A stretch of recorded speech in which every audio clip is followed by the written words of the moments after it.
And then we'll just edit it to change the thumbnail to what I just made it for.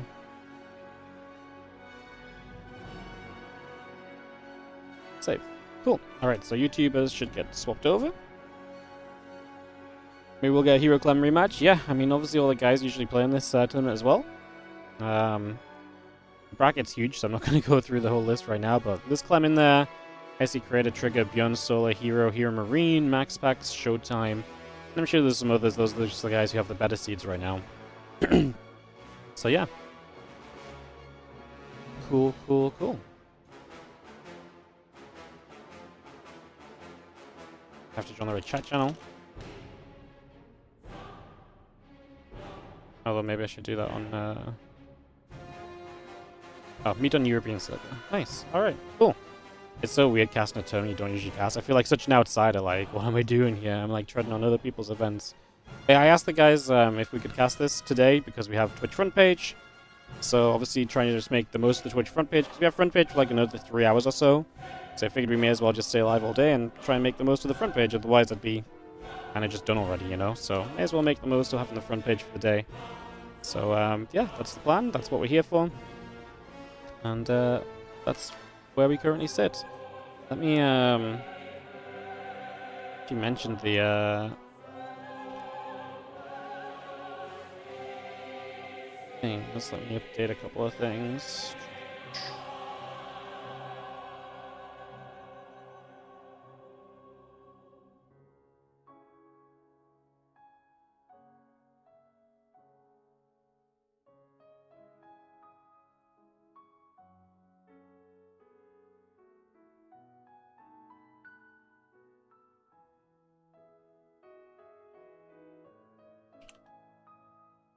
On Discord. Alright.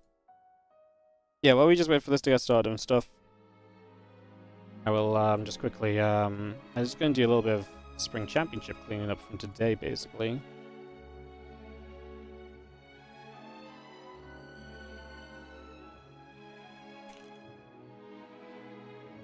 And then I can get some invites out and sort some schedules out as well.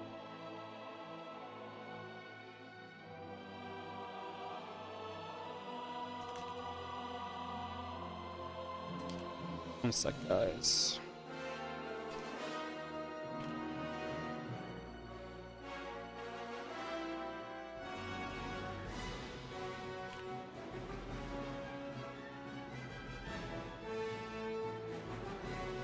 I'll just do this, and then it means that I'm a little bit more sorted out later as well.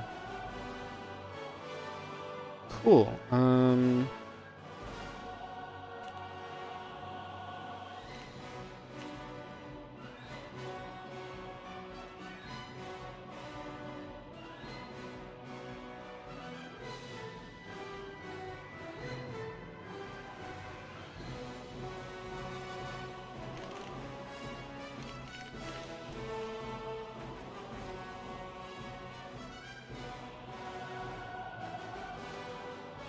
Sweet.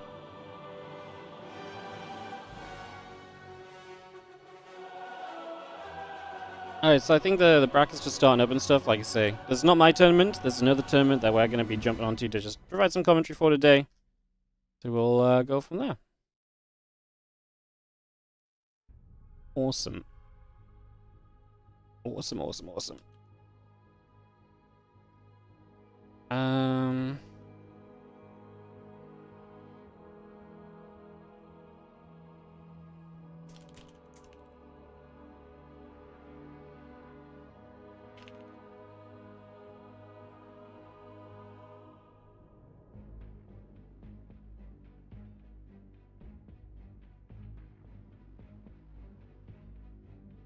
Sweet. Sorry, guys. Like I said, just sorting a couple things out. 12. Okay, cool. Looking good.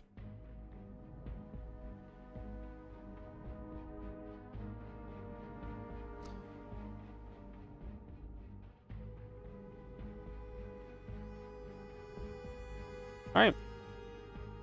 Apparently the bracket's going to be ready to go.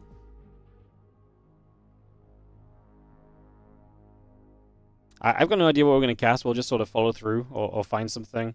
Obviously, there's a lot of other English streamers, so we're not going to try and... we're going to try and not overlap, basically. We'll try and mix it up and see. And we can go from there. Hell yeah. Hell yeah.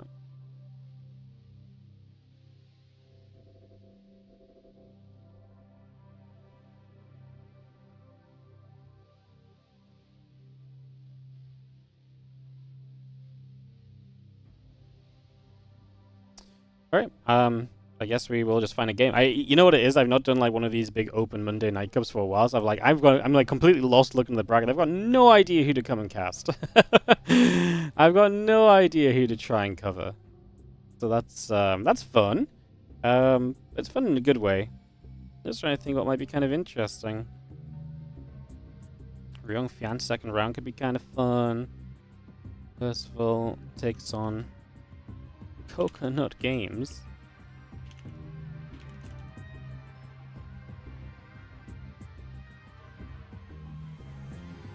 Mm-hmm.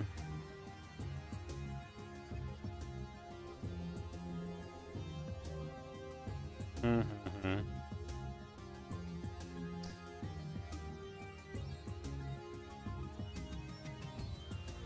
Anything you guys want to see if you look at the bracket? Anything you guys fancy? Let me know. I don't really know what we're gonna do. We're just gonna roll with it. See what happens. I have like 2,000 Wikipedia pages open as well. Let me try and clean my shit up. I'm all over the place right now. I'm not used to streaming for more than 4 hours, guys. Everything's everywhere. It's all gone wrong. It's all gone wrong. Ay ay ay. All right. People are meeting in Europe.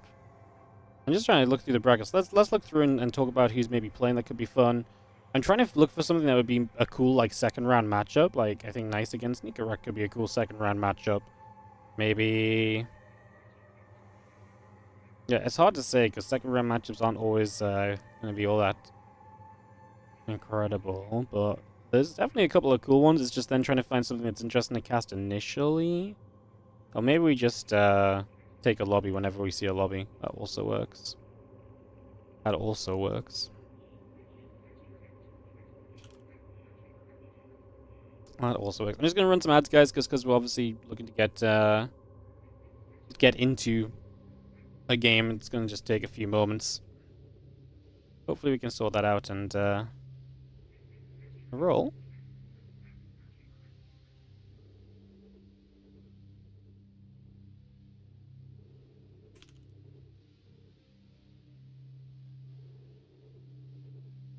Mana drops a link.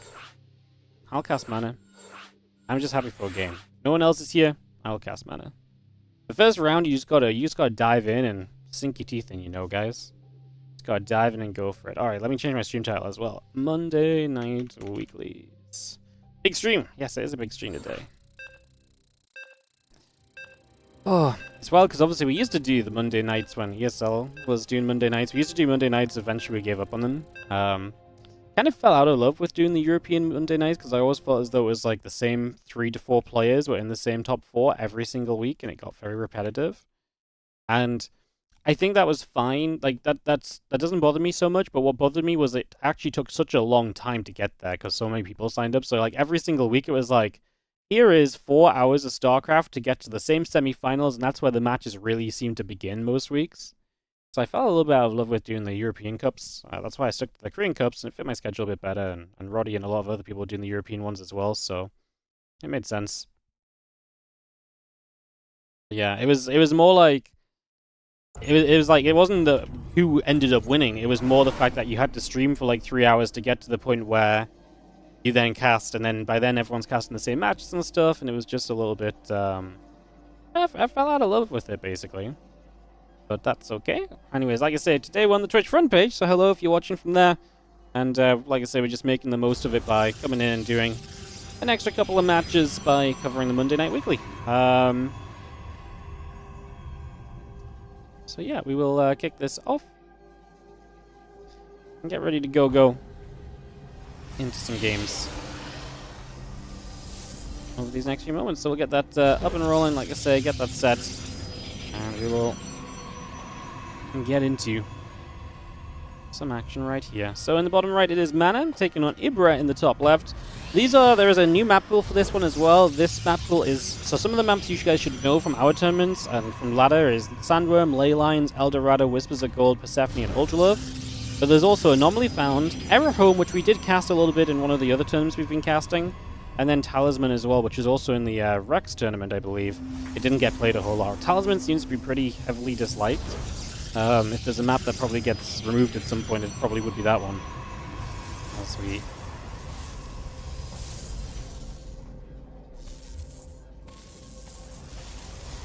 get set to go. Probe's just gonna nibble and deal some damage.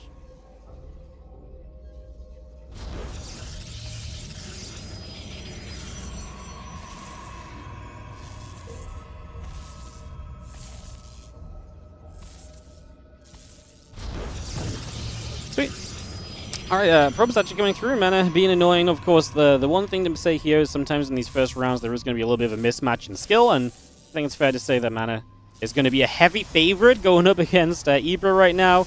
I've not heard of Ibra. I don't know who they are, but it's fair to guess that the guy who's been a pro StarCraft 2 player since the inception of StarCraft 2 is very likely going to be a favorite against someone that I just haven't heard of, so... turn the B around and we have Ibra, and then we're throwing it back to 2010 or something. But for Ibra, like I said, I don't know much about them. I'm going to assume that Mana is a favorite on this one. Those rocks just spawn half HP on this map?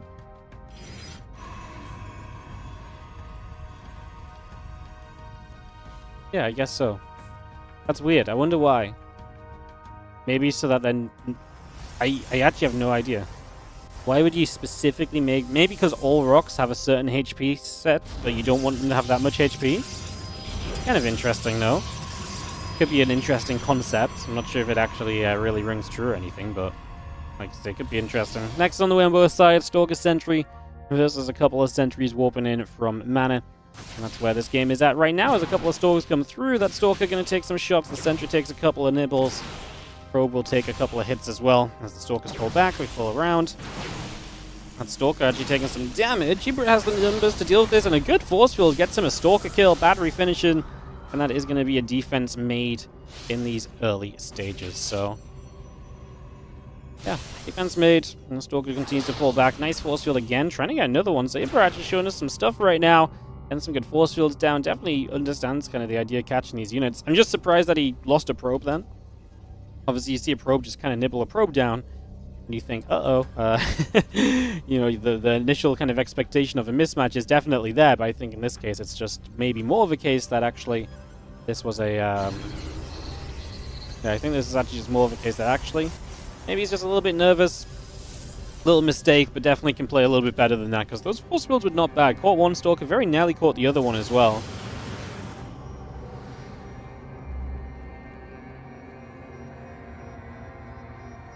Having our again, +1 attack coming through. The blink is coming up. Add a couple of extra probes in there as well. Just going to get those on the go. Our Oracle's halfway through for the moment. The Warp Gate being added on. And again, +1 and blink both continuing to produce just for the moment here. Now Stalker's going to go and hit the Sentry. I think that Sentry's going to go down. So Mana going to get a good trade now. Stepping in and out of fire to try and maximize damage done with not taking too much damage himself. Again, with the battery, that's going to be difficult for Mana to keep this going. There's a map with healing shrines, by the way, but they are way off in the corners of the map, so what Mana could do is he could maybe waltz on over there. Has Mana been watching my stream, and he's like, you know what, Wardy, you like healing shrines so much, you were so impressed by Clem, look, I can heal as well. Wow, thank you, Mana, as he walks past the Artosalope. I can't believe we've seen healing shrines used twice in a day. This absolutely baffles me. This absolutely baffles me. Those Stalkers get healthy again. We get to come back to the front. I mean, it's fun because healing shrines almost promote aggressive play, right? Because you can kind of trade, go heal, come back, and go again. I really think Mana was just watching the stream earlier, heard me freak out about Clem using a healing shrine, and was like, okay, let's go. Stalkers take a couple more shots, as we will have the blink and the +1 continuing through. So blink and +1 both coming up. We add a Nexus onto the third base. And again, the +1 attack upgrade on the Forge coming through. We had an Immortal on as well. Let me get that set up.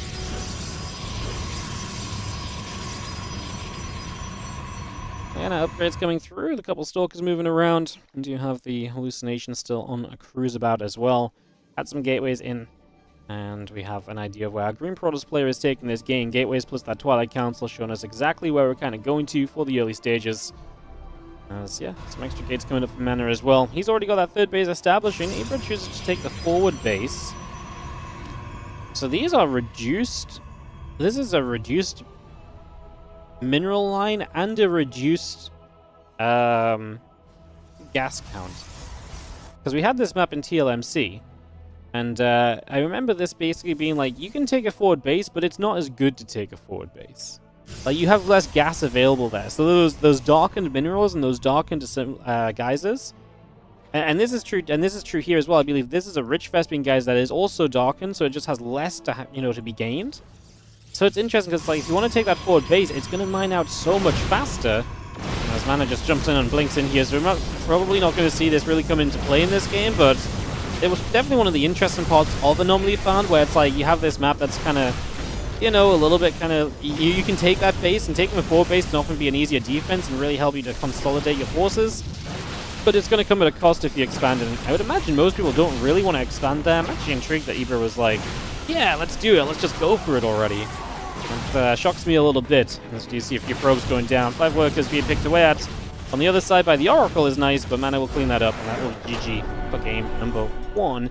I'm pretty sure everything is best of 3 in the winner bracket. And I believe the lower bracket is best of 1. Yes. So yes, lower bracket will be best of 1, and winner bracket will be best of 3. So that is the way that this tournament works. So we'll head into a second map with this Mana game. Who does Mana play if he wins this? It's a great question. I did have him on the bracket before. Let me relocate myself.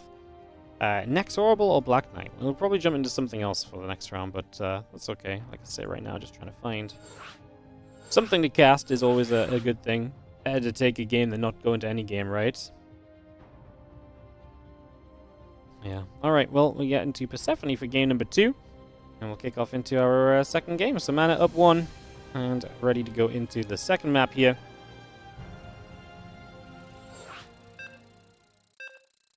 As we get Persephone on the go. So yeah, kicking this off, getting this going. Let's get ready to rumble into our second game. Persephone.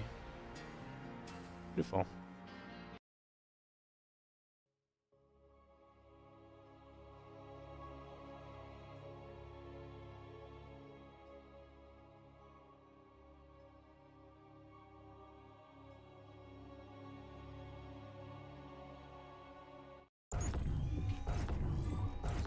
On the bottom left-hand side, we're going to kick off our game number 2 with the Red Protoss player, Team Liquid's Mana. Up against Ibra, who we saw in that last game. Definitely had some cool moves, but still tough overall.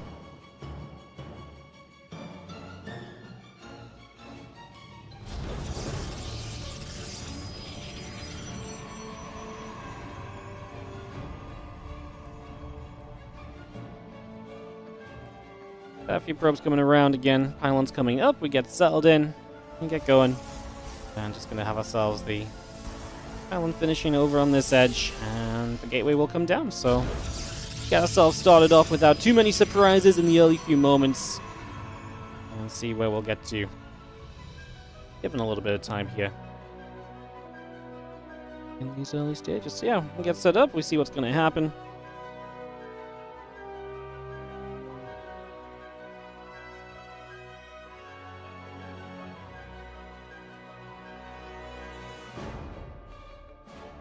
Probe just heading up to the top side. We do have ourselves both gateways already building in. Assimilators coming across. Probe is Corona boosting along. And just get settled as a probe comes into the main base, and we will have the other probe Corona boosting along then. So 2 gateways apiece. And a simulator coming online as well. Nothing too wild. Super early. We do have Mana harassing with the probe again, so already trying to get himself an edge, maybe try and get himself a probe kill early like he did last game. Just trying to be, again, a little bit of an annoyance early in the game, trying to be as frustrating as possible. Oh, that's actually very cute. So Mana puts the pylon down that blocks multiple probes into the mineral patch. So this pylon is a 25 mineral investment from Mana, because obviously you can still get the money back. But he's going to force so much lost mine time on those probes, plus probes actually attack the pylon as well. It's a cute move that sometimes you see and sometimes you don't. The problem with it is, while it's only 25 minerals overall, it's still an investment of 100 minerals while it's building. So there's still a little bit of time where it becomes a little bit curious and a little bit off from the norm. As now we have that probe moving back around in the main base. Stalker and the sentry continue to come about.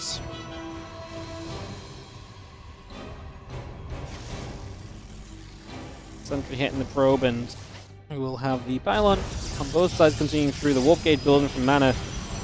Ibra does not have warp gate on the way, and I can't help but feel that that is just a major mistake, as I think he's coming and feeling the pressure with like the probe nibbling, the pylon block, and I think he's just made a slip up there, because there's no world truly where you just don't want to have that warp gate. Doesn't really make a whole lot of sense, right? Double sentry building from Mana. And Nexus on the way through. A couple Stalkers going to go pinging, and that sentry gets stuck. Mana is going to get himself a kill right away. Like I say, Warpgate now is starting from Ibra, but it took a long time. And the Stalker just about going to get out of here. He lost one, but he got a sentry, so I think he's okay with this. And the Stalker's going to run to the healing shrine. Mana, stop, please. Mana's like, Wardy, did you just invite me to the Spring Championship? I will heal all of my units on these healing shrines today. And that Stalker comes back up to full HP again. You know what? I'm so glad healing shrines actually being used, because I would genuinely love to know if healing shrines are generally busted and break balance, or if they're just kind of fine. And we never know, because no one ever actually tries to use them. So I'm all for these guys actually doing something with these. Finally. Finally. One Stalk again pushed back and chased away a little bit.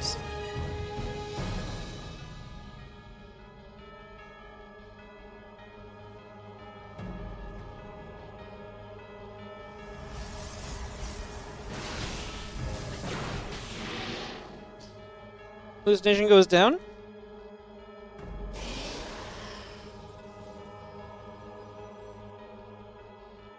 Two sentries, two Stalkers just coming about again. The blink coming up. We do have Mana obviously going into that. It definitely seems to have a little bit of an advantage for the moment.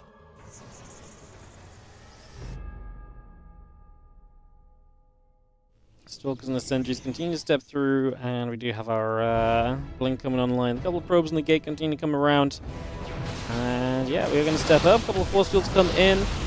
Now we're going to see both of those Stalkers going down already, so both of those Stalkers drop. And again, just going to be seeing the Immortal. More Stalkers continue to come through. And we step up once again as the Stalkers and the Sentry come through from Ibra. So just going to, again, try for a little bit of pressure at the moment. Blink coming around, the +1 attack coming up. We'll continue to get that all underway currently.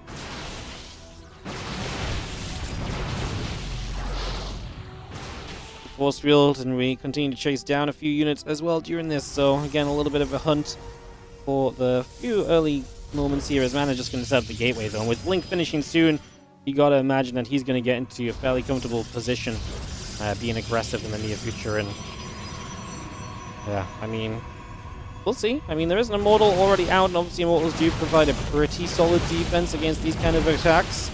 Right now, we're already losing this Immortal, though, as we step very far forward. Ibra not really using any sort of defensive position either. As it's nice force field trying to keep the Stalkers back for a bit. Mana's about to have batteries here, so you can get a little bit of healing done too. Just a little bit of a bonus for him there. Another Immortal comes down to that low ground. Stalkers continue to build, +1 attack coming up.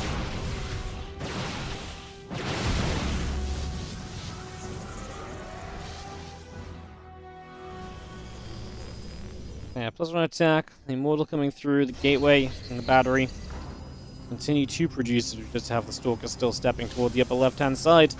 Gonna go after the Immortal, hitting a lot of shots. Stalker's going down.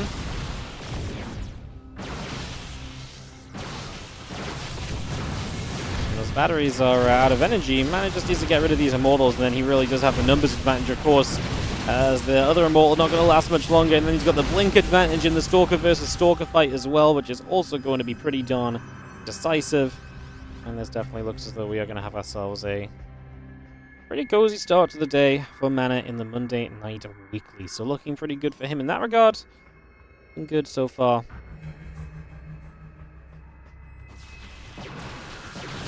I see the Stalker's actually going to blink in, get rid of this Immortal, and again, just as he kind of stepped up to try and get rid of the battery, Mana is going to get the jump, and he is going to knock Ibra down to the lower bracket. And again, there is a lower bracket in this competition, guys, so lower bracket that is all best of one, if I'm not mistaken. So we get a bunch of best of ones through the lower bracket as well.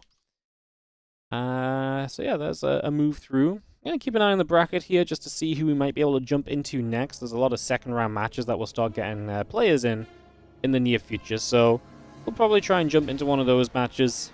It doesn't really make sense to jump into like a first round match halfway through or anything, so we'll take a moment and then we'll yeah, decide what we want to try and hop ourselves into.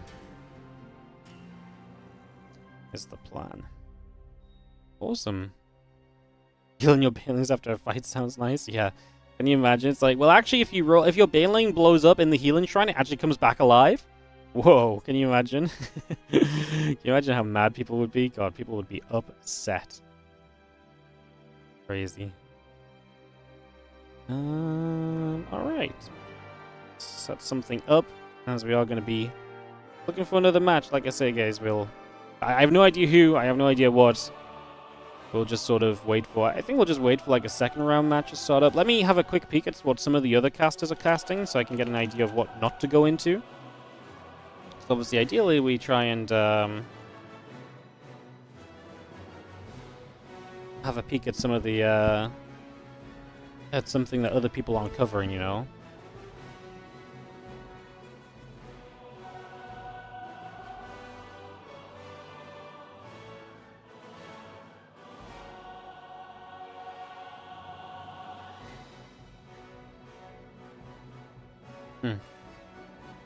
Art against Jumy is going to start in a moment. That's a bit of PvP again, but I mean, it could just be something that we could jump into. Just give us a game to watch, and then we're kind of along the way a little bit more.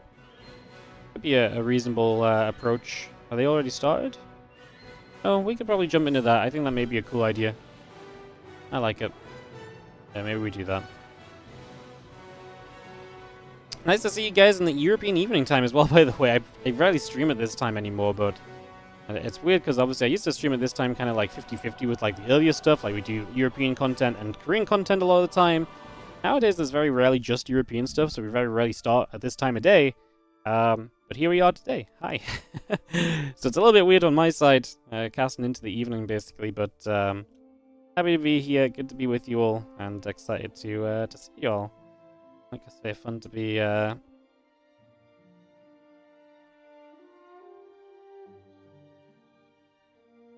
and getting some games in.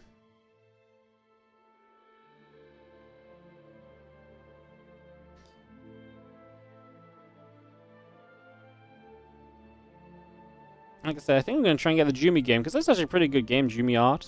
Unless something else pops up in Route 2 while we're waiting, that maybe catches my interest or catches my eye, but I kind of like what we're looking at for now. Seems like a reasonable way just to kind of keep some games going. Seems decent.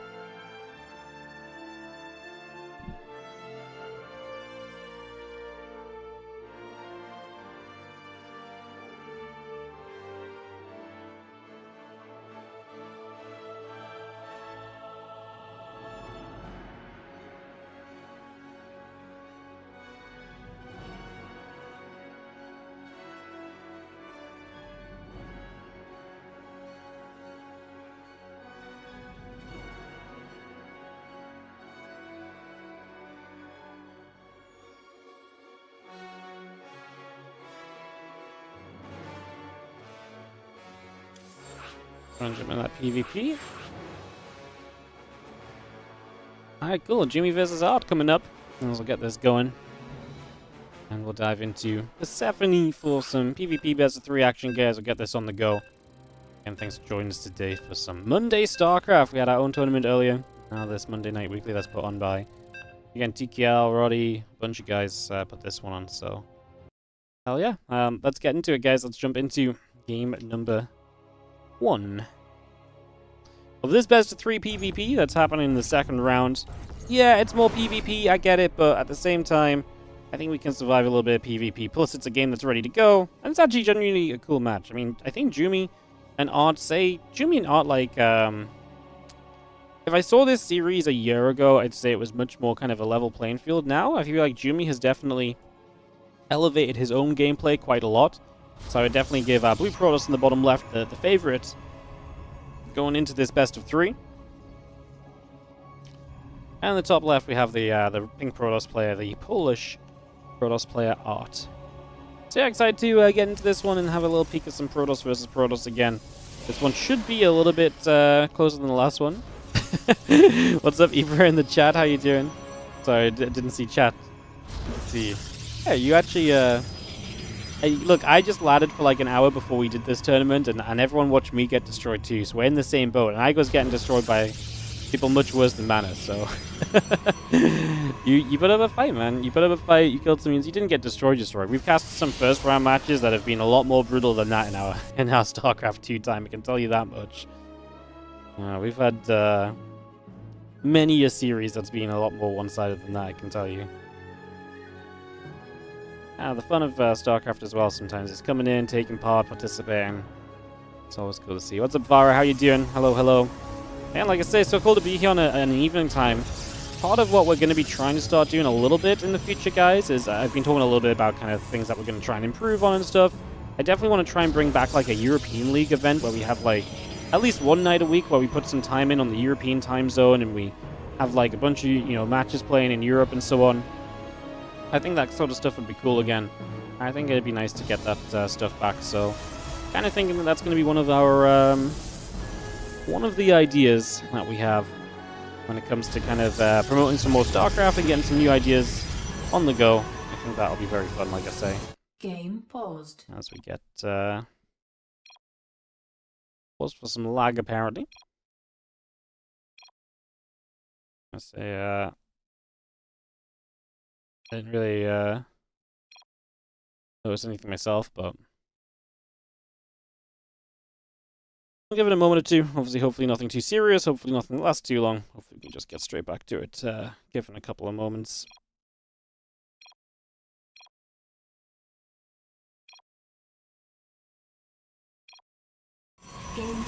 As the pylon went down here is what they're talking about, blocking this in, so the pylon is able to again do a little bit of blocking right now, and obviously is going to be slowing down some of Jumy's economy in these early moments. It is now going to be cancelled up, and away we go as a couple more probes turn their attention to the assembler. Cybercore coming up, a couple of stalkers on the way on the gateways as well. Like I say, we'll be interested to see where this PvP gets to between two players that are going to be quite competitive against each other, I would imagine. It's definitely not a series you can take lightly, even if you come in as my favorite, saying, Jumy's the favorite. I wouldn't say you can take this lightly and expect to win. Like I say, I think Art will make you work for it. Art's someone that's always been at a good level, but, actually does the real life stuff and has a job and, had school and now has a job or so, or something along those lines. And so, can't participate in a lot of the tournaments that I run, although he has participated before, but he doesn't participate all the time because he actually has other stuff to commit to and can't always make the times and the events and stuff, so it's always an interesting, it's always fun to see him because, like I say, I don't get to keep up with Art as much as I'd like to, as again always been that kind of promising player that just, like I say, never really dove as headfirst into the StarCraft 2 pro scene as others did. Oh my god, what is it with people using the healing shrines today? I swear down, I've had Persephone in the map pool of my tournaments for a month, and no one used a healing shrine, and now I've seen it used 3 times in one day. What is going on? Is this some sort of, have I just been missing all the cool healing shrine games? I can't believe it. I'm actually a little bit stunned at the fact that everyone's just walking into healing shrines non-stop. Actually trying to make use of them. Alright, couple probes go down as the depths get in, so Jumy will apply some pressure here. Is able to come through and start dishing out some hurt. That's 3 workers already going down. Stalkers will clean up that Adepts. That falls. A couple sentries coming up as well. And we do get ourselves a couple more Stalkers producing through. Blink on the way on both sides of the map.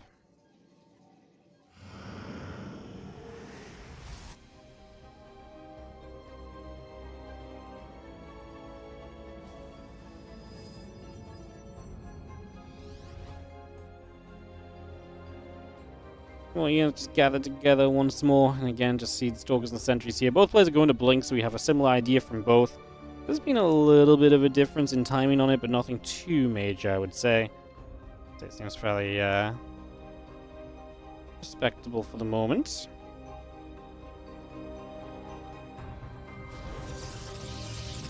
Got that hallucination going to fly on in. The Stalker and the Sentry gathers up together, and Blink very much so coming on through.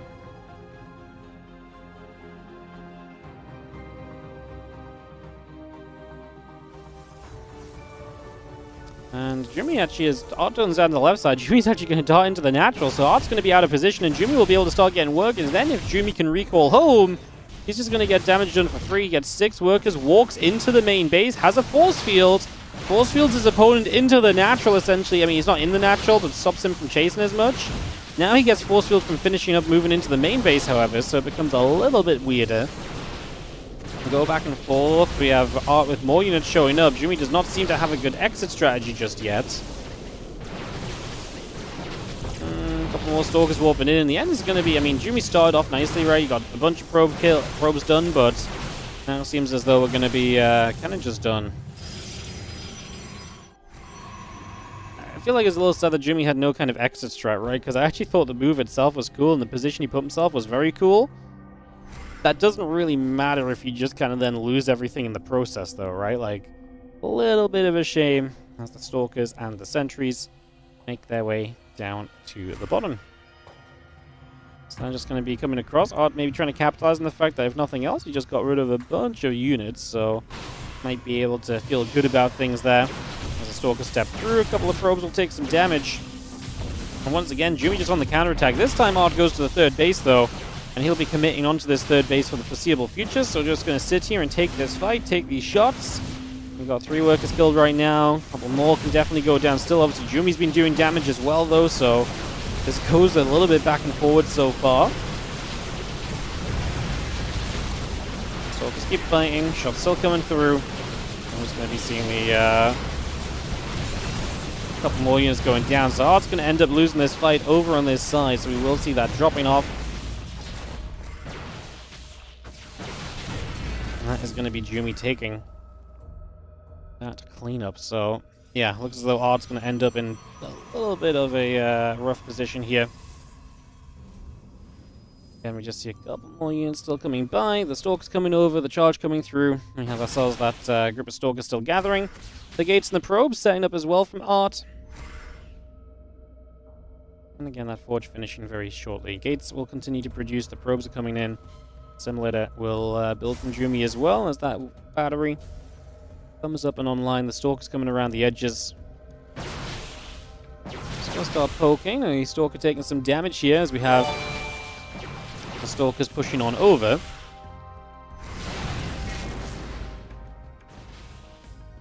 Yo, what's up, Alway332? Thank you so much for the Prime sub. As we do knock down these rocks. Man, I feel like I never see that rock tower getting knocked down on this map. These guys are really bringing some games to play on the maps today, huh? I'm genuinely being a little bit surprised by it. Very cool.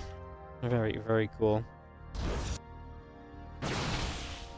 Well, again, Stalkers will just step over and they're going to go after a couple of those Adepts. So they're going to be able to clean those out. Stalkers blinking across. Because though Jumy was about to jump onto the rock tower there and knock those down as well, but they'll have to retreat. That Immortal definitely packs a punch if it gets in reach, so Jumy does not really want to stick around.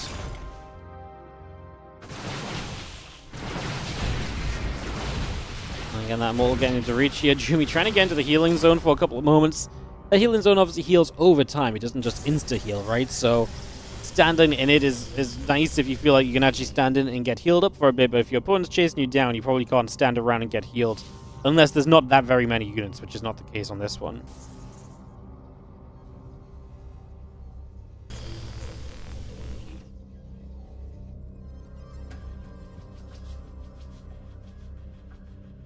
Stalkers will just blink up that right-hand side. We do have the charge about to finish. The +1 attack coming in. +2 coming up on the side of Jumy as well. They're going to take a turn and jump onto their set of rocks. The Stalkers and the Immortal will come down too. Stalker step over to that right side. Jumy just going to pull across there. The Stalker's jumping onto in the acceleration zone, just zooming on down. The other Stalkers of Art having a very similar experience as the Zealots are going to come in from the other side. The Stalkers try to get the Prism. Just trying to get a little bit of a catch on that one as... I would love to get rid of the Prism, and he gets it. These Stalkers then may go down, but at least not for nothing. There's 1, 2, and all 3 Stalkers end up dying. So we are able to make those catches. A couple of Archons still coming in. We had the +1 attack upgrade coming through too. And Gates, Cannon coming online. +2 attack. Templars and Zealots on the way up. Looking good.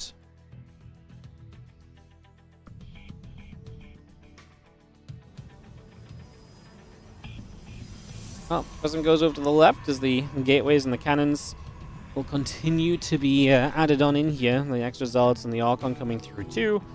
The Prism heads into the main base and Jumy continues to go to the upper left-hand side. Prism warps in. 4 Zealots right now. The Zealots... Oh, that's a lot of Zealots from Jumy. That's all well and good. Yeah, there's 3 Archons from his opponent. To be fair, Jumy has 2 Archons of his own, so he's only down by an Archon, but he's actually up by triple the Zealot count. So I'm going to say that that looks pretty good for Jumy. He has had an army supply lead for a little while at this stage, and that does seem to be continuing. That's the Zealot Archon. Continues to move about. Jumy even going to feel as though he's got enough map control to get away with taking the gold base over on the far right-hand side, so he's going to try and set that up over on the far right as well, get that underway right from the get-go as we come back over to the left. And like I say, if we can force a fight with all of these additional Zealots, that's great. It's scary though, although he also has a +2 attack upgrade, so he'll be trading a little bit better than his opponent in any given fight. Actually felt like that he could have gotten a decent wraparound too, but yeah, there's an even more open space. This is definitely one where you want to commit to as Jumy. Prism will warp more Zealots into the battle as well.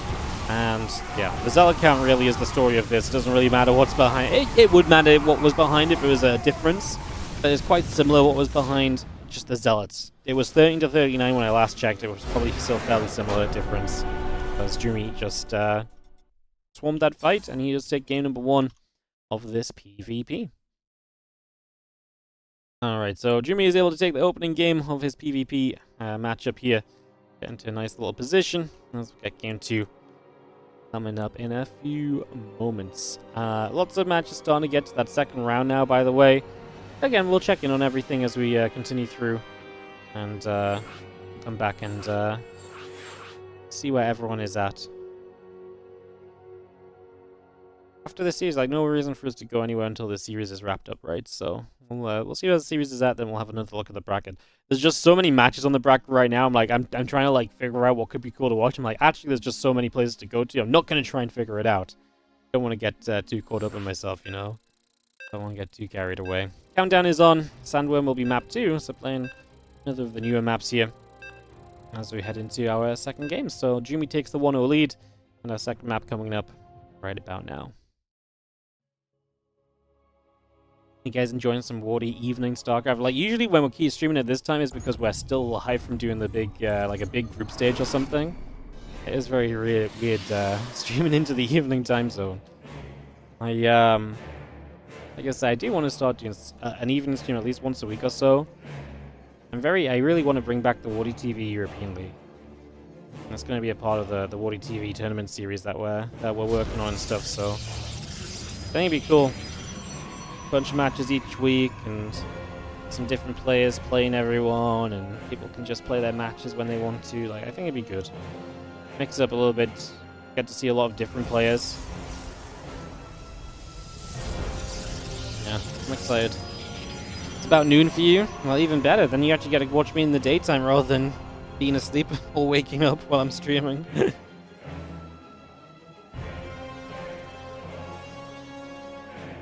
Getting Gateway and the Assimilator coming around. We had a probe on there as well.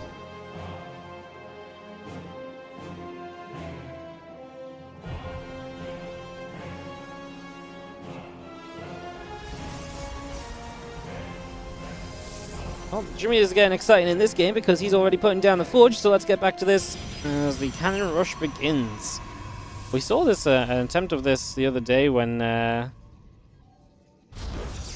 we were playing. Oh, who did it? Slash, who defended it? Was it Mana? Defended it?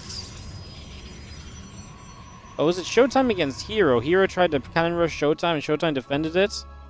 Yeah, but the problem is right now, Art is not. Yeah, Art's not had info too early, so the cannon's going to get up in the main base. Probe gets to hide over into the corner there. We will get rid of one cannon, but the cannon is firing during this as well, and Jumy has an extra probe, so he's going to get rid of a bunch of these. And the problem for Art right now, he's got no forge of his own. He's only going to have gateways to try and fight this.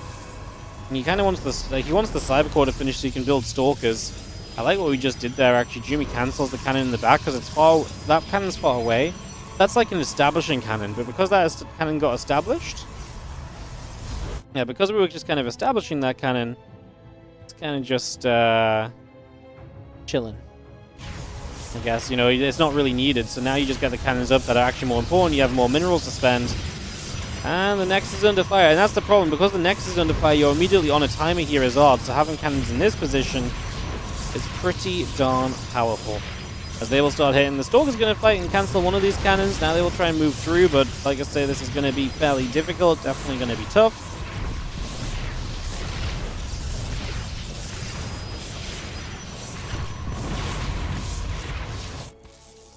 Stalker's firing away.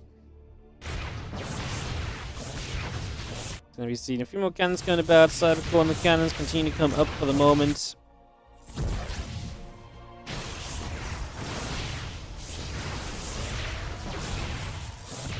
Okay, this is... I actually love that. The recall and the probes, the two probes get taken out of the main. Those Stalkers are super low, by the way, as we do kill off one more cannon, but then they're so low, we're going to need a battery to heal them up. Not going to get their shields back, but I mean, the two cannons are still going after that Nexus. Battery draining onto the Stalker, which means that there's less battery healing available to potentially heal up the Nexus. If the Nexus goes down, that's game over. And we get it. It's game over because you have absolutely no way to mine anymore. You have no replacement Nexus, so that's just going to do it. G to the G. Jumy takes the 2-0 here in this best of 3. Well, there we go. I guess we are going to be looking at the bracket and figuring out what we're going to be casting next already. As Jumy moves on through. Geralt Baymarine's fun, but I need to also check what... oh, Geralt Baymarine started like a minute ago. That's unlucky. I need to check what other people are casting as well, because like I said, I don't want to step on the toes of any... Okay, Roddy's in Geralt Baymarine, so never mind that one. Steadfast is in Nice and Nicoract. Cool. So we can stay away from those sections and then go into whatever else we may find. I'm going to say Shadow Milky Cow would be kind of cool, but they're already in game as well. Young Fiant? You guys reckon that's happening on Americas or already started? Probably already started, right? Let's have a peek though. Let's see. Let's see. We'll go and have a look over on the NA server and see if there's something there for us or what we might want to do.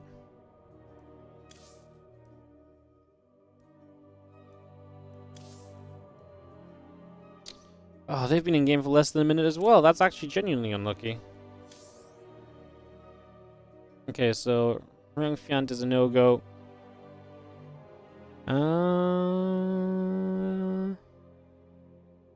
Okay, I guess back to Europe and we just play some waiting games, because like I said, I think it was really... I really thought we'd find something there, but... Ah, that's actually just unlucky. They literally just started, so... That is, like I say, a little unfortunate.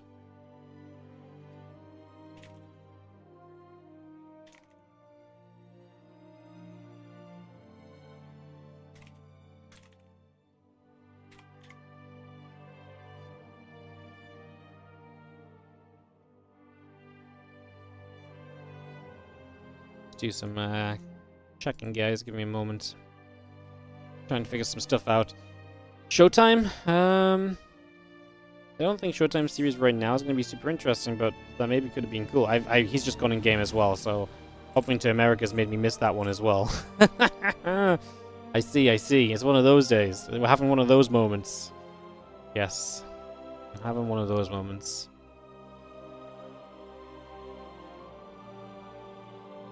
Alright then, guys, we'll just take it easy for a sec. If anyone's got any fun questions or wants to know anything or anything like that, you are very welcome to ask.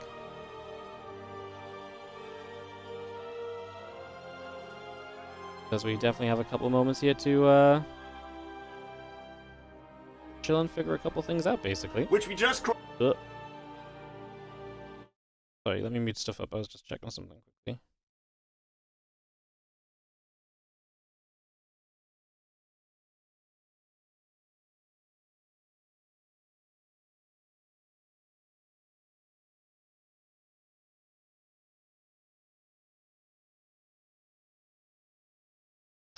Alright.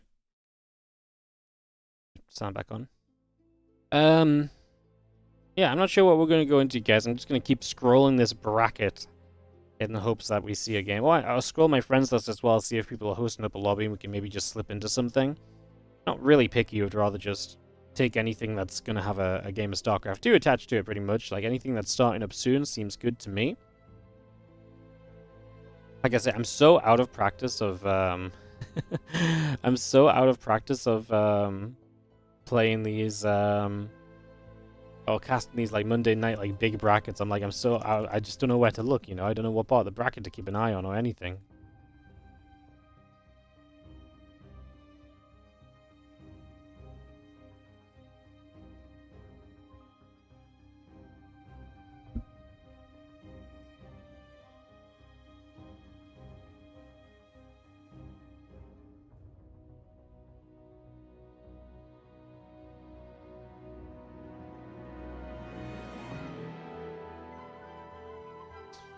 Alright, we'll take a sec. A couple of lobbies coming up. Maybe we can jump into something here.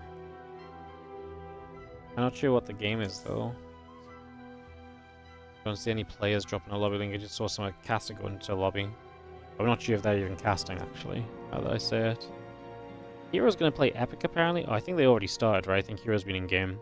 Yeah, I think I just didn't see that properly before. Unless Hero just came out of game and now he's going to play Epic? Guess we could cast that. Could be cool. Let me just check the NA server again.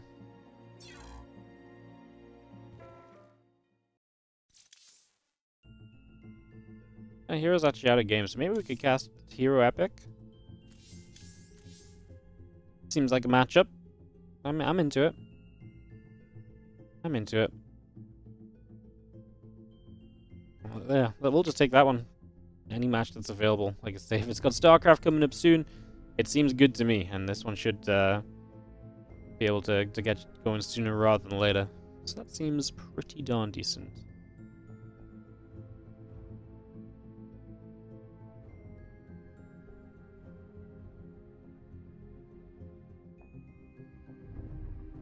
Do do do do.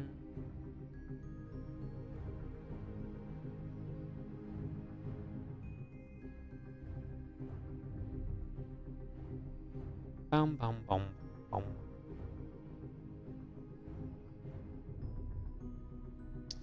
Yeah, I mean, I see Hero on the NA server. I don't see Epic, but he might be on EU and waiting to hop over. Let me do some investigating.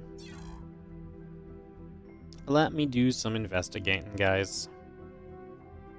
Some figuring out of things. Do do do do.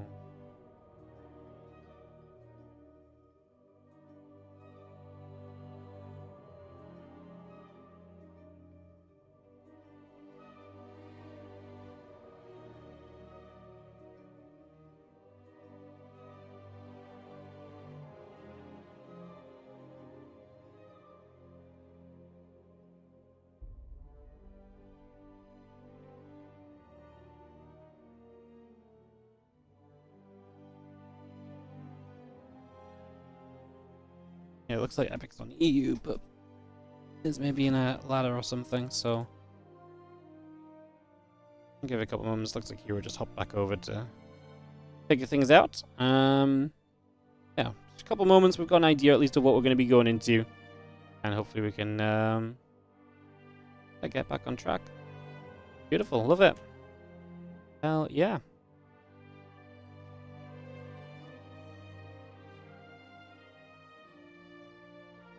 Hell yeah.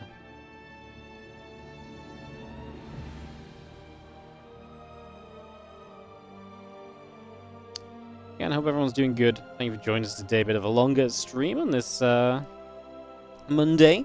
Like I say, we've got Twitch front page, which is exciting. Not had Twitch front page in a long time, so making the most of it. Like I say, now just trying to find a matchup for us to hop into.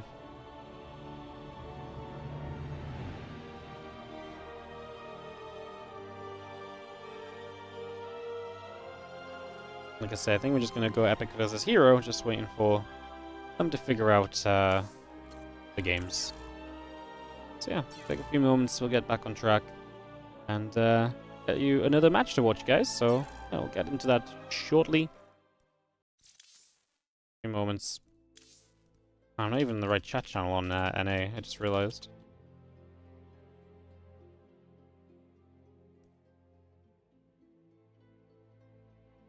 Nice, okay. Now I am in the correct chat channel. Cool, then we just need Epic to arrive.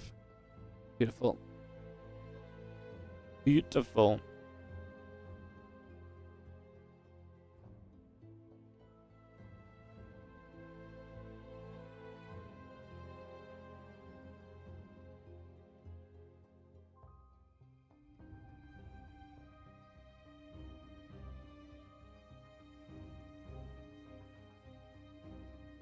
Stream is so professional. Want me just kind of waiting silently waiting for a game to come around. It is funny because I feel like been pretty good today. We've been pretty lively and stuff, but obviously you sit around and you've been live for 6 hours, and then sitting and waiting for some downtime when you're 6 hours deep on the stream is always pretty rough. I've always found that this the toughest part of when I used to like stream longer hours. Is when you get to the point of having streamed like to like 5+, to like 5, 6, 7, obviously sometimes we do much longer streams than that. At that point, the moment there's like downtime, like if there's games, it's really easy to just go, go, go. But the downtime breaks it up, the downtime slows it all down. You know, it just makes the whole thing like slow a little bit, and you're like, oh my god, I've been talking for like 6 hours straight. And you're like, ooh, that's not good, that ain't no good at all. Right? So you kind of shake yourself out of it, and then you just kind of stop, and not just that, but then also it's just difficult to have things to say still when you're 6 hours deep and you're in the middle between games and so on. Do do do do do do do. Bam bam bam bada bam bum bum bam bam bam bada bam.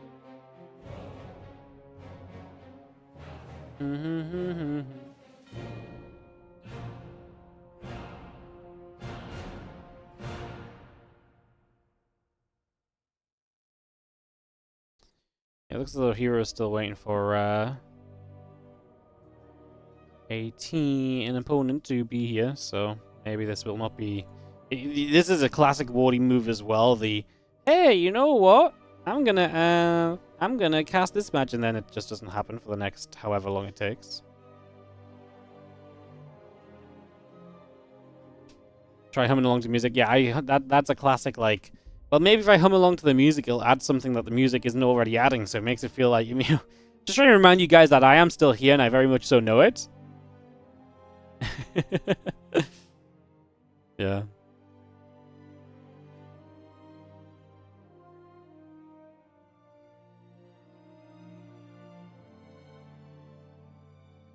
Do do do.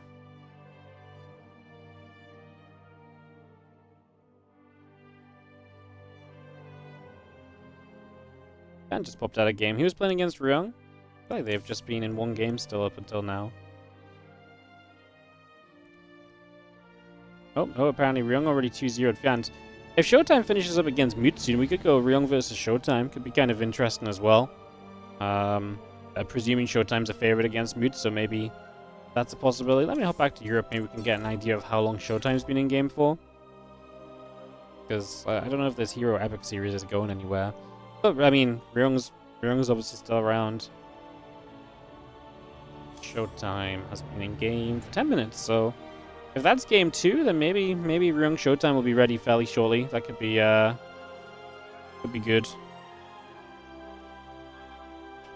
Could be good. Could be cool. That said, I think actually Epic Hero might be about to start soon as well, so maybe we do that one still. Just hopping servers, trying to see if anyone's ready. I'm game hunting, guys. I've got my game hunter glasses on, you know, trying to find out what's going on.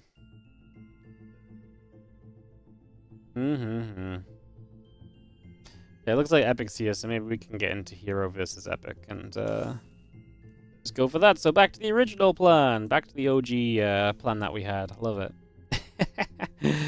Yeah, just a little bit all over the place, just trying to find a game that was starting. Like I said, I think Epic was AFK for a few minutes, but seems to be here now, seems to be good to go. Very, very positive.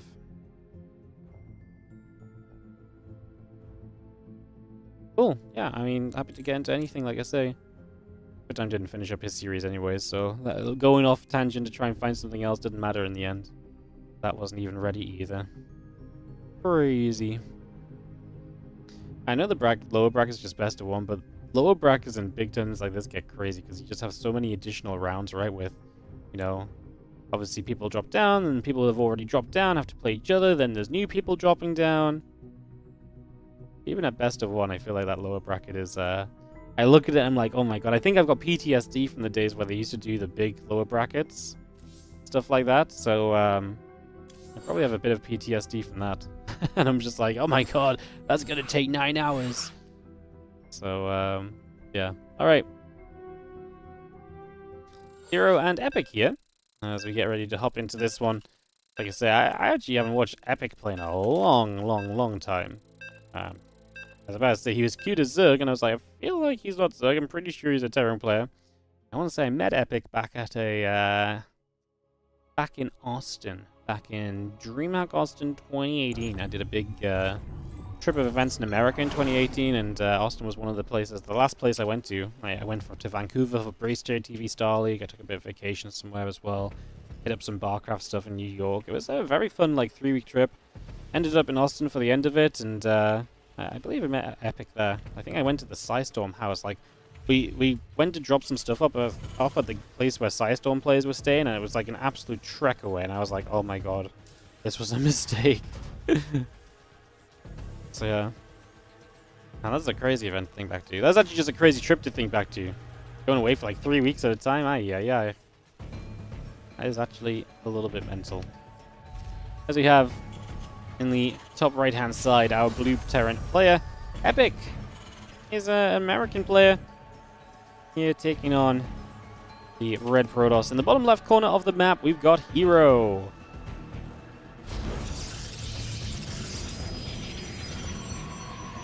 To get this underway, Gateway and a couple of assimilators will be building on through.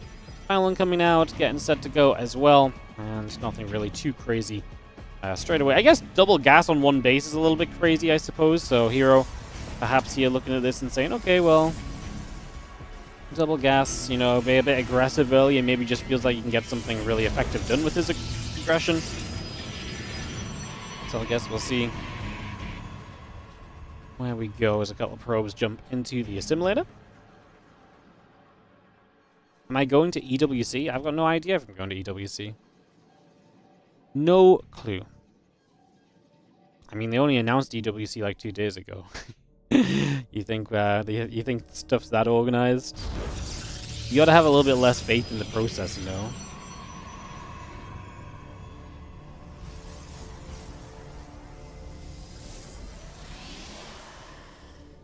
Center coming up. Reactor is building on the barracks. There is the factory coming up from Epic as well. So just going to get that started up here. The Marine coming through as well. Just going to get that going. Actually going to come around the right-hand side with that Marine. And yeah, Gateway Chrono boosting up an Adept. The Cyber Core. Warp gating. In the end, it's just a little bit of a faster Stargate with that second gas. The expansion comes down quickly. And not really anything to say around the map in general, right? Pretty chilled start here for the most part. In these early stages, we just have our CC coming through, factory in the extra refinery coming online as well. Let me bring that into play.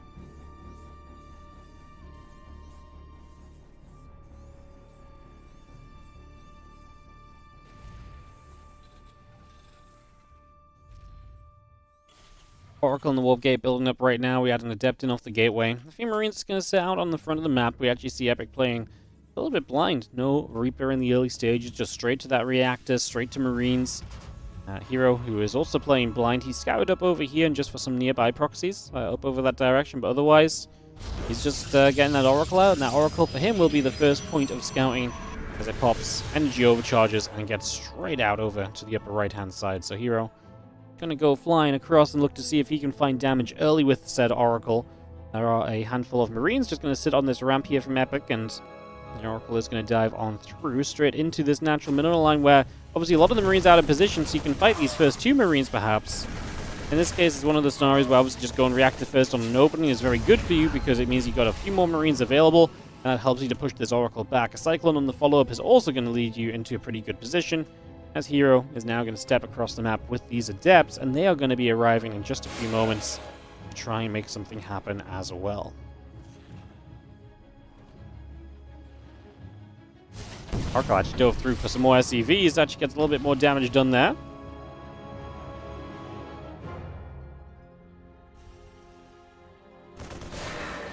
Adept's going to shade back, pulling away right now.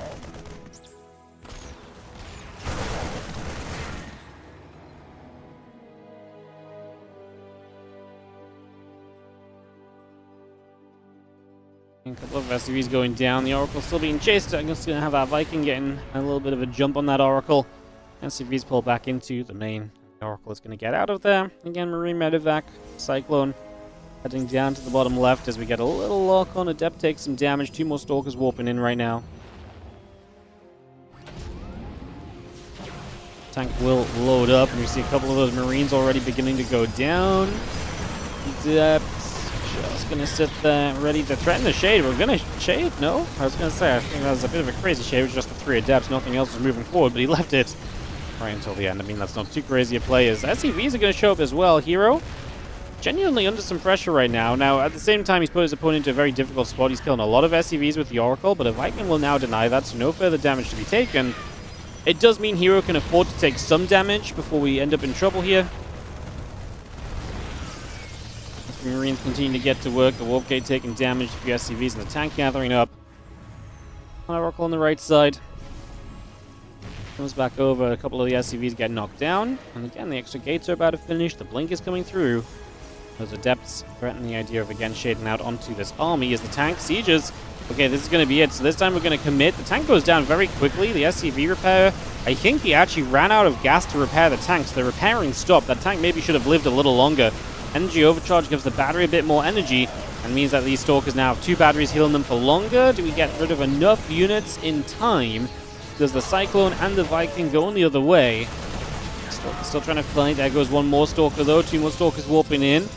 Again, Blink finishing in just a few moments. The Stalkers continuing out. The Gateway building up. Cyclone and Marines still producing as our Stalkers get in there. And they will have more Marines going down. The Vikings still stepping up.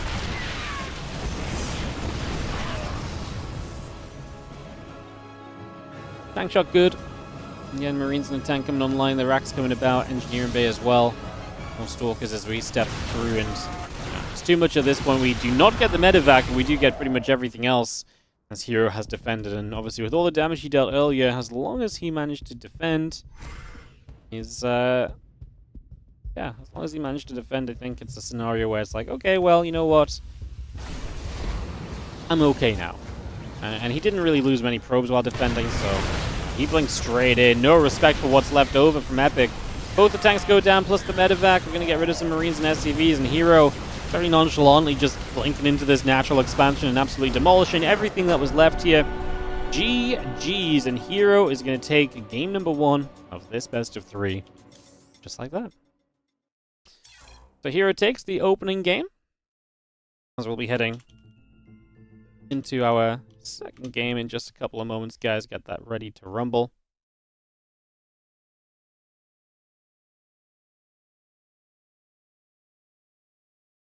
And get that started in a second. Just waiting for Hero to get us lobby up. Showtime and Ryung are just starting now as well, but we'll stick with the series we already committed to casting.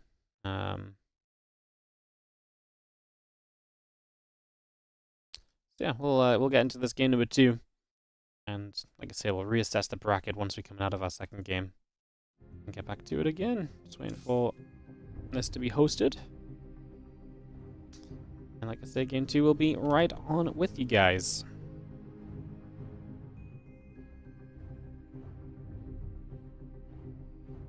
That's the lobby.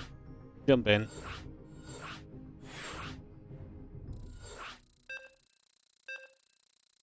Alright, ready GLHF. As we get Ultra Love set up to go.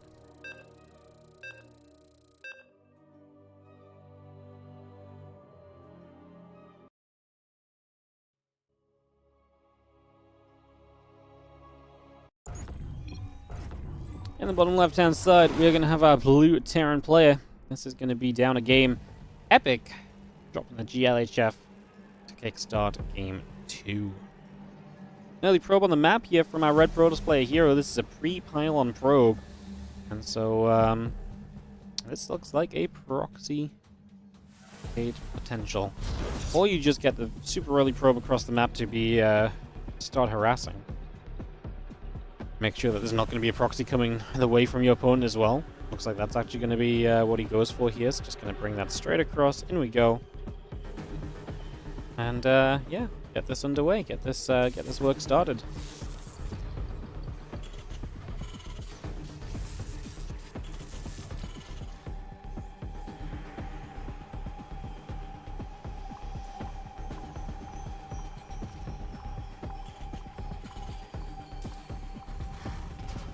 Just have ourselves the SCV moving about, the probe coming back over.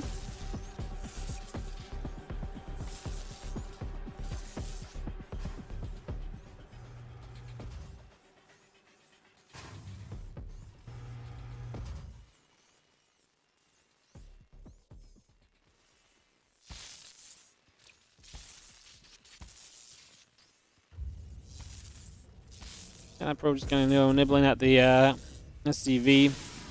Rax is going to finish. Reaper starts up. Both those SCVs come around, and that probe taking some shots.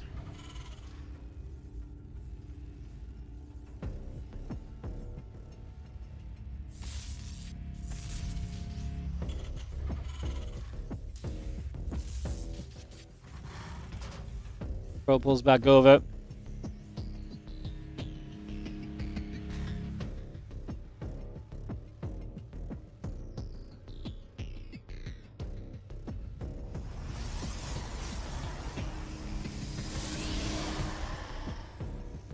And the Adept gonna Chrono Boost, so bring that over. We get settled down. Reaper is on the way. Factory is building as well from Epic. Let's have the Reaper coming over.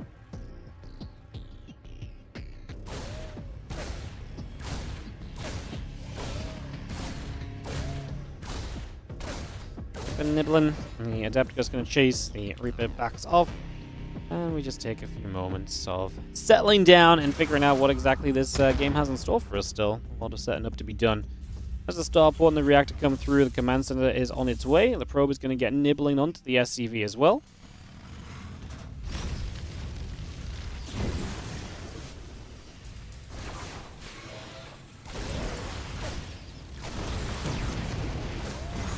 Around that Hellion.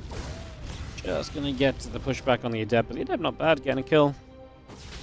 And we are going to be seeing the unit stepping forward here. It's going to be a second Adept going down, but also at the cost of another Reaper. It's just the Hellion left, and Stalker should be able to deal with that. This Stalker is going to come poking forward, and that SCV is in some trouble. There's no units here for the moment, so this command center is going to end up delayed.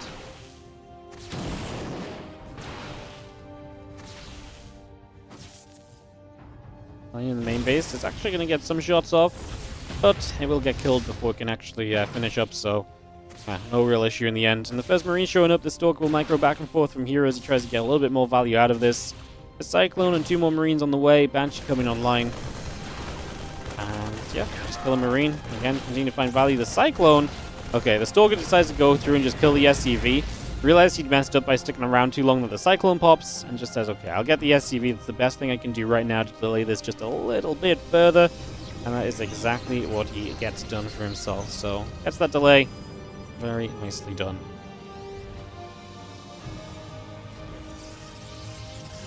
Still got that blink halfway done. Heading on a gateway, a rowboat facility as well. The battery also coming through. And that Banshee is also coming online. So a lot of that just coming through for the moment. So bring that online, get that going.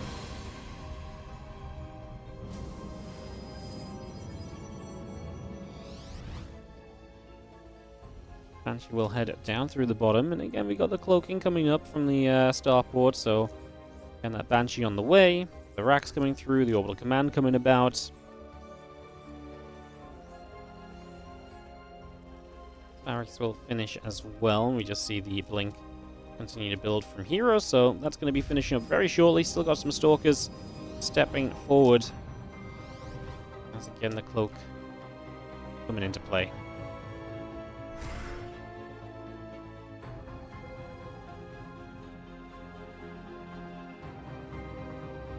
And she gets up to the top side, and we will see the Stalkers setting up once again. Just going to be seeing the Stalkers pulling back, the prison coming through.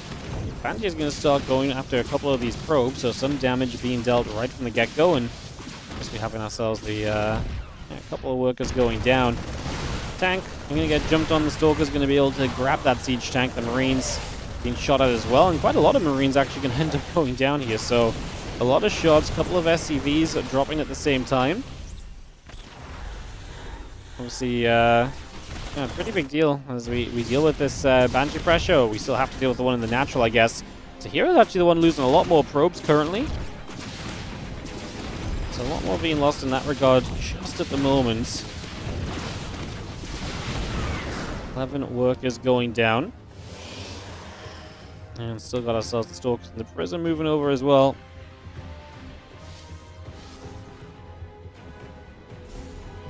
And charge coming up on the Twilight Council at the moment, so we get that underway as well. Bringing that online. Continuing to get set up.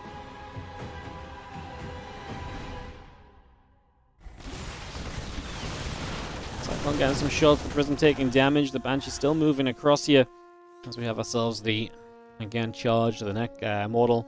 Continue to come through. Our forge is on the way out. The gateway is producing. I don't know the gateway as well, so there's going to be 2 gates being added on just for now.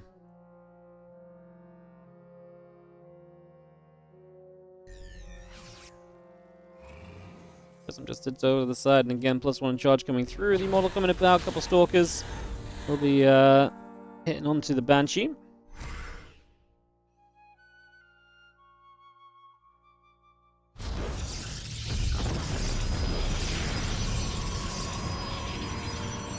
We're at a battery on here just to the top of this, and now we have the rest of the Stalkers coming back up to the top as well.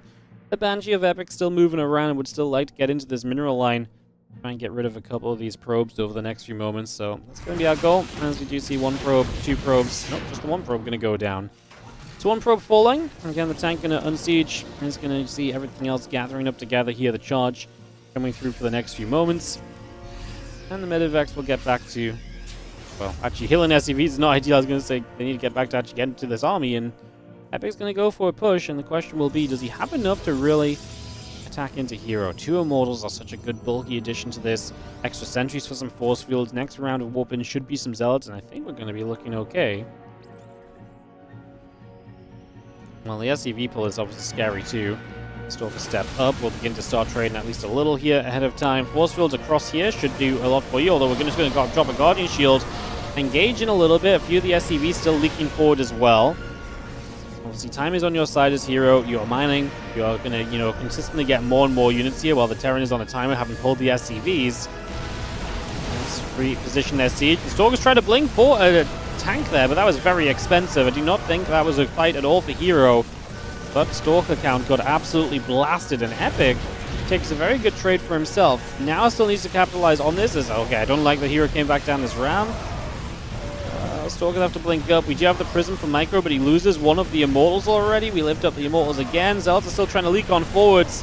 Can Hero get the defense here? The tanks are not sieged all of a sudden. There's 1 tank in the background coming up. We lose another Immortal. I don't think this is good enough for Hero, but we are running dry on Terran units as well. And obviously there is a point at which that just becomes an issue where it's like you kind of needed a certain amount of this to really have that overwhelming factor. Here we go, going to try again with the Zealots going through. The Immortal here should be able to get rid of this tank on the low ground easy, but it was shooting a Marine for some reason. Both tanks go down though, and it looks as though it's still going to be good enough for Hero. Man, he got so close here, Epic. I thought he had it. But you just got to go with these sort of attacks. Even taking, I wouldn't even say Epic was slow, but he still just wasn't fast enough and just continued to push through and do anything he could. GG's, and man, Hero very nearly did not have that one under control, actually. That very nearly looked like a little bit of a disaster. That was, in the end, actually a crisis averted. The Hero moves through. We'll play the winner of Hero Marine and Mana. As, yeah, I'm just thinking maybe we could hop into another game of Hero Marine and Mana, and if we do that, maybe we could then follow the winner into versus Hero. So let me hop onto the European server and have a little bit of a peek around. Maybe there's an idea of what we can do here. Mana's like 4 minutes in game, unfortunately. I guess Gabe's probably streaming. Let's have a look. Let's have a look. He's down a game against Mana. Okay, well that would be a PvP, which has me a little bit less excited. Good time Young already started. We mentioned that. Geralt Baby Marine when I play saw that. Geralt Baby Marine was on WardiTV stream, right? How's that going? It's out of interest.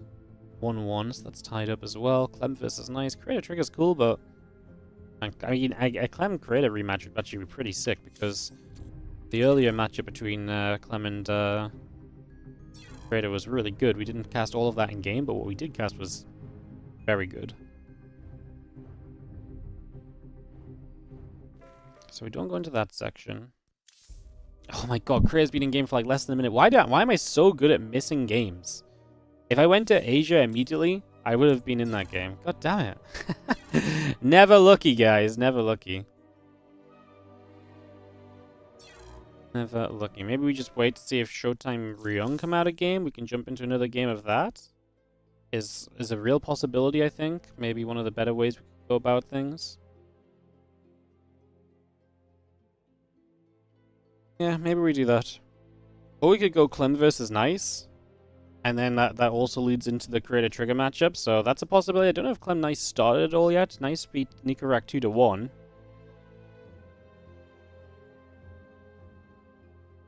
So maybe Clem Nice is just about to begin. We can maybe join that. And then, like I said, that maybe leads us into the Creator and the winner versus Creator versus Trigger.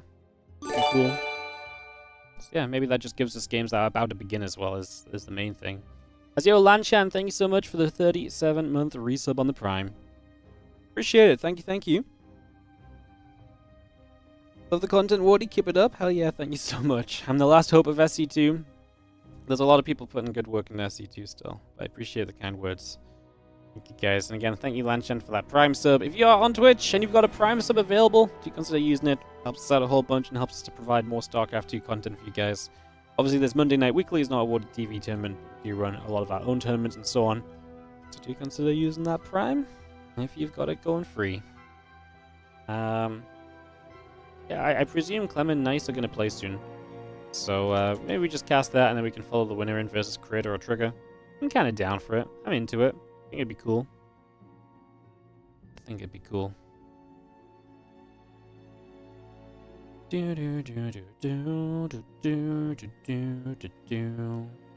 want to jump into the lobby and then just BRB real quick for a minute, so could see the lobby, that'd be nice. Gun did beat Jumy 2-0, by the way. A lot of the bracket moving on nicely, so some players getting into that upper bracket round of 8 and so on.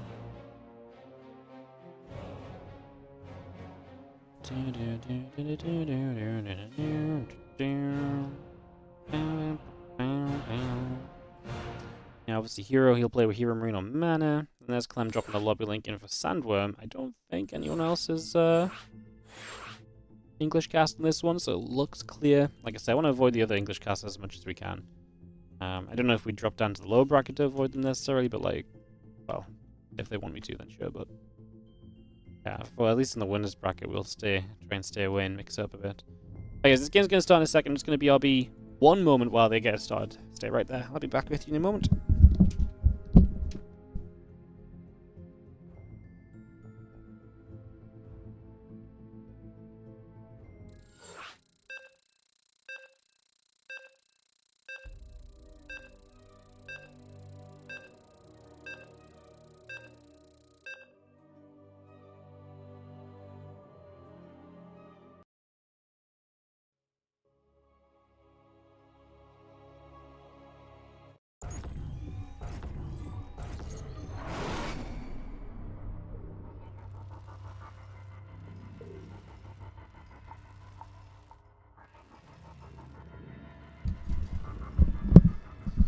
Alright. Clem versus Nice. Game As Clem will paused. drop a pause. Well. Hotkey bug. I haven't casted Nice in a hot second. I've seen him play in a couple of tournaments, just haven't really, yeah, I've seen him play in a couple of tournaments, just haven't really caught any of his games, so cool to see him here. Let's see. Playing Clem is never going to be easy, but let's see what happens as we get into. You never know. Nice is always a creative player. He's always had some fun styles and ideas.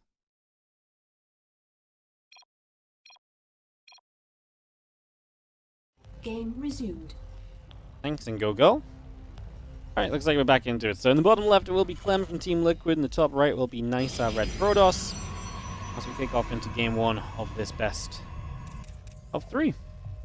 Oh, I'm going to throw us on Funker's camera for a little bit here, guys, so I can stand up and stretch my legs out. It's been a long day. So just throw the Funker cam on, follow his camera around a little bit, and give myself a chance to stretch out my legs a little. Stood up just to BRB just then. I was like, man, I could really do standing up a little bit longer. So yeah, we'll do some stretching. As the probe comes around, checking out a little bit of what's up. For some early stage of this. And the gateway and the barracks are both going to be coming down, so we get both of those up and rolling right off the bat. Is that probe going to come through nibbling that SCV? It's double gas from Clem, so looking to be on the more aggressive side of life here. In this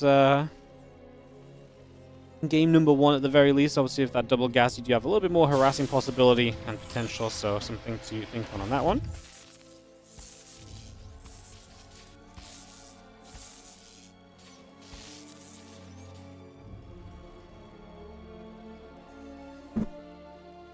SCV does a repair. We'll drop the factory down. So factory into the main base. Reaper on the way through. And we'll just have the probe still coming about and going after the SCV here. So coming around, hitting that. I see a little bit of what's going on. As the Reaper pops, and that will be the end of the probe. But there's already Nice proxying the Stargate. So yeah, the double gas, one base from Nice is not too surprising. Like I say, he's always had a little bit of his own way of doing things, and going to try and set up for some of that right now. With that Stargate coming through. And probe adept, the Warp Gate all coming along with it. The Zealot is going to be there, chasing the Reaper down for a couple of moments as well. So we do go back and forth. Factory finishes up, factory builds a tech lab. We're going to turn back around onto the Zealot for a few moments. Reaper will get rid of the Zealot and the Adept coming back through. Reaper still building.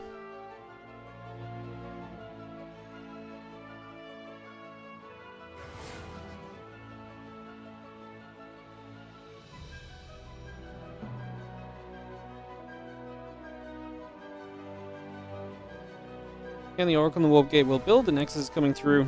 Let's continue to get settled with the Starport on the way up, so Clem will have even more options for himself. Obviously, high ground CC playing very safe against Nice, who has only just expanded recently. He wants to make sure he's not going to end up in too much trouble too early on. So just trying to guarantee a little bit of that there. The Cyclone and the Marines continue to produce on the side of Clem. Starport finishing shortly, and that Reaper hops up into the main bases. We're going to get at least one probe. And forcing the Oracle to activate. We'll not get a second probe, but I mean, the Oracle all the way back over here rather than trying to be aggressive. Clem was pretty well defended anyway, but still a nice little bonus right for the most part.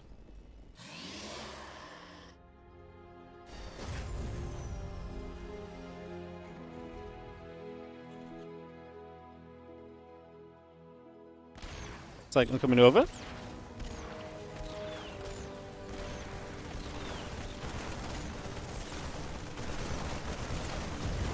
Actually going to knock down the pylon, which means the Stargate gets depowered. However, maybe an open in the main for the Oracles? Nope. That ain't happening. The Adepts get in. They don't do much before the Cyclone's going to play a cleanup. But we pull units to the side, and that does give the Oracles an opening. So there's the chance. And there are the SCVs going down. It's going to be 5 workers killed. Oracle gets away there to the bottom. Obviously, end of the Stargate, so no Phoenix play. We're going to recall the Oracles even to get them out of this corner they're currently pinned into. We'd rather get them out than anything else. And again, the Twilight Council building up on the side of nice. The Twilight Council about to finish. The extra gates coming through. Probes on the way. Battery being added on. Make a double battery, so nice preparing because he clearly recognizes that this push of Clem is going to be scary. You've opened Stargate and you've done okay, but you've not slowed the Terran down a whole lot. Like, you slowed him down more recently, but he's already got a very scary army, so batteries are going to be essential. He's building 3. I mean, there's just no damage output here for nice. Nothing at all. He's got 3 Stalkers. They're barely going to kill a Cyclone. Never mind the Siege Tank in the back. Never mind the Marines. Clem sees the Stasis Ward. He activates it with 1 Marine, so that's going to be a very comfortable starting point. Getting rid of that right away is going to be a big play. As we do see the rest of the Stalkers showing up, and there's a lot of batteries. Oracle's coming through too. I mean, the extra Stalkers start to make a big difference. Actually being able to chunk through the Marines, while just being able to stand there is huge, but we've started to run out of battery energy and the tank is still there. The problem for Nice is as well is, like, the defense was expensive. You had to build all of these batteries, and now you're still going to be in trouble. So, like, even if he'd held on, it's like, well, you had to invest so many minerals to defend as well. It would have at least taken away from some advantage. And it's not like Clem's super committed or all in. Clem's in a fine position to kind of play out a game from here. Dark Shrine ready soon. That's maybe the only concern that remains for Clem, is if he doesn't have scans available or ready to go right off the bat. And, yeah, I think it's fair to say that we should probably be able to deal with the DTs for the most part. 1 DT is going to warp in aggressively to begin with. Now the Stalker's coming through, the couple of Vikings, Cyclones, Marines stepping about as well. And just come through and get those Stalkers as well. And, yeah, the other couple of Marines coming back around. As we have probes continue to die. 17 workers going down, make it 18. DTs starting to come in. Like I said, Clem's preparation against DTs was not huge, but he's done enough damage here that he can take some damage and still be fine. He has an engineering base, and missile turrets can come up. He just doesn't have a scan available for quite a while, but he's about to finish a Raven. So at home, he doesn't need a scan. He's killed the Nexus over here anyway. He can save most of these units from the medevac from the Vikings lifting.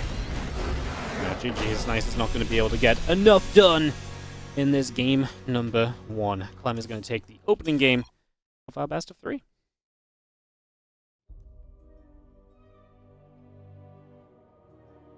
Alright. No other updates on the bracket yet, so nothing else to really talk about. We'll just get into game 2 of Clem versus Nice. And keep our coverage of this section going for the moment. I appreciate you guys tuning in all day. It's been a busy one, long one. Good to see you guys.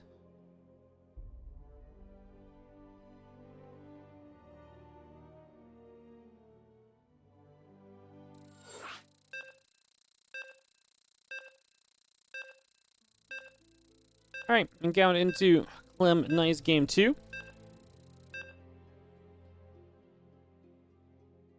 Apparently, Geralt did come out victorious over Baby Marine, so Geralt is going to take on Solar. That's a next match that's happening, the round of 16 matchup.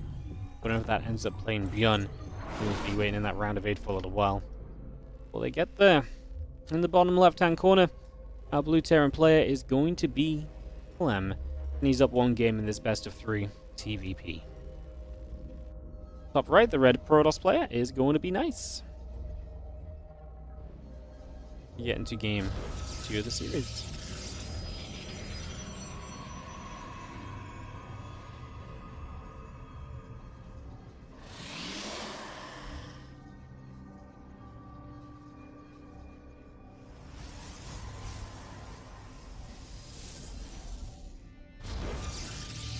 Alright, well, Gateway is stalling, the Barracks is stalling. No surprises in the first couple of moments here.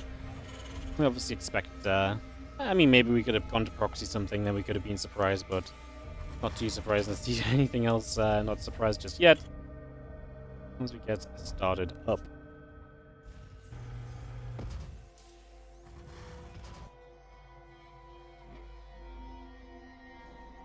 Probe coming over, again the racks and the refinery coming down, so we get that established. Just for the moment now, so get that going. And the probe will move on into this high ground. Just going to start nibbling at that SCV, so we'll begin to get some damage done. Yeah, for a few moments. Few shots coming about. Orbital command coming through. The Reaper is coming up as well. Gonna get this going. As we see our Nexus continuing into play. The Cybercore will start.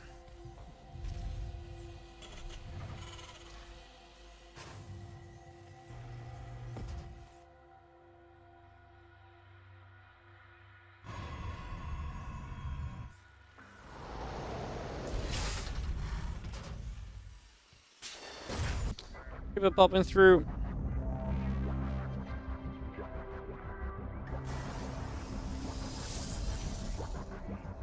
We're gonna have our Nexus building. Obviously, Clem is once again on that kind of double gas, kind of get into the factory quickly situation, so just trying to get there straight away.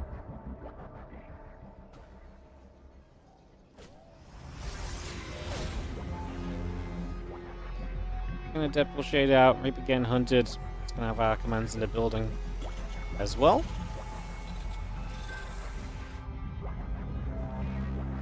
Gonna Depth building. Warp gate coming online. Robo facility coming up right away.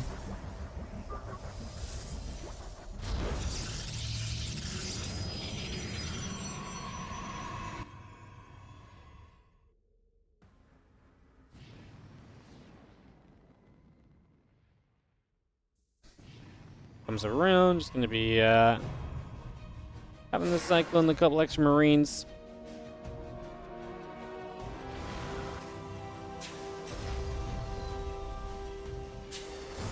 Just gathering up. A couple of gateways plus that robo facility coming through from Nice though, so we'll see him showing the tech choice going into that robo facility to begin with here. Seems to be the plan.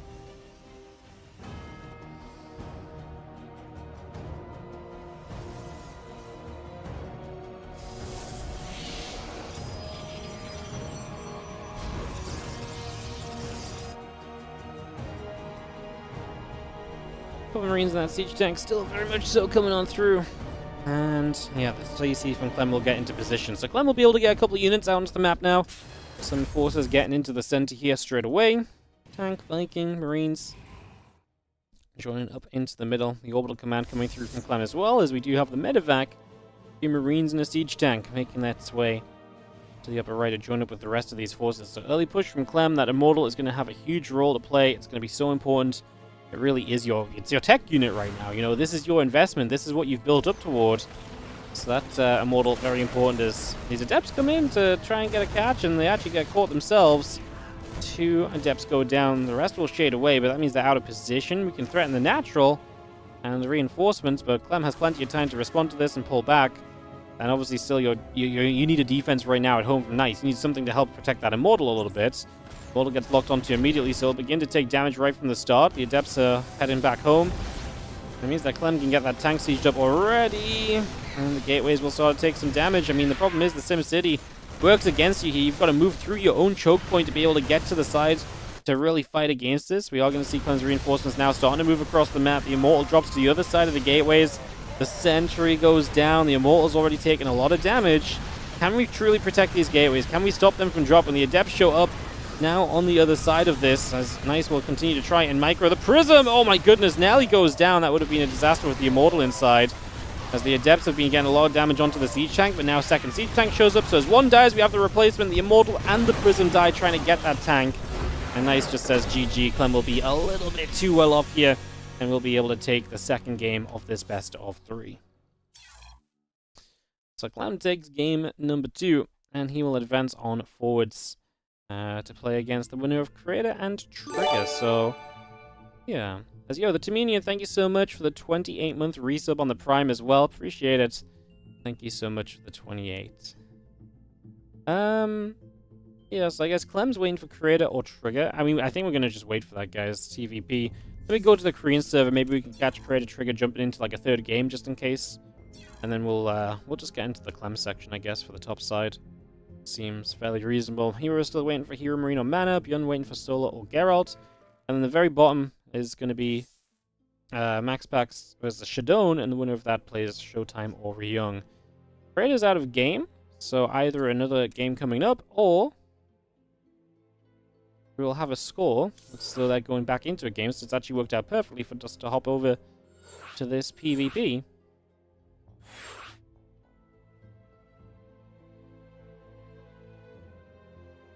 Let's have a quick check.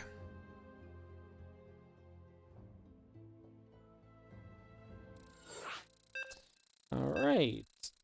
It's 1-0 to Trigger right now, so Trigger leads by a game.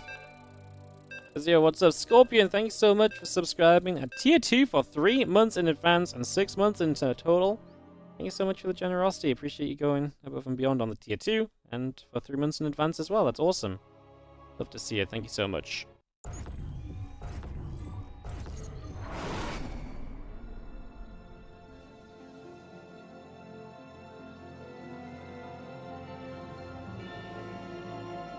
Alright, in the bottom left-hand corner, we're going to have ourselves the blue Protoss player who's down a game in this best of 3. As they must have played a pretty long game 1, because you remember they went in game before I found Nice and Clem, and we had to wait for Nice and Clem a little bit, and then, you know, we played that first, that 2-game series, which wasn't long games, but yeah, that's the amount of time it took for Trigger and Creator to get through a first game and more, so we are going to be, seeing Trigger up a map, and Creator down a map as we get into game 2 of this best of 3. So probe coming over, stepping across here initially. Let's just take a few moments. Just going to be having the gate and the assimilator coming through. We get that settled.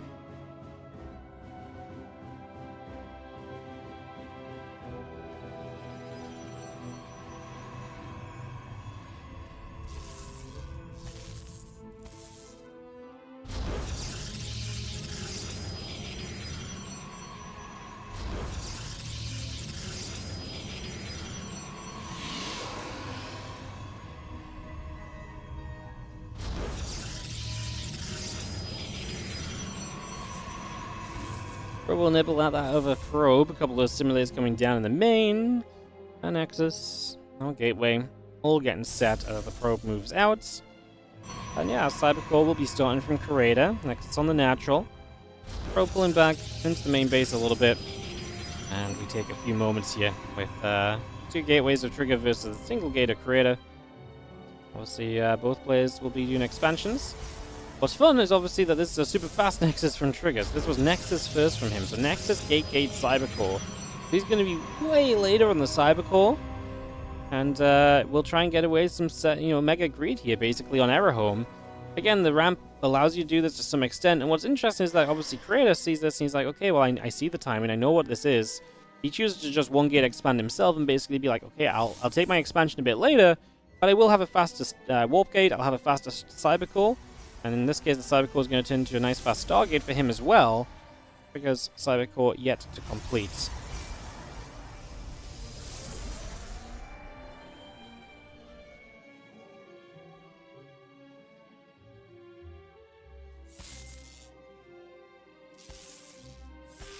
Nibble, nibble, nibble. Probe's taking some shots. We have our battery going down on the wall off as the Sentry and Stalker continue through. Adept still whacking away, dealing damage to that battery. Stargate will be finishing in a few moments from Creator. And we trade against each other for a couple of moments. Gonna cancel up. Again, the warp gate coming through. The probe is on the way. Add an Oracle from the Stargate. And we get ourselves settled down right now as Creator pulls back down to the bottom left.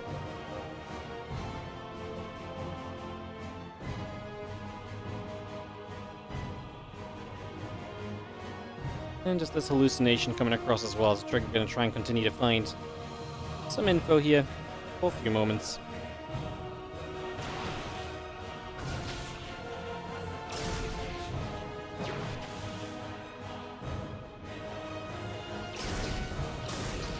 The Twilight Council starting up from Trigger.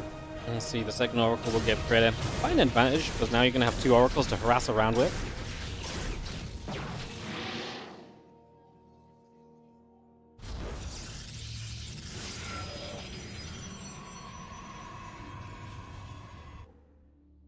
Hallucination hitting, Oracle taking some shots.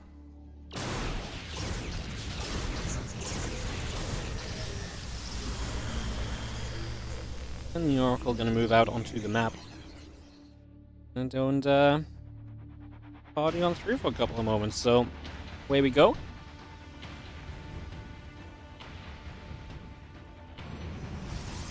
Revelation in the natural. Oracle into the main base. We'll have 2 Stalkers in the center, just going to push it straight back.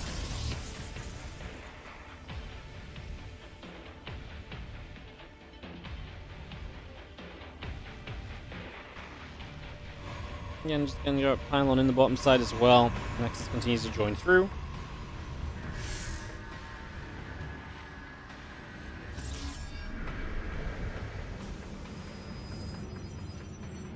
As the blink builds on both sides, Trader still has the advantage of the stasis wards. Like, oracles are so nice because they are an advantage that really lasts throughout the entirety of the game. So they're really powerful in that regard.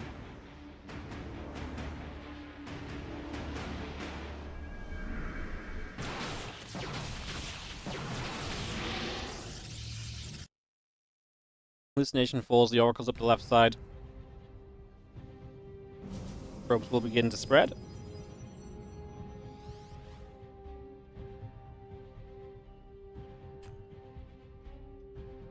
Picking a couple different directions to go in, obviously, again, just trying to get some scouting. Give an idea of what's up.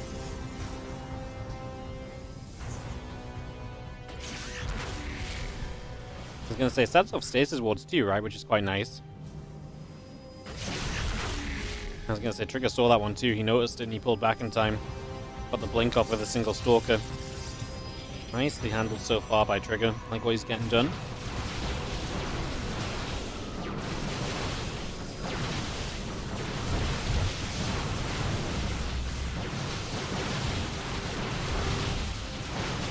Trigger is just a lot more army supply right now. And the +1 being finished helps as well.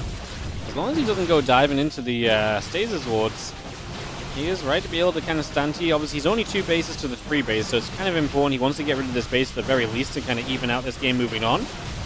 But is there potential for more than that with this army advantage?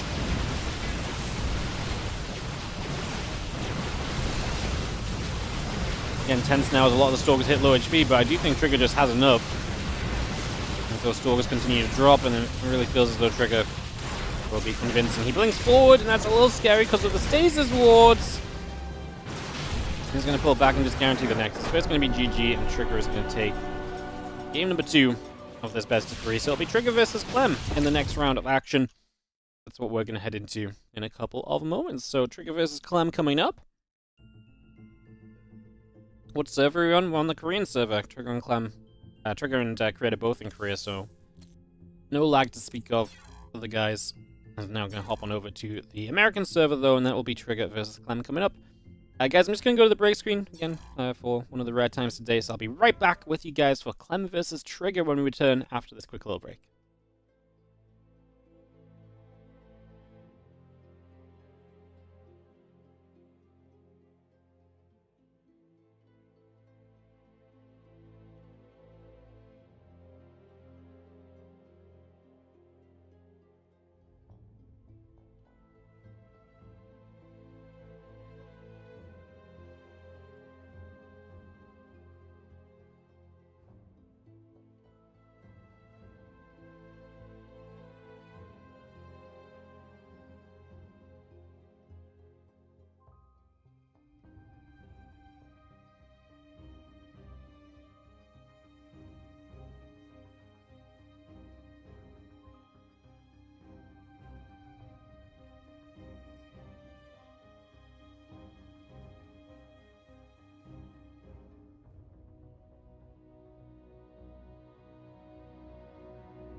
Alright guys, gonna be Clem versus Trigger coming up right here.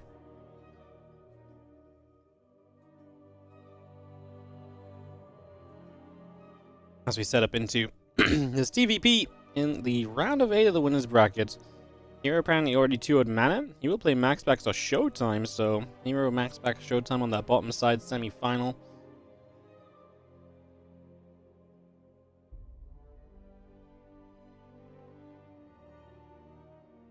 On the top side, it's Clem Trigger, and then either Beyond Jumy Solo or Geralt to move through, so that bottom side's pretty stacked. Max Back Showtime into Hero. It's pretty sick, as we'll hopefully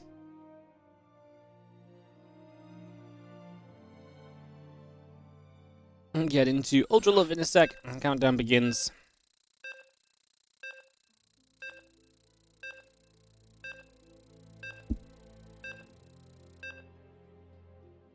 And let's go line ourselves up into this best of 3 TVP between Trigger and Clem. I feel like Trigger some days can look very competitive against Clem, and others Clem just does his thing and it's very tough, but interested to see how this goes.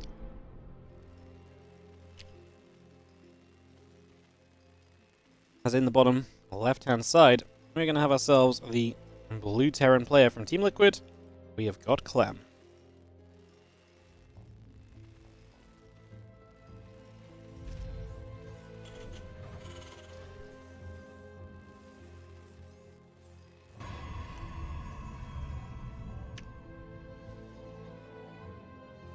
Top right, the red Protoss player will be Trigger.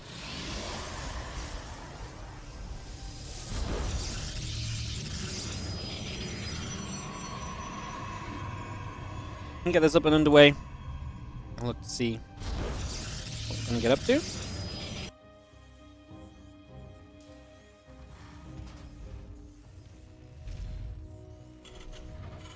In this round of 8 matchup, getting things are rolling here.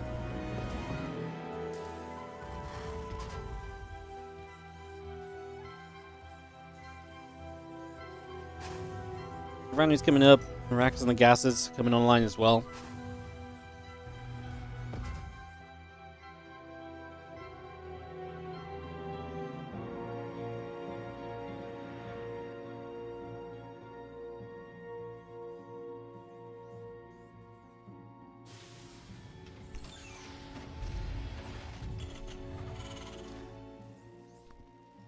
Clem just continuing to play this double gas, definitely the more aggressive openings. Is what he's been leaning towards throughout the day.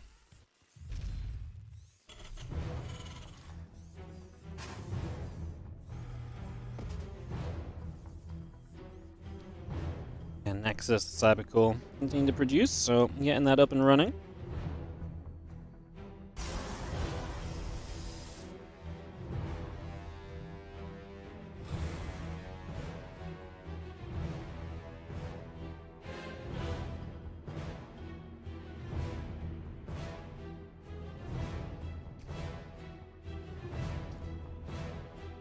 Reaper moving about, just going to see the SCV on the move. Reaper will start to hit the pylon for a couple of moments. A little bit of damage on that one.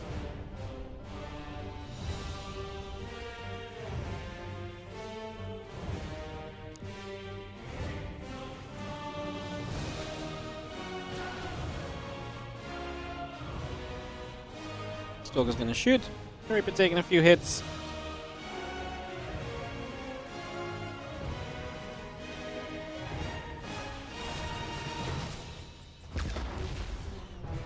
The Stalkers actually are going to be able to get rid of the Reapers, so nice little catch from Trigger, gets rid of some of the continued scouting that Clem might have been able to get for himself otherwise.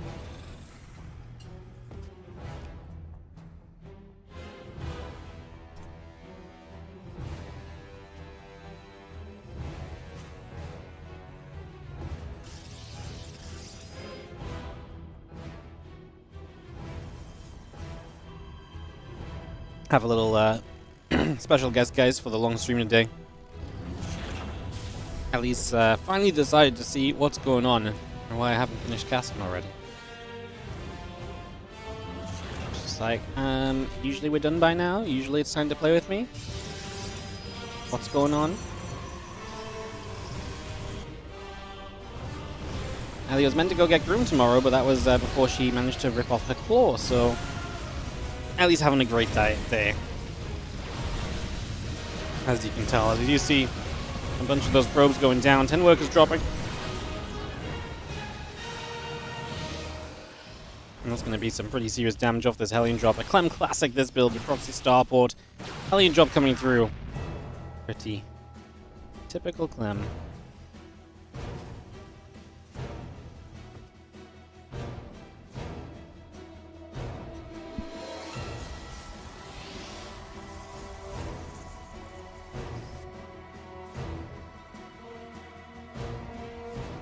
Marines get ready to jump into the bunker. There's obviously the Stalkers coming across, looking for the counterattack to make up for the damage taken, but you know, he took a lot of damage and the defense is here from Clem. The tank will siege, and this really should just be able to clean things up a little bit and to slow things down.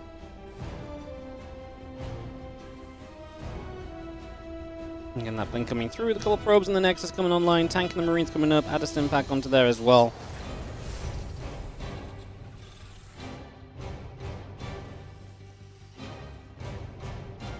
Stalkers will just step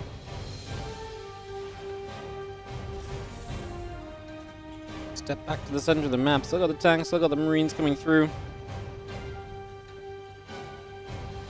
Obviously, Clem will probably not want to do too much until he hits Stim again, which gives a little bit of recovery time to trigger, but that, again, that was a lot of workers lost early.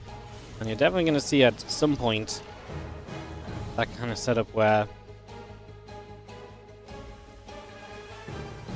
Sorry, excuse me. You're going to see at some point that sort of setup with the bio moving out, and you're really going to see the effect of that early damage done, like in the terms of the difference of army sizes. Definitely seems like where we're going to be ending up for the most part is just have the robo facility still chrono boosting up for a few moments.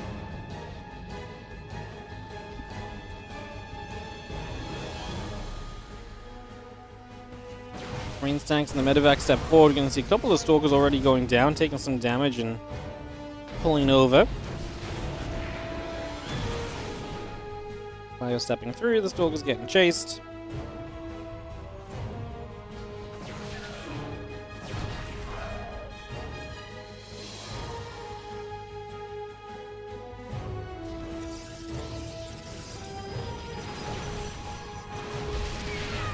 Going to be seeing a couple tanks starting to siege up. The Marines will step forward. Just going to be seeing those L's getting chased to the sides. A couple Stalkers getting jumped on. The Nexus is going to recall up to the 12 o'clock and bring the units from the natural to the third. But that means that Clem can just do this the other way around. Now he's just going to stim into the natural, where the robo facility will be exposed. Double pylon powering that, so we will not lose the robo straight away. But charge isn't done yet, so these Zealots don't exactly really want to be trading right now.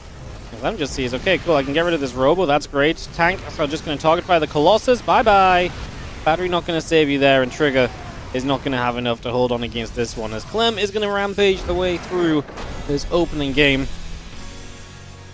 A 1-0 lead here for our Terran player in this best of 3. So Clem gets off to a 1-0 start.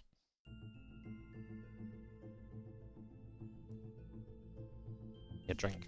I'm trying to swallow I'm like, yeah, my throat's so dry. Alright, so Clem gets the 1-0 lead over Trigger here. Game 2 coming up in a moment.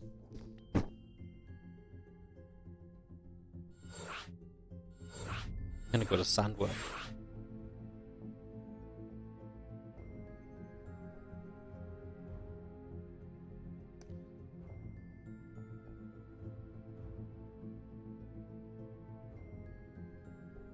Does Clem make a max of 4 tanks per game? That's a good number to make, no? Good amount defensively. It's good enough offensively.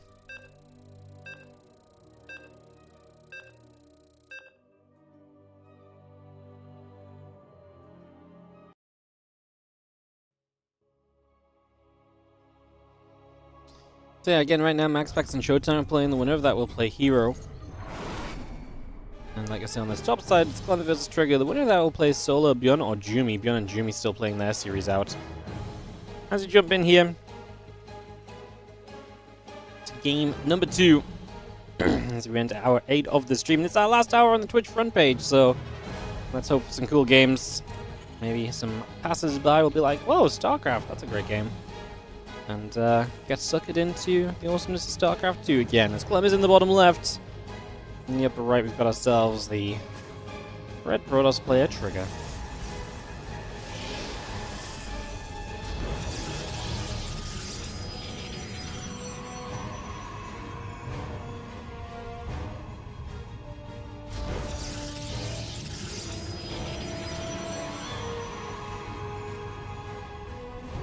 Alright, game 2. Kick this off and get this going.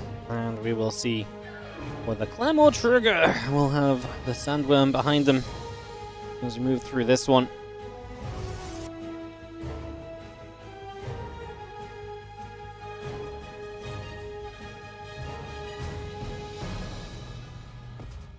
The barracks is going to be finishing up in just a few moments, so we'll get that racks to be done.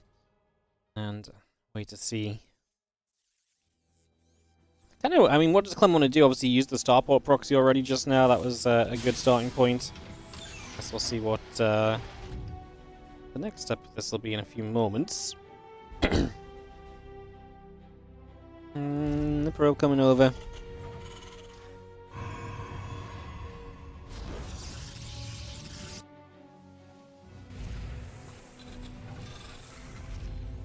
And drop another depot down into place. The CC coming up.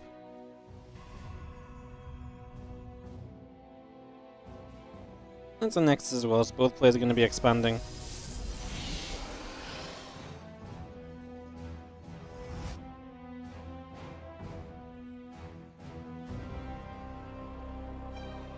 Again, the Zealot is coming down to the south, the CC and the factory coming up, add a refinery on, add the reactor on.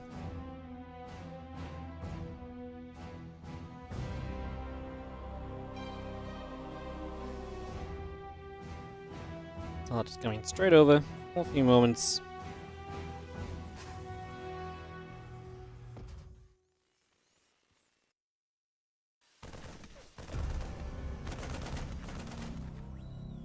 Marines will hit. The Zealot taking some shots, taking a few hits and going back the other way.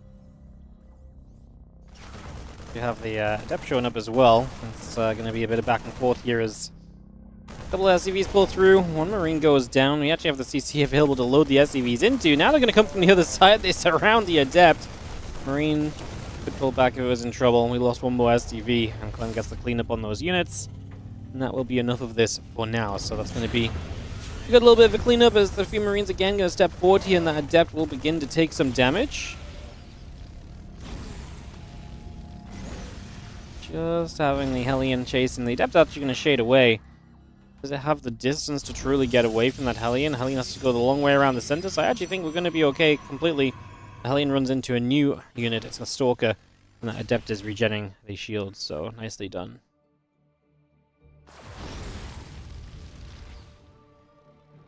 Yeah, and Blink coming online, we had the Robo Facility through as well.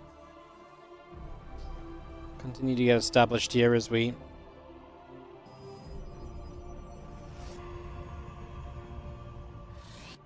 have the Blink in the gate and the Robo continue to come about.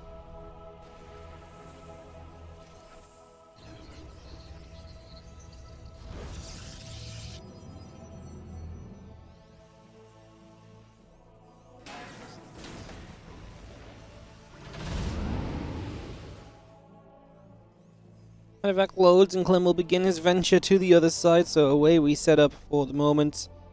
Journeying through.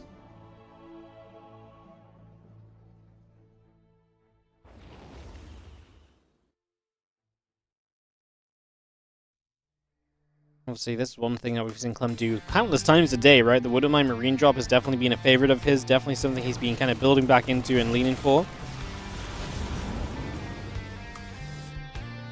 And Raven halfway done. The tank and the Marines coming up, the Rack's about to finish, and the bunker coming through as well. Well, Hellion gonna get chased, and obviously with the medevac deflected, should be no further pressure for the moment at least. As Trigger can finally put a third base down. Hellion's safe enough to do that, so it's going to pop that straight back into place.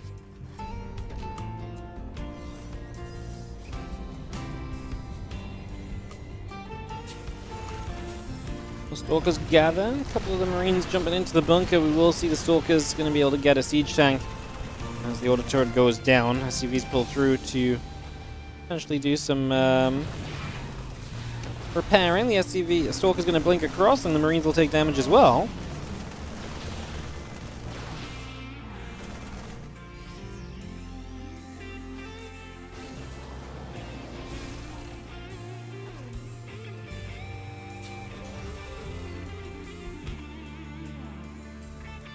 Again, +1 stim. Continue to build up, but the extra Stalkers are coming through as well as we get ready to go. It's going to dive straight through. We're just going to have ourselves the Ravens going down. It's actually a nice catch, right?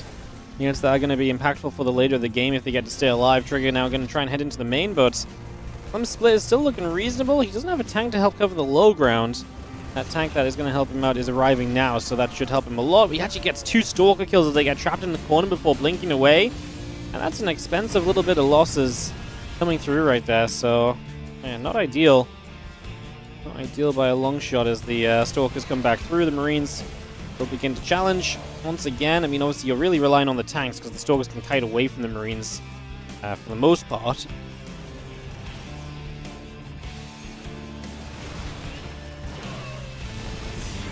Tank shot coming in. It's going to be seen how Stalkers are getting pushed the other direction still. Medevac's coming back overhead against him, about a complete combat and +1 coming through too.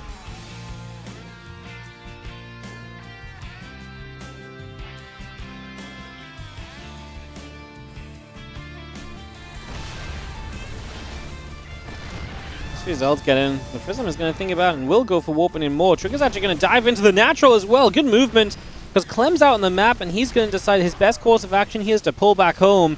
The majority of Clem's units being out there, and he's getting punished for that movement. He's going to get a lot of the Stalkers. They try to recall. Gets about 5 Stalker kills. So far, hasn't actually lost that many SCVs as the Zelds lift back up into the Prism and back away. So they're just going to fall back a little bit. We do see another run of Zelds getting warped in. The Stalkers gathering. And we are once again going to go for a little bit of a push through the middle of the map now. So an army coming across to that bottom side, and Trigger will keep on firing through. Clem actually has a huge army supply lead. Again, he didn't lose that many SCVs here, so this was really not as bad as I thought it was going to be. Medevac is going to lift up, going to retreat as he's not sure about defending the third. The Prism goes down as it sets up to warp in, and these Zelds will fall, and that's going to take away a lot of the multi-prong that Clem's having to defend against, as we see the Stalkers showing up. But that's really it. There's only these Stalkers. There's not much else for Trigger at all, so he really is not in the best of positions here overall. And there is a drop on the top side. Clem going to try and stim down the Nexus, which would obviously be a huge pickoff. To get rid of that 4th base would be nice. Stalker still trying to fire a couple Widow Mines, setting up and burrow them so they don't fire on one single Zealot.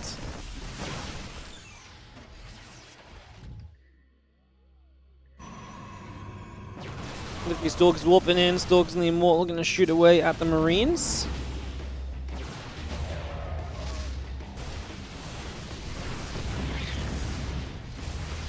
Going to get the Medevac as you see the couple of Vikings going to go for the Prism. That's going to go down again. That's not pretty because re-establishing that could have been the way to keep pulling Clem around and to maybe make something happen with this lesser army supply.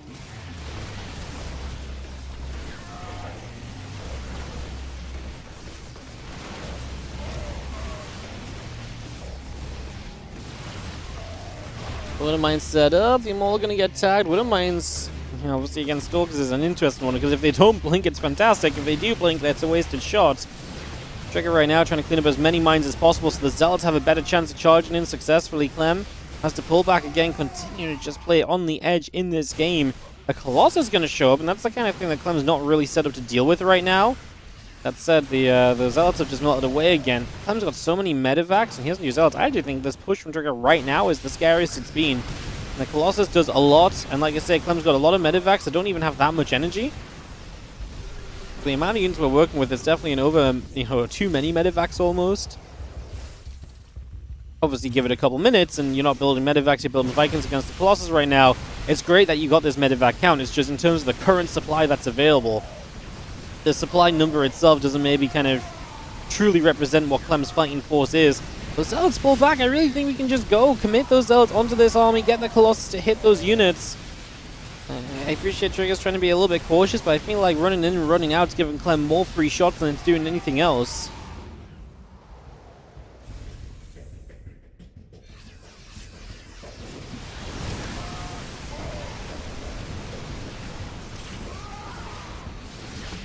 Mine's going to fly, a couple of Zealots go down. We will see the Colossus still firing back. The Bio taking a few more shots once again.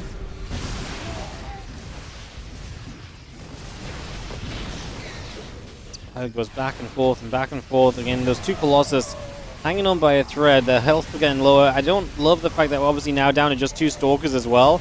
That's less damage output against Vikings, but also just less damage output every time we're doing poking attacks.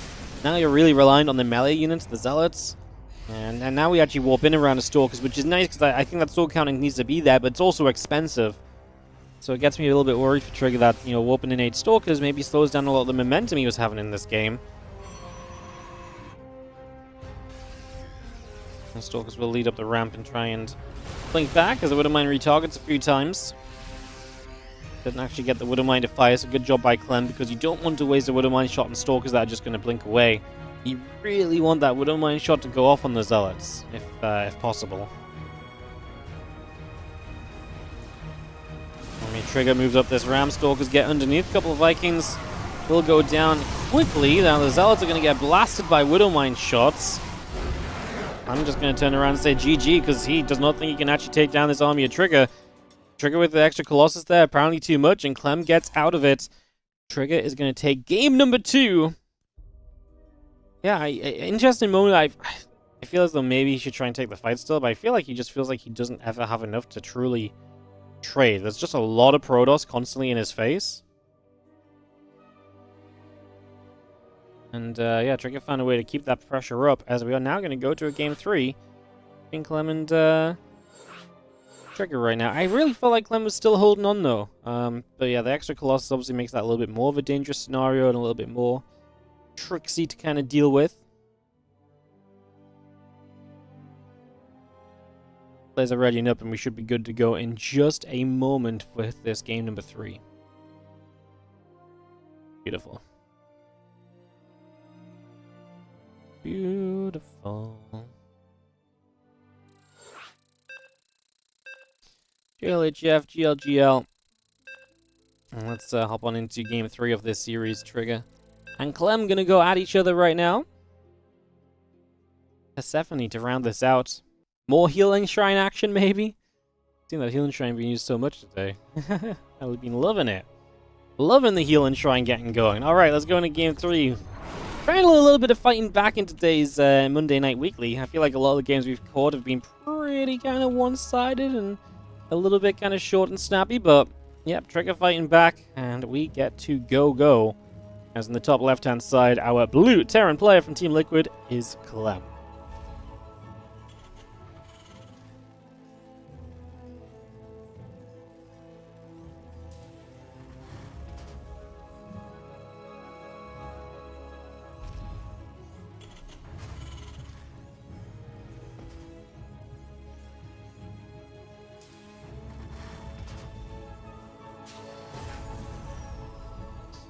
Trigger in that bottom left from Basilisk, setting up here into this game 3. Can he get an upset in this upper bracket round of 8 against Clem here in the Monday Night Weekly?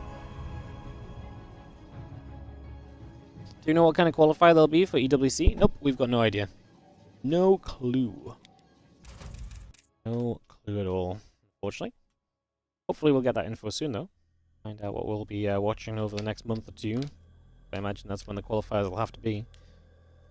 The events like July or August, then that's kind of only like 3 months away, you know?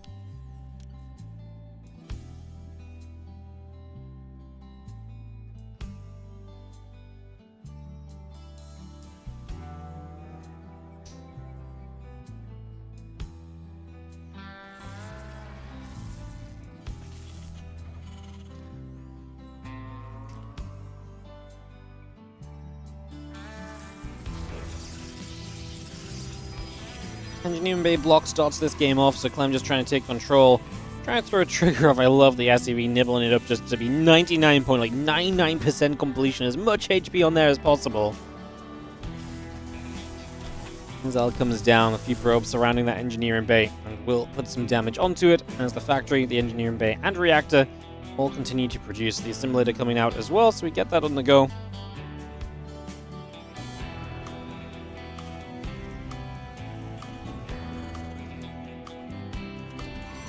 CC building in the main, and that's where Clem is just going to be very cautious. One gas this time, no double gas, and then high ground CC just to make sure we're going to be okay.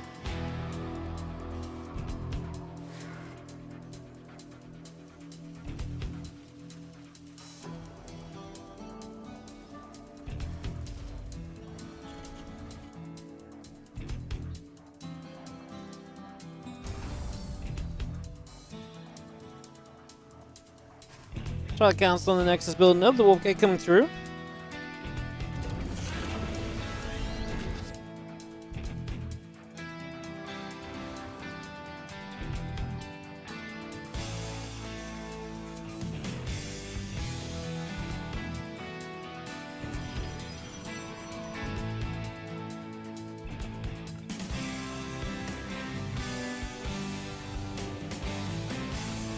Gonna be seeing a couple Marines in the medevac coming around. CC about to finish up. The starport will be done. And again, this bit of my Marine drop.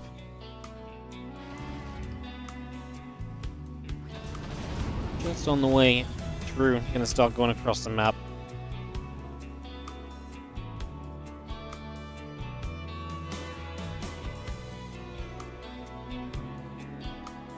Couple of depths gonna move around again. The blink is on the way. The gateways are coming up. Probes and the stalker coming in, and there is the blink starting. The Twilight Councilors, Marines and Wood Mine into the main. Wood Mine will burrow. It's going to target a probe already, and now going to go after a few more workers. 4 workers go down. To start this off, the Marines will continue to trade. Jump to the low ground, and yeah, 4 workers is a nice start. Obviously, the Wood Mine going off so quickly is part of the, I don't want to say the problem necessarily, but it does kind of create a little situation, right, where basically that Wood Mine, if you keep it active, you can do so much more zoning. So don't get me wrong, I'm not complaining about the scenario. It seems pretty good for you overall, but it's, yeah, maybe could have been a way that Clem could have done things a bit better. Well, Raven is coming online as the couple of Marines continue to gather up and we settle ourselves here.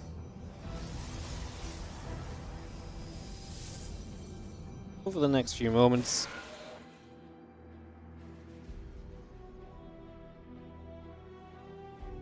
Brings the medevac out down on the bottom side. Just gonna see that blink finishing up shortly.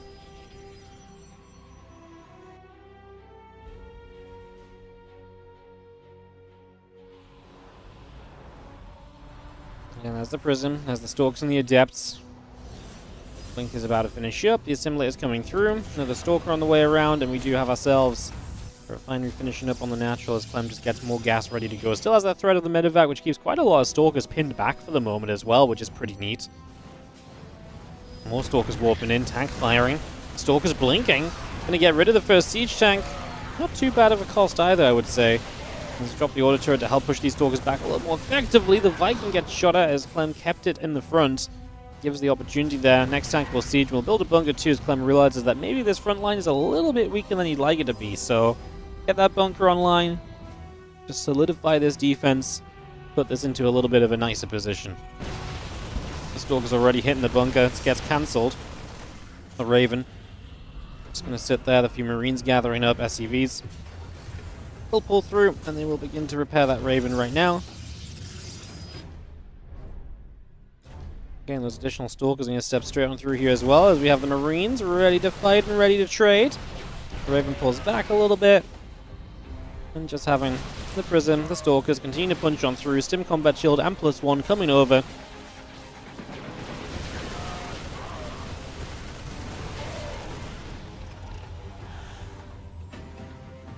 You have the Prism loading back and just going to be heading into the main base. Those Stalkers unloading, got the Widow Mines building up on the factory, and Reactor taking some damage. Stalker's going to begin to hit, and a few of the SCVs go down. An auto turret puts itself into position, and the Prism gets chased away out over to that left-hand side. Storm, building, charge, producing, gateways, and Immortal all coming online. for the moment. Medevacs load up and peel away to the left. The Stalker's going to try and get the Raven, which does now fall.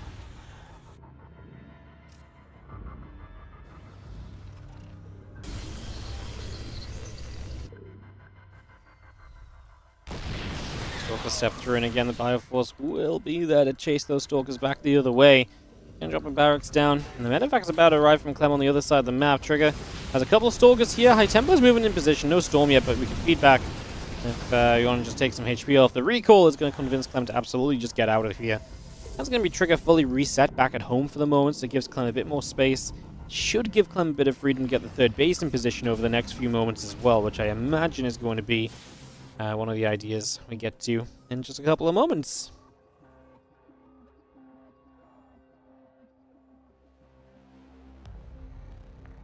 When that charge completes, the units are triggered back into the center.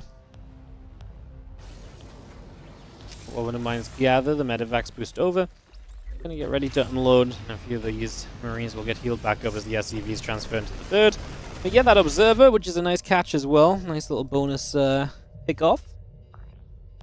And with good eyesight, spotting that little blur, recognizing what's going on.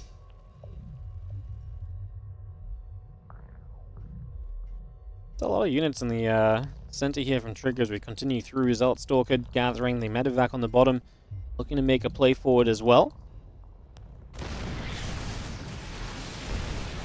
Fire units will try and come through. The Stalkers and the Zealots continue about. Widowmine shot's going to go off onto the Archon. A couple of those Archons taking hits. We do see the Stalkers continue to take damage as well as we continue to trade. I mean, this is 10 SCVs down, but then the entire army of Triggers going to start falling. Widowmines over here are a problem as well. There's just no good unit here to deal with the retreat, as there's no Zealots to kind of throw in and to slow the Terran down, so you lose the Immortal. Obviously, the Stalkers can blink, but that's about it, so Trigger loses everything. 3 Stalkers, and he's even rallying an Immortal up right now, which Clem, if you saw, would probably have jumped on. I think Trigger pulled it back just about in time. Oh, I blink forward! What are we... That's hecking brave, Trigger. I think it's actually stupid more than brave, but I guess sometimes bravery is stupid as this. Widowmine, no! No, double Stalker kill because they blinked in to clean it up and they went on to cooldown. Oh, the cooldown finished.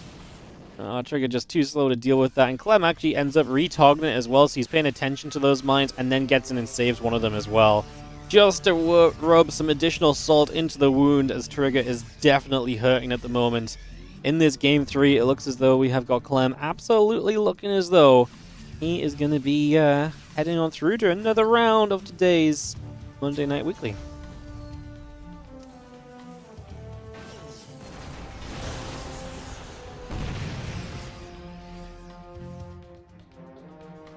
Push across, person pulls away. Couple of Stalkers take some hits. The Vikings will push through, and there goes another Zealots.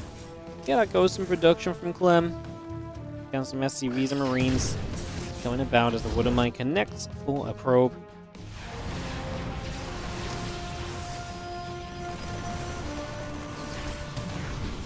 And that Bio very much still pushing through. The Storm dropping onto some Marines. Prism goes down. Lazard gets shot at another Storm, hitting nicely. Clem just loads up. He's going to go drop into the main base. There's not really enough Stalkers to stop this by blinking in after. And obviously the main base is something you got to defend, and now your units are all over the place as Trigger. They're going to have to run through some horrible spots to come up and defend this.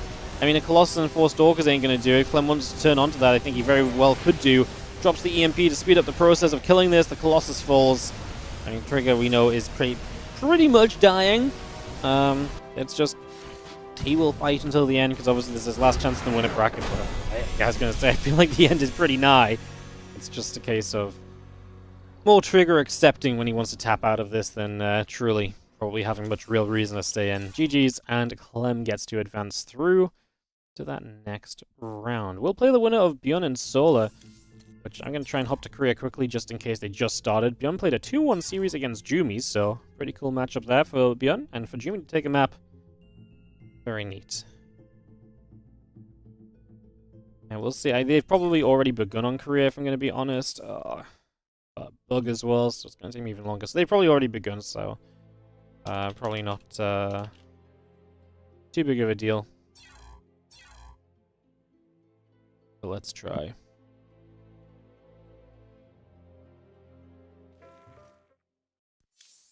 Oh yeah, they're like 10 minutes in game. Ooh, now on the Steadfast stream it would look like. Let's have a little peek as to where Bjorn and Solar are at. Solar's up 1-0, but down in supply for game 2, so looking pretty good to maybe go 1-1. Maybe we get a game 3 out of that in the near future. Awesome. What else is going on in the bracket? So, apparently Showtime 2-0 Max Pack, so Showtime knocks Max Packs down to the lower bracket. Man, Max Packs has been a little shakier again lately, hasn't he? Really has. So Clem will play the winner of Beyond Solar. Hero is playing Showtime. I presume that one's already started up. Or it's probably going to be starting soon if I had to guess.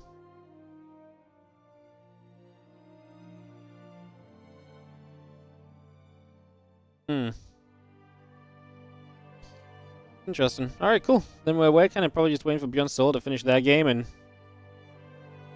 it would either be Solar versus Clem or game 3 of Beyond versus Solar, basically. Or we could look at the lower bracket a bit. I don't know how exciting the lower bracket really is when I look at it right now. I think I'd rather jump in and cover some Beyond Solar game 3 action. Beyond does look as though he's continuing to improve his position in that game 2, so I think game 3 is a very likely scenario.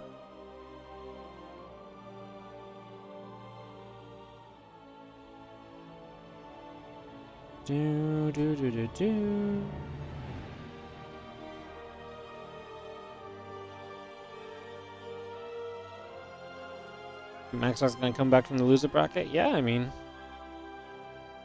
very possible. Some best of ones make his way back in. Very doable.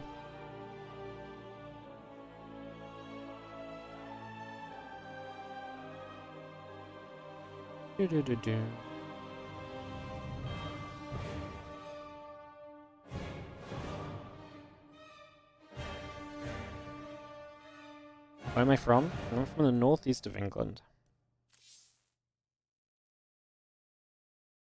Northeast of England.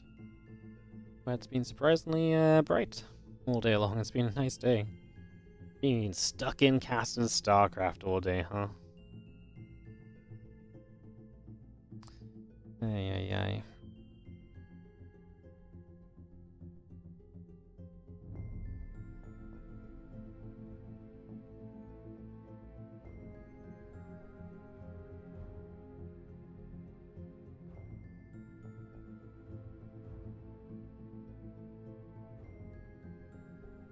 Love watching the stream, also improves your English. Hell yeah. It's awesome. I don't speak the best English though, so don't pick up any habits from me. You know? Don't pick up any habits. Gun's still about 30 supply ahead, but Solar is a very difficult Zerg to kill. So he's just hanging on in there as best he can, but it does look like that's probably going to go to a game 3.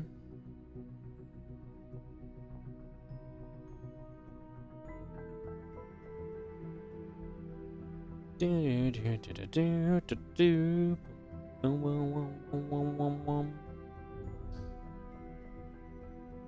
it definitely looks like, I mean, Bjorn is, 200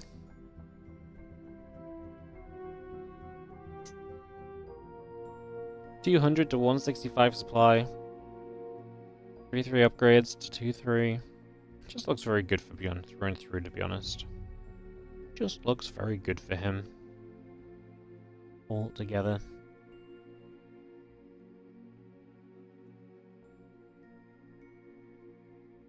Butchered the sentence. You didn't butcher it. The most important thing about language is getting people to understand what you mean.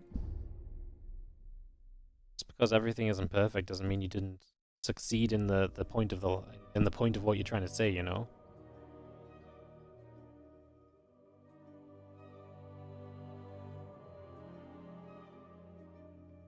Soul actually got maxed out in this game. Soul is such a difficult Zerg to kill. If he wins this game, it'd be ridiculous. He's been meant to be dead for a significant period of time.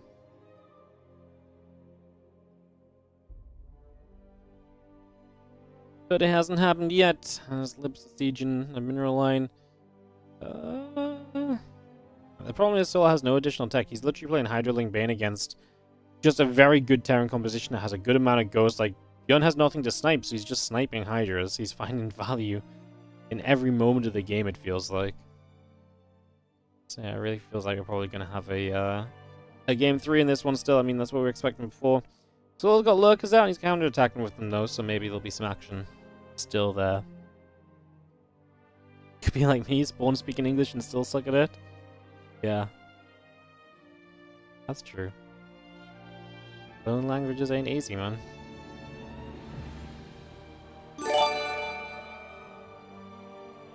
Yo, Kempsington, thank you so much for the 3-month resub on the Prime. I appreciate it. Thank you so much for priming us up. If you guys are enjoying the stream today, do consider hitting the follow button, see when we go live again in the future with more StarCraft 2.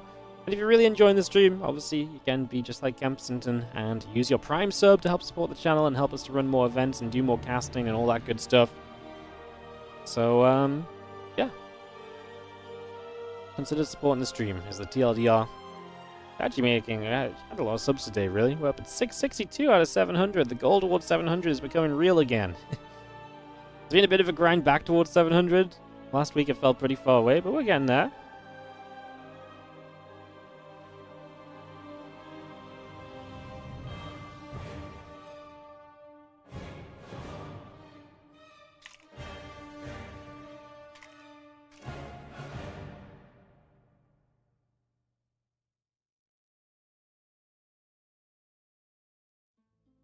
Yeah, still in the game.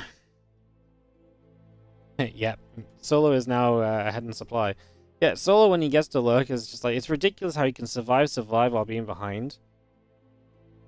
And then the lurkers, and then he gets the lurkers and he can start pulling the game like truly back in his favor.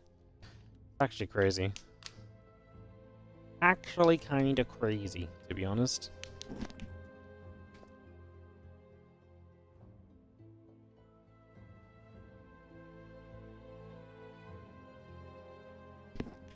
My last hydration for the day, guys. After this, we're out.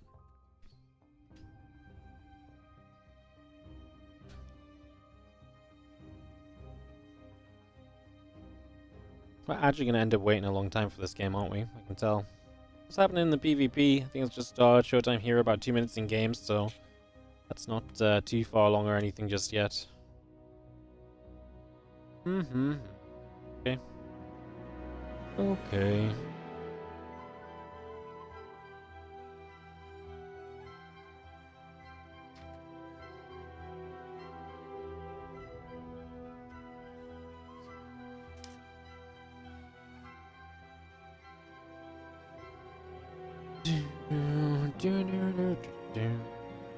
Yoink! Whoa, you can't abduct most ships anymore. See, we're true to StarCraft. We actually let you still do the things that make sense. Of course, motherships should be abductable. Oh! Solo just kind of gave away like 10 Hydras trying to kill 3 ghosts. Oof.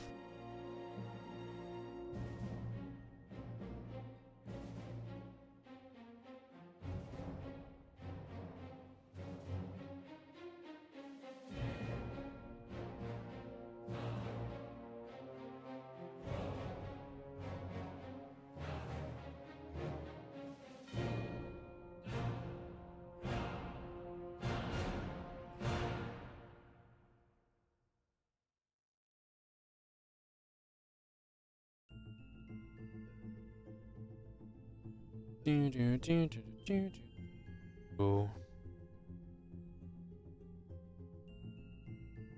Yeah, we're just waiting, guys. Unfortunately, the game we're waiting on is obviously taking a little while. Have you heard any of pros talking retirement post EWC? No, I don't know why that would be a thing. Well, any more than it was a thing this last year. Like, there's no reason that StarCraft 2 may not be at EWC next year. There's no reason there might not still be StarCraft 2 events. Like, I think it's way too soon to even consider what's going to happen next. I know it's very negative because ESL Pro Tour ended. That doesn't mean that, like, just because we don't have a circuit doesn't mean we can't have tournaments, you know? I don't think EWC... again, maybe I'm being Mr. Optimistic or something, but I don't think you should look at EWC as being the big finale of StarCraft 2 eSports. I don't think that's what it really is at all, to be honest. Personally. And obviously, I'm meant to be positive, I guess, but like, yeah, I don't know. I just don't think it's going to be I just don't think it's going to be the big finale that a lot of people will make it out to be. No more than we've just had, like, 8 months or something of people telling us that EWC was never going to have StarCraft 2 this year,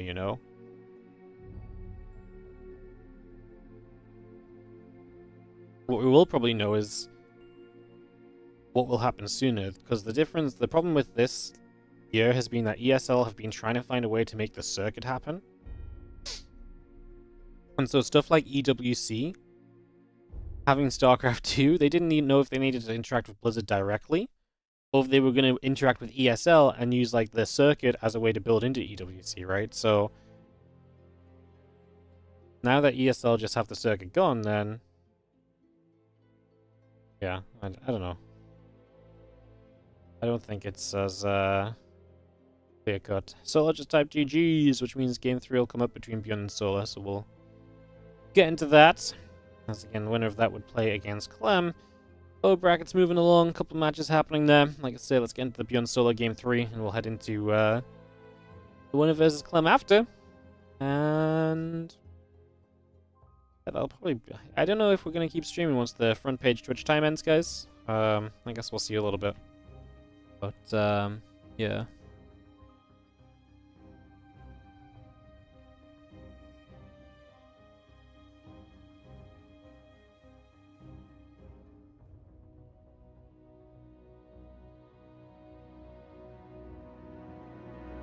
Oops, I misclicked on the lobby. Please don't say I missed it. If we just waited 20 minutes for like to misclick the lobby. No, I actually missed it. No. Oh my god, I'm so sad at myself.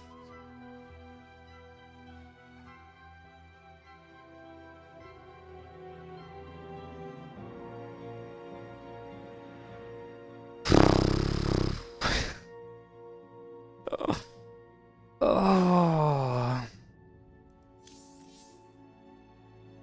Well, I suck.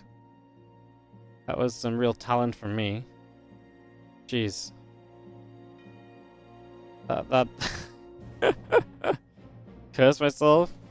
I clicked on the lobby and I was like, that's really weird. Why aren't I joining the lobby? Then I was like, oh, I've clicked like just above the join lobby links. I was like, oh. So I clicked to join. I was like, oh, that was awkward. And then they actually started. Pain. Sadness. Misery. You know what? Yeah, that's my fault. Oh, I hate myself. I literally just waited 20 minutes for nothing. Thumbs up. Love that for me. Actual pain. Actual pain. It's because I'm not in the chat channel as well, I guess, but like, I have everyone on friends list, and I was literally watching, like, to join the lobby. It's not like I was pissing around and not paying attention. Yeah. That's very sad. Because I actually don't know how much else is going to start without... I mean, maybe the lower bracket, Geralt Milky Cow winner versus Mana or something? They should restart for me? No. This isn't even my tournament. They already have an English stream in there. It's all good. Looks like Mana is probably going to play a best of one against Geralt or Milky Cow soon. Because Geralt just came out of game, so Geralt's going to play Mana.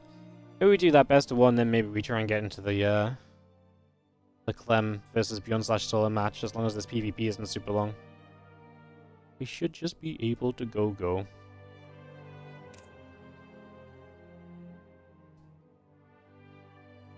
Alright. Yeah, sorry guys, that's on me. I really wanted to cast Beyond versus Solar Game 3 as well. It looked like they played a sick game too. But that's okay. We'll jump into this PvP, which is going to be Mana versus Geralt. And kick off into this game. So Mana Geralt, one game, best of one in the lower bracket. The winner of this plays Max Packs, but like I'd rather jump up and cast like the Clem semi-final. So I think that's probably going to be our rough game plan. As we'll load on into this, in the bottom left-hand side, the red Protoss player will be Mana. And like I say, this is just a best of one. So no mistakes available. Here in the lower bracket, you get a second life, but it is only by a map. It's in the top right. We have the blue Protoss player, Geralt.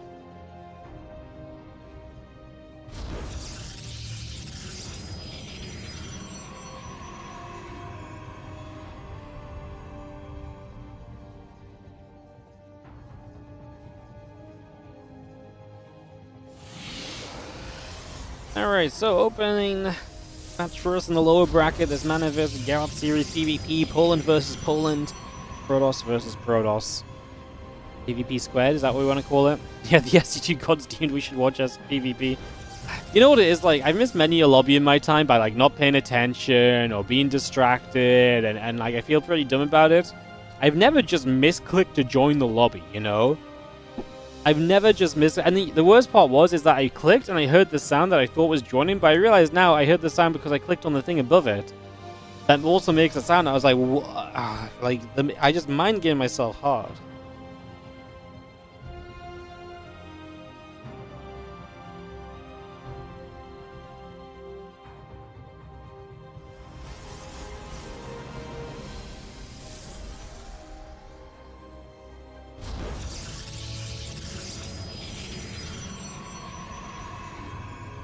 We're just going to patrol around, Cybercore sets, and do have our probe coming up into the high ground here, moving across.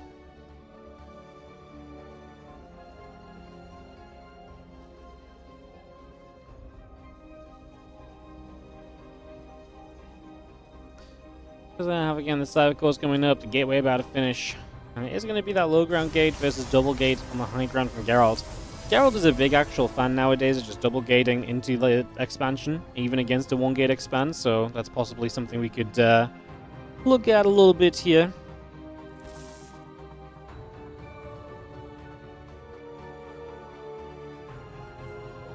And a couple stalkers coming through, the Stargate coming online.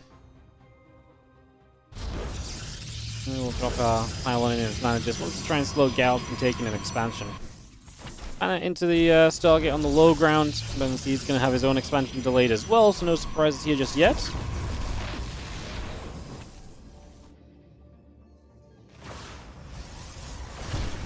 We'll fire a couple shots coming through. So you have two stalkers from Geralt getting out onto the map. No sign that he's going to continue to be aggressive or anything, just wants to get out and poke around a little bit. He will be able to drop the Nexus down as well. So both players getting the Nexus on the go.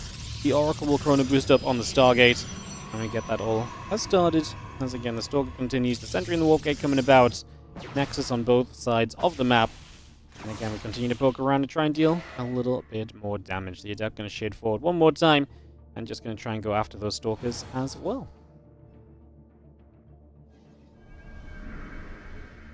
Again, the Twilight Council building in the back right side of Geralt's base. So we get that coming through. The Oracle of Mana. We'll move over, and the couple of Stalkers get underneath the Oracle, already poking about and getting some damage done. Mana actually trying to fight those Stalkers back as well, so a bit of back and forth. As you do see this group of units from Mana heading to the top right-hand side. Gonna go in via the natural here, and well, the Oracle gets turned around again. Stalker just gonna shoot the other couple of Stalkers coming over.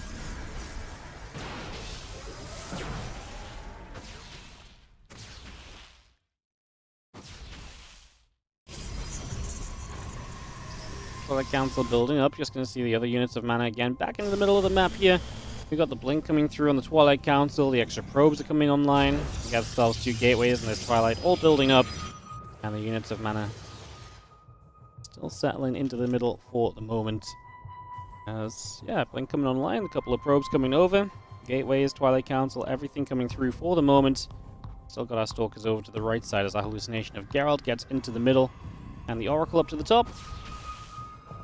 Getting set as well. Stalker's going to take some damage. We're actually going to run out of battery energy in a second. Stasis Ward does not go down. Man, that's huge. As the battery the energy overcharge goes onto the battery, that's huge, because if that Stasis Ward goes off, then Geralt loses two of the Stalkers that he's fighting with here, and then he gets really outnumbered. How that Force Field nearly gets a catch. I don't think he's going to get... Well, he might get one more kill. It would come at the cost of a Stalker of his own, though. Destination flying back through, the Stalkers get back down to the bottom, and again Dark Shrine building from Mana, extra gate, extra probes, Blink as well, coming into play.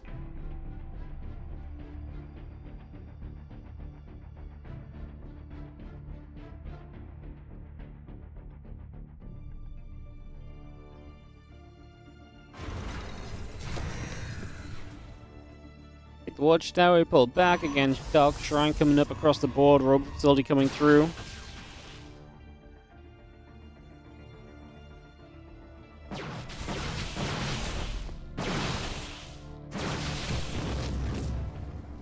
Yeah, Stalker. A few Stalkers going to go back and forth. Just going to be having the extra. Well, again, Stalkers warping in. What's funny is they're both going Dark Shrine. Blink will finish for mana in a moment or so you'll have that back on track, and then, again, that Dark Shrine much closer for mana than it is for Geralt, so funnily enough, Geralt's the one with the Robo Facility for an Observer to get detection, while mana has the Stargate. He'd have to get into an Oracle, which is obviously a little bit tougher. Mana going to lose this forward gateway, though, so the forward pylon warping will just have to be a slow warping. However, those Stalkers being over there, Mana's going to capitalize, goes into the natural. Oh, this is going to get awkward, though, because he didn't have enough to one-shot, so he doesn't actually get that many kills initially. And what's he going to do now? Go further into the main base. He's going to recall here. Yeah.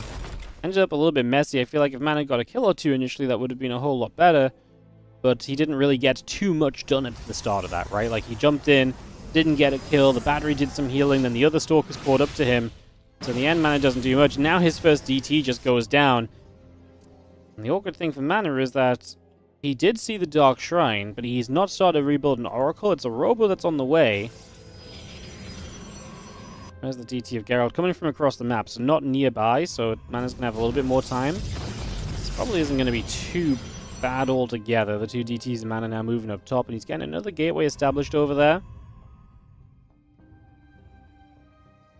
Mana is moving. I think he sees that DT, so he's just going to scare it off and make sure it doesn't want to come in.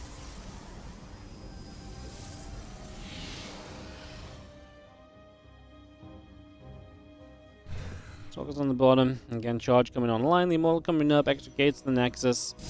Going to be a fourth base on the right side. Versus, I mean, yeah, big difference there, right? Geralt having the base advantage already as well is a pretty big deal. We will start a fight. A couple of Stalkers going to end up blinking in toward each other. So Stalkers blinking, Stalkers fighting. We fire a few shots, and again, a couple of probes coming about. The Observer coming online. The extra Stalkers are going to build. I've seen a couple of DTs.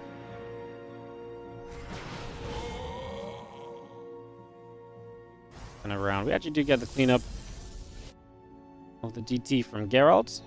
Like I said, I just like Geralt's position with the faster Nexus timings. We've got a few more workers. Going to find another pylon there. That pylon on gate top left has been unseen just yet, so that's the one thing Mana is getting away with. I'm not sure he's going to really try and warp in anytime soon. His attempt to harass so far has not exactly been super inspirational. Uh-oh. Mana just... I actually thought he blinked more of his units already, but then he actually blinks across and gets rid of the Immortal quickly. So that was actually okay. I was scared he just blinked and then the Immortal was going to be able to start chipping away, and I was like, uh-oh, that's sad. Zealots warping in, a few Stalkers coming up to the top. Stalkers are going to gather on the bottom right side as well. Still got the Prism and the +1 coming through. 2 more Immortals, 2 more Cannons, everything being produced for the moment. And it's a good group of Zealot Stalker that's coming down to the bottom and across in toward this third base over the next few moments here.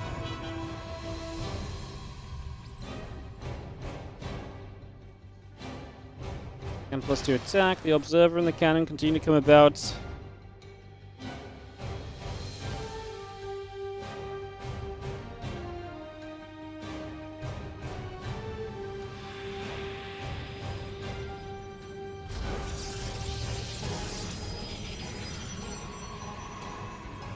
Especially in the main base, we'll open some DTs and now some Zealots. Does feel like all the pressure and the aggression and the hope comes from Geralt. As, uh-oh, do not love this for Mana. His Immortals are in the front. They're going to go down pretty quickly. The Archons will follow, and there's going to be Zealots left over 100%. They keep tanking, and Mana's just going to get overrun because he's in big trouble in the main base as well. He says GG, no wasted time there. Geralt takes this one, and that will be him moving through to play Max Packs in the next round.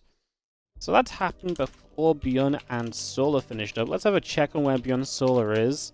We could do Geralt Max Packs best of one. Beyond Solar is... Not necessarily going to end soon.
Alright, guys.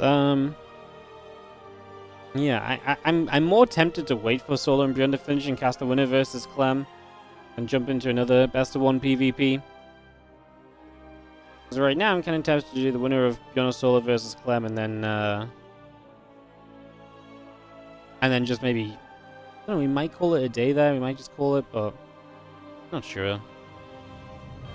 Do the best of one. The problem with the best of one PvP is that we then have to wait for the Clem series. Like, the lower bracket gets stuck waiting for the upper bracket if after Geralt versus Max Packs anyway. So we basically be going into a best of one PvP to then probably be stuck waiting for a game 2 of the Clem series. And I'd rather just go into the Clem series from the start, you know?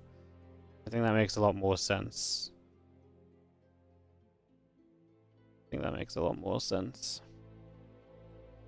So yeah, I think that's what we're going to do. Right now, Steadfast has the Solo Beyond game. Game 3 is currently 15 minutes in. It's kind of close again, but in the last game, Beyond was leading, and it was very difficult for him to win. Right now, I'd say it's much more even, so I kind of like it, I think, for Solo, actually. But it can definitely swing either way, so... Not completely sure just yet. Not completely sure.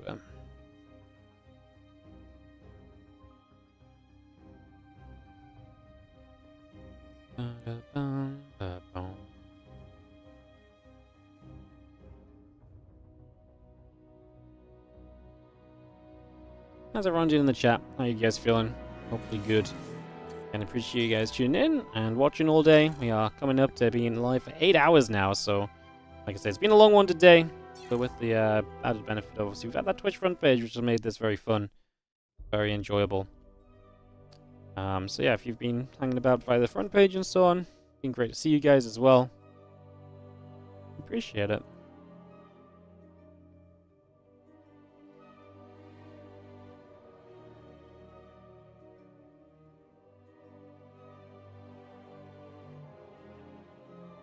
Appreciate it. Like I say, we'll just wait out for the this Beyond Solo series to finish up. They are really playing some epic games, apparently. Beyond and Solo always do feel like well matched for each other, especially because Beyond has that tendency to be so good aggressively, while Solo has that tendency to like need to get to the later stage, and he's so good at hanging on in there. Like their games end up just really looking really fun and back and forth a lot of the time, you know. I think Solo has just about won though, which might give us a Clem Solo TVZ in the upper bracket semifinals. Beautiful, beautiful, beautiful.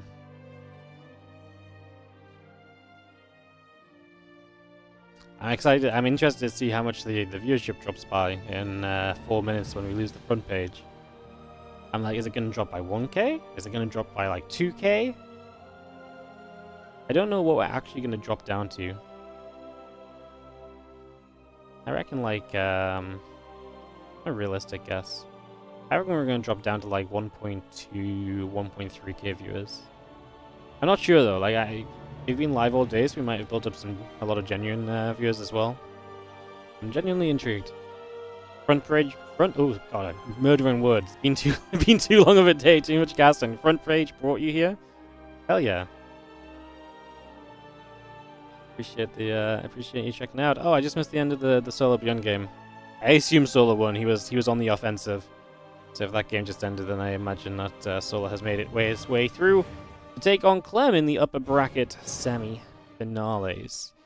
So yeah, that'll be coming through in a couple of moments, and we'll get that set up as we have ourselves this upper bracket semi-final coming on in. Again, if you are new here and you're listening in, we cast StarCraft like pretty much every day. Like, this is my jam, this is my thing. We run a lot of tournaments, we fund a lot of tournaments. We basically, my job is to basically, whenever there's not a big StarCraft tournament happening, we fill when there's other StarCraft tournaments. You know, we fill with our own StarCraft tournaments, so we make sure there's always StarCraft 2 to watch. That's pretty much our goal. So, yeah, I always stream when you're asleep.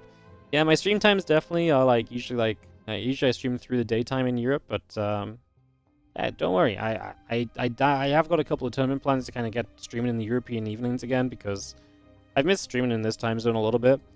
I have a bit more of like a life nowadays, you know. I've got a fiance and a dog, and we have like a schedule and like a routine. But I'd like to, like, every now and again get the European evening streams going again. It's fun to stream in a time zone that I used to stream in this time zone all the time, you know, like in this set of hours or so, you know. So yeah. Hot Donkey, thank you so much for the 62-month resub. Big front page win today? Hell yeah. Yeah, cool to have some front paging going on. Like I said, I never took advantage of the front page offers of like signing up to be able to maybe be on the front page, but yeah, it's been pretty cool to see the viewership up there and stuff. Thank you so much, Bloodfire, as well, for the Prime sub. Appreciate it. Thank you so much. Thank you for the Prime. Thank you. Appreciate the support. It's actually crazy. We've had quite a few subs today. I constantly talk about getting back to 700 helps us kind of consistently have the income to run tournaments, and we are definitely making steps towards getting back there. So it's awesome to see. A little bit of consistency lately seems to be paying off, which is always nice. Always nice. We are just waiting for Stola versus Clem then, guys, in the upper bracket semi-finals. We'll head into that TVZ in just a few moments. Get that ready to go. Here's the winner bracket of this is also just the winner bracket finals is just best of 3, right?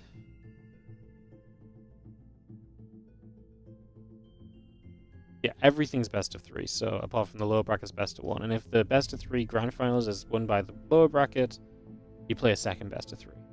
Okay. Just wondering how many more games you potentially have for the evening. Just trying to math it out a little bit. Clem is on his way to the NA server, so we can get Clem versus Solo underway in this upper bracket semi-finals I've mentioned a couple of times. Just filling the moments in to get that ready to go. Our front page time is officially over, guys. Our stream was featured for 8 hours. Genuinely very cool that we can do, we can kind of, like I say, it was so easy to apply. Like, I don't know why I didn't try and do this sooner. I think my problem was it was always like, hey, do you want front page time in, like, for example, in April? Apply now by, like, halfway through March. And I'm like, I've got no idea if I'm going to have, like, a good tournament on a certain day in April. Like, and then I was like, wait, what if I just did it on a Monday? We always do the Mondays, you know? Monday would be a good tournament day to get front page on. So I used my brain a little bit. You know, I stopped to actually think about it and applied some logic. And we're like, You wonder what Solo's win condition is versus Clem? Great question. What is his win condition? Honestly, I think Solo can win in a lot of ways against Clem. I think Solo's had some success with early aggression against Clem sometimes. I think Solo has also just had success with his general TVZ, which is like, if he can get to lurkers, I think that first... I want to say that first 5 to 10 minutes of Solo having lurkers... 5 to 10 minutes is obviously that's a long time in StarCraft. Maybe the first 3 to 5 minutes of Solo having lurkers is like really the prime time of him, like, he can turn a game around. And I think it's in that moment that the Terran has to switch from kind of playing a bit more aggressively to a bit more like, just very differently in general, right? And so I really think that, like, when you consider that, when you take that and you're like, okay, hang on, let's, let's switch. I feel like that's when Sola's very good at pouncing, when the Terran's like, wait, I need to change gears here, and Sola's there. And especially if the Terran's being putting so much pressure on that it feels like Sola is about to buckle, then it's really, like, so... It really feels like it's so possible, right, to kind of kill him, and so you go in, and then Solo really can just turn games around in that moment, so... I would say that that's his best timing to win. It definitely seems to be when he's at his best just in general. As yo, Gromwald, thank you so much for the 45-month resub on the Prime as well. Wardy, you are the man. Thank you so much for the Prime sub, mate. Appreciate it. Thank you for the support.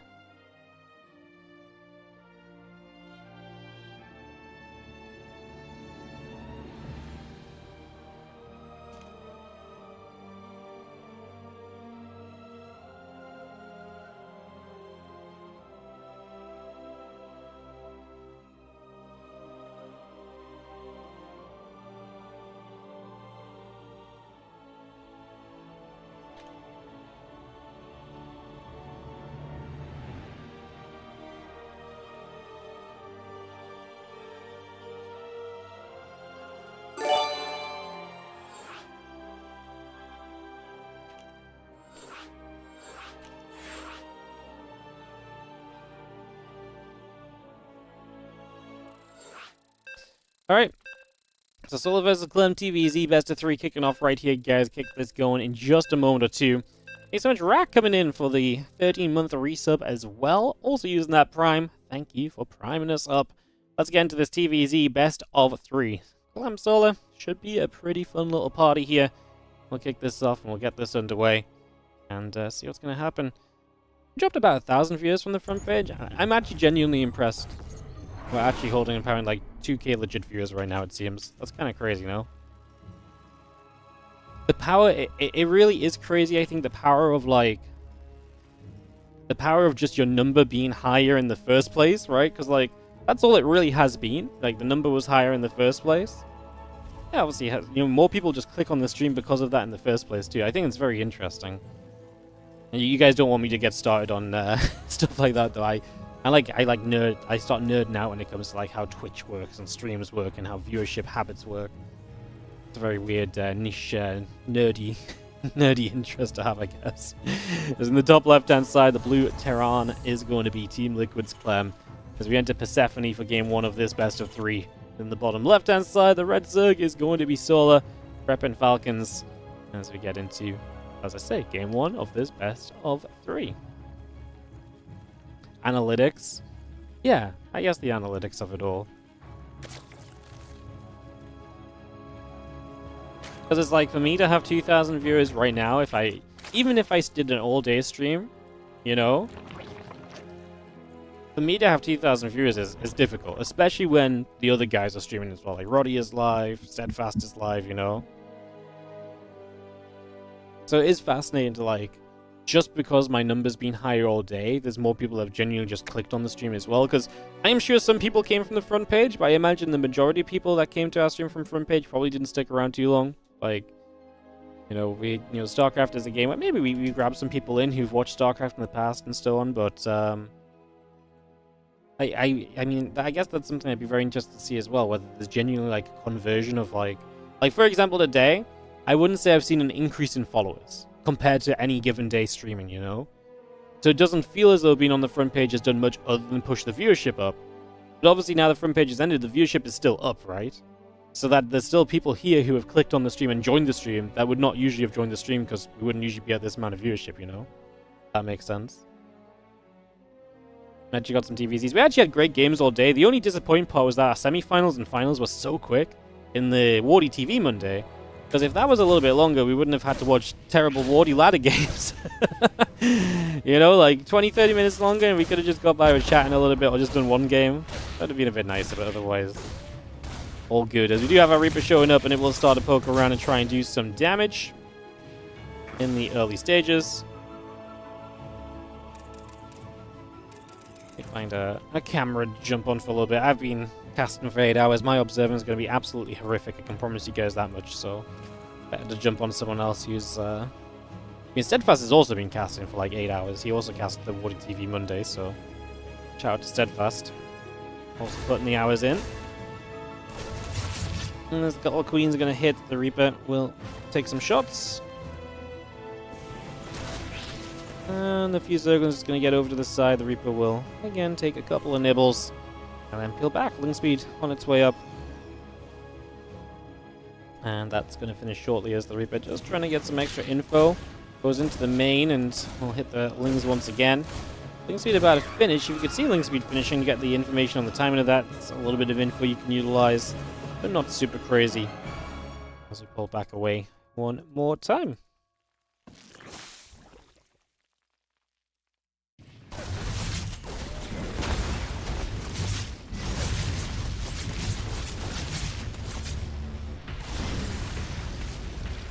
You can see a couple of healings and the Reaper coming back across, so again moving around a little. And let's just have the Liberator and Hellions coming up, the Stimpak coming through, add a Reaper on as well.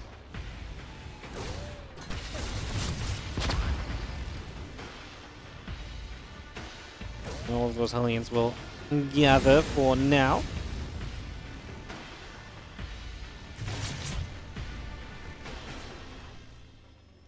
Hellions and Reaper come about. I'm just going to be seeing that Stimpak coming through. The Lings are going to be moving over. The Queens are going to step across. I'm going to see a couple more of those Lings getting knocked away at. So some damage being done. Shots coming through. Actually lose one of the Hellions. I mean, you saw Clem early on this map kind of using these Hellions, poking around, pulling back and getting them healed up on the healing shrine. And then going back in and being aggressive with them again. That was very fun to see earlier on. Kind of wondering if we're going to see any more of that in this one. Not going to happen if you keep on losing those Hellions though, because you can't heal up a dead unit. And not to drop a knowledge bomb on you guys, but you really can't heal up a dead unit. I promise you that. So yeah, I can't really do that, and that's yeah, definitely reason to keep these Hellions alive perhaps, as we have got 4 drones killed here. The Ling's going to go down a little bit, and now going to get access to the third base, so the Lib doing damage, and now the Hellions getting through to the mineral line, and finally Clem has just broken through, and that's huge damage. 17 workers go down, and the Hellions get pushed away. As Soul's actually going to say GG. Ooh. Yep, I mean, that's mega damage done. Clem finally finds his way through. He is just poking with those Hellions non-stop, and he gets there and gets himself the 1-0 lead.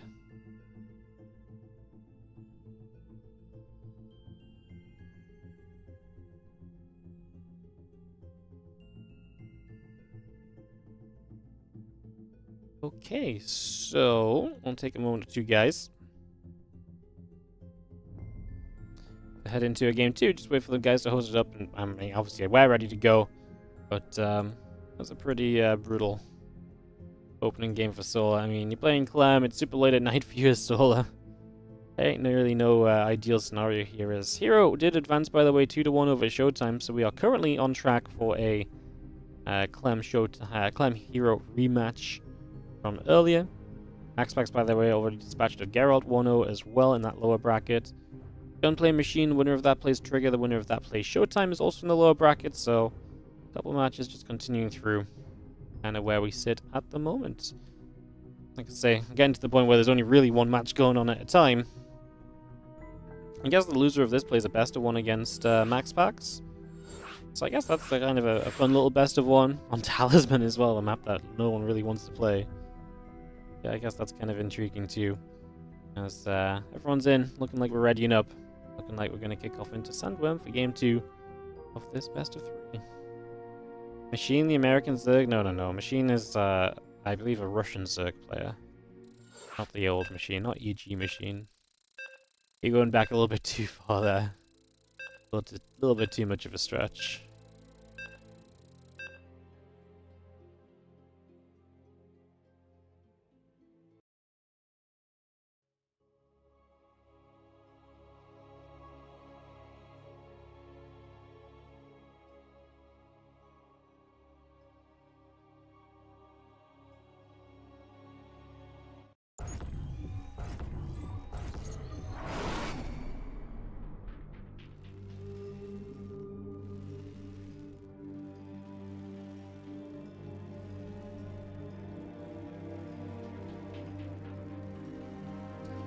In the bottom left-hand side, we're going to kick off into this game number 2 with the blue Terran, who just Hellion barbecued his way to the 1-0 lead.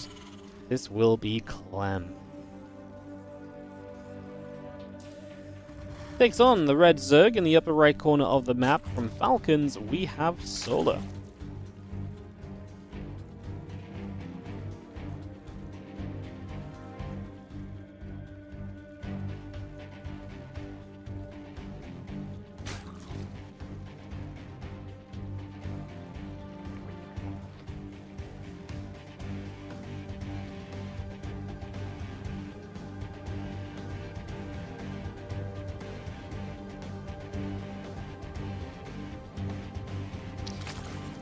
Okay, game number 2. What will we have happen? As the two of them get settled and we get ready to rumble into this second map. Again, a little bit of TVZ action here on the Monday night weekly. Again, this is just a one-off for me, guys. I don't plan to do the Monday night weekly every week. I was, again, just really trying to take advantage of having that front page Twitch time. But, obviously it has been fun. But, yeah, I don't want to step on toes. I mean, Brody and Steadfast cast this every week, actually and truly. So, yeah, this is really just a one-off for me. Because we needed to stretch out the day a little bit, so just a little heads up on that. Obviously, we cast plenty of StarCraft 2 anyway.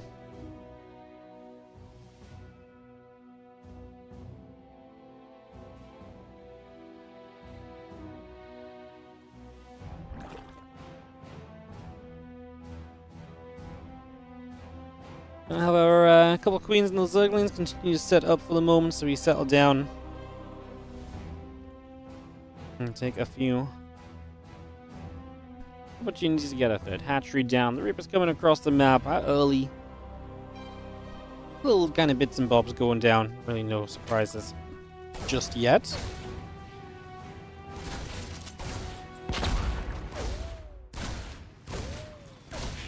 Lings come across, we're going to take some damage.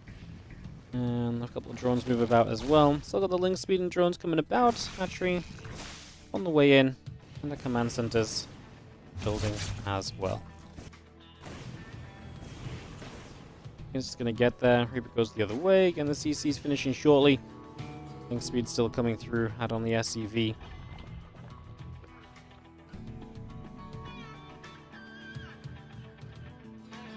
Taking a couple of moments right now as Solar sets that third base up. So the third hatchery coming down, we add on the Link speed.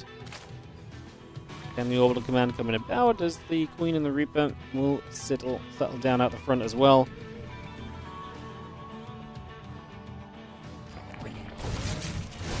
Drop the Creep Tumor down as the Reaper will go after the Zerglings. So a little bit of damage pushing through for a few moments. Again, the Stimpack starting from Clem over on the other side as well. It's just going to get that going for the moment. No surprises, although a nice fast Stimpack as well, so maybe Clem with some intentions there. Try and get aggressive nice and quickly. We will see what the case will be.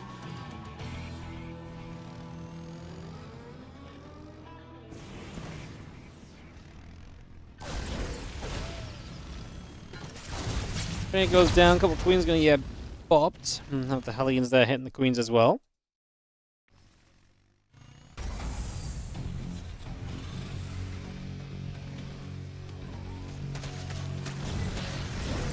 Well, Ling counterattack with his units here, so Lings don't do much more than just checking if there's units nearby. For the most part. Again, the Stimpack, the Marine, need to settle in. Just going to be having ourselves a couple of Marines coming through, the Armory coming about. And the drones and the queens continue to come over as the Hellions will poke over at the front there for a few moments as well.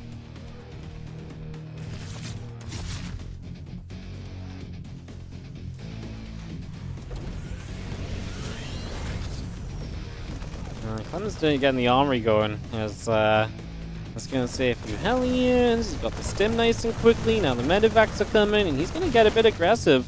Hellbat Marine attack, and the Road Run just started now from Solar. That's not in time. That doesn't save you here, I don't think. That's way too late to kind of be used as part of this defense, basically, that you're going to need. The supply block is brutal as well right now for Solar as he's in a mode. Now he's going to overbuild Overlord, which means less resources to go into units soon. The power of this attack is obviously, it's not just Hellbats, it's the Marines that you have behind this as well. So you've really got more than just the Hellbats that are out there dealing damage. And you've got a third CC as well, so it's a scary timing window. And if Solo's not ready for this, which I don't know, I mean, are the Queens going to be good enough? That I actually do not know right now. That is the question we have at the moment, is the Hellion step forward, and, well, they will morph into Hellbats. I mean, the Queens have good transfuse energy. Let's see. As the Skullcrawler relocates, it's going to tank some of the damage initially. Roach is on the way. I really didn't think we'd be seeing Roaches be ready to deal with this attack, but it was a little slower to come across the map from Clem than I thought. I was looking more at the stim than the medevac timing, I suppose. As we still do get 3 drones, we get a lot of the initial Zerglings. So we get rid of 1 medevac as Solar. The Queen's definitely putting in their work during this attack. And that defense is made, and Solar will come out of this in an alright spot. A few workers ahead still. Army supply looking comfortable. His Roach production well underway. Clem, knowing it's Roaches now, having seen those, will start up some siege tanks and will prepare for any potential aggression from Solar on those tanks, as it looks as though Solar's going to choose to take the central gold base here on Sandworm. So going to get that going to begin with.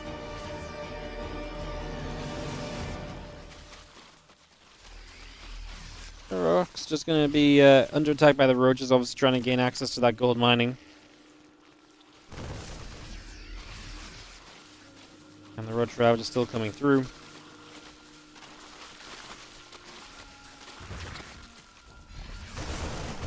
Clem has been able to still be aggressive. He actually dives on a couple of Roaches, gets 3 of them, lifts up, and backs away. Just making it a little bit more expensive for Solar to actually get up onto this gold base already. Now dropping towards the main, obviously you're playing against Roach Ravager, so there's going to be a lack of drop defense and lack of mobility on this army.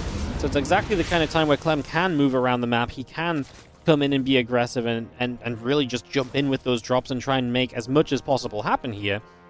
Roach Ravager will gather back down towards the center. So we reset a little bit at the moment, get that going once again, and see what the next step of this is going to be. The few Marines getting healed up by the medevacs. And the Bioforce continue to come through. The Roach Ravager still stepping forward as well. We pull back with those Marines. Roach is going to get jumped on, a couple of corrosive files dropping into place. And yeah, the medevac's just going to load up those units and pull them back once again right away.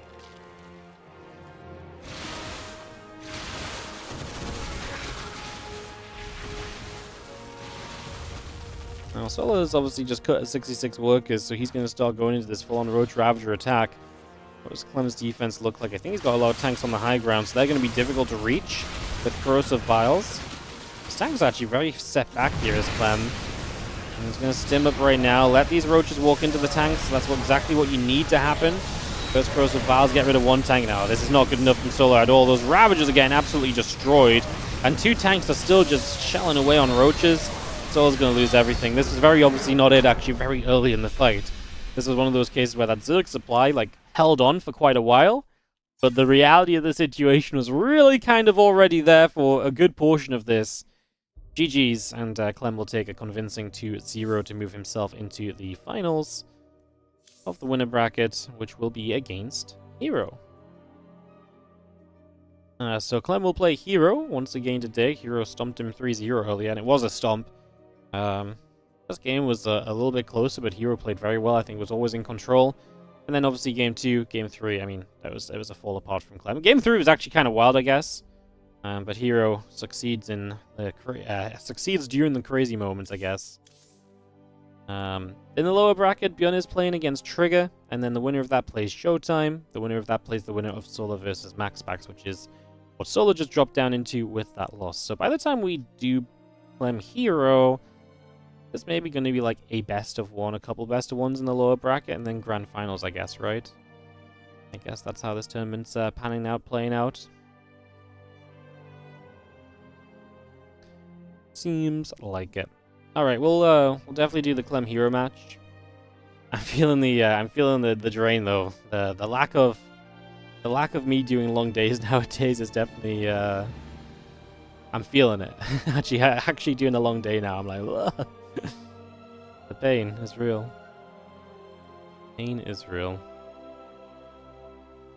All right. That longest stream.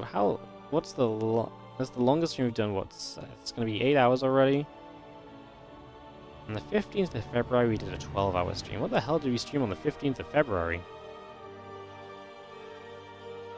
Ah, the Backers Brawl. Did we combo that with something? 12 hours is a long-ass stream. Oh, maybe that was that during my WoW phase? Maybe I did Backers Brawl and then WoW as well. I would probably explain it, actually.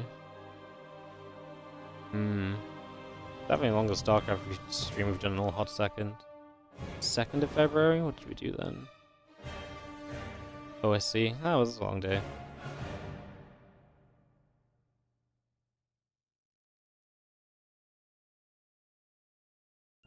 Didn't get in range to buy the high ground tanks. Yeah, the high ground tanks were definitely a problem. They were well positioned. They were where they needed to be, you know.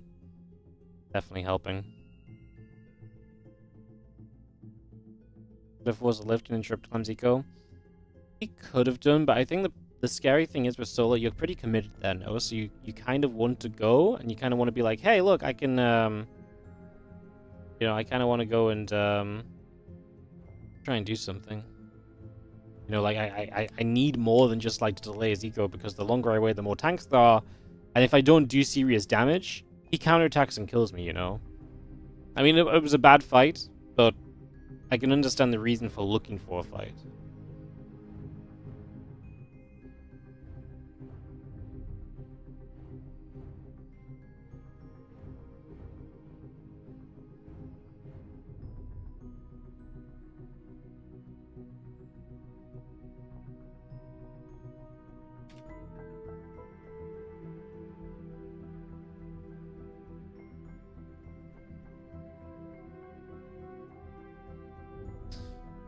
Alright, so yeah, we'll be heading into Clem vs. Hero, guys. 666 subs. Hell yeah.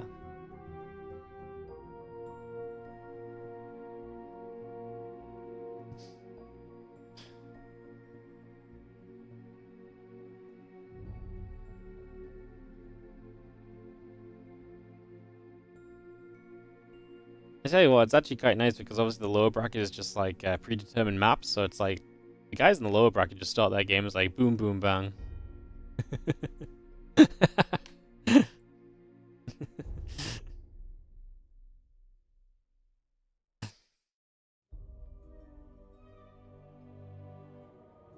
Alright, we'll like I said, head in and move through in a couple of moments here, guys. We just eye up a Clem Hero matchup here on the Monday night. And again, appreciate you all dropping by and hanging out with me. It's been fun, and I hope you guys have really been enjoying.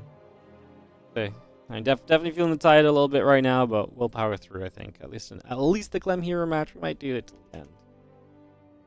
I'm not sure.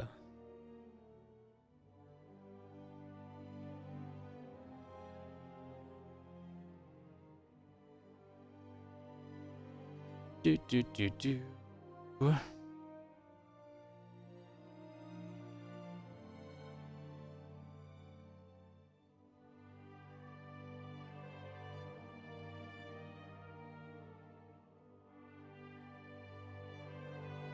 Looks like Showtime's going to play Bjorn in the lower bracket.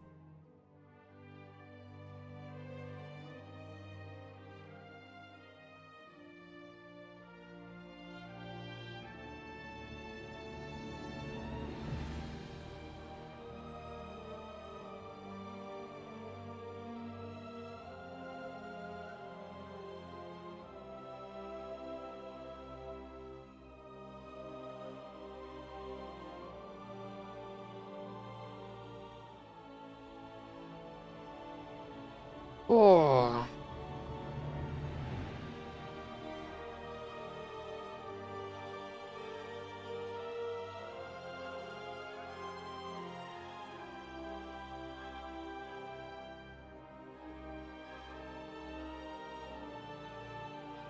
Oh.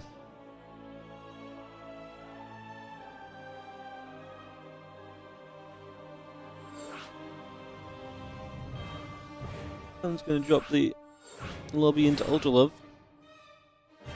So we're going to head into that. And,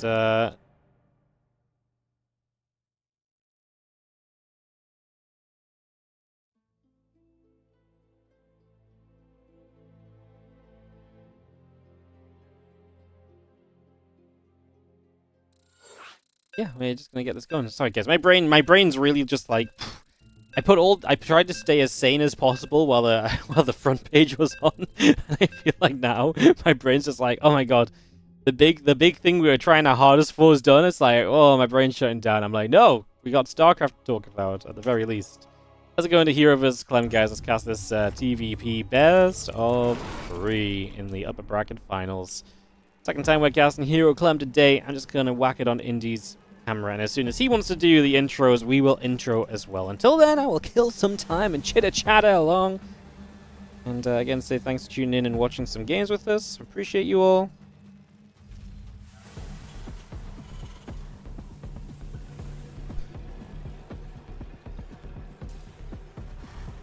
Okay, I'll do my intros and then I'll go on Indy's camera because I actually hate waiting for the intros. On the bottom left-hand side, our blue Terran player is Team Liquid's Clem.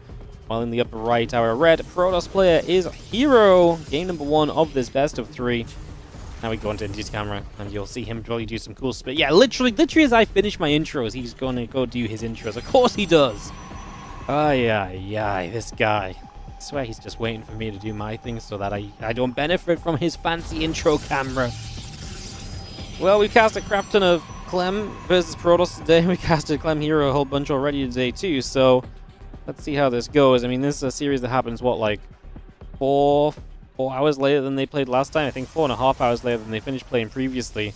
Here they are again, much later into the night for Hero, as he will drop down a proxied gateway in the bottom corner of the map.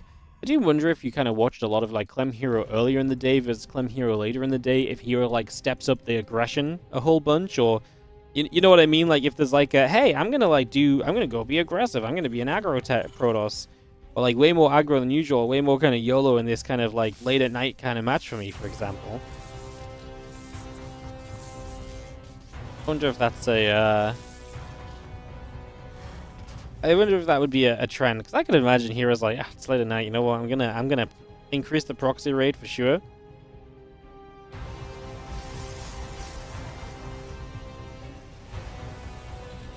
I can imagine Hero doing that for real. Alright.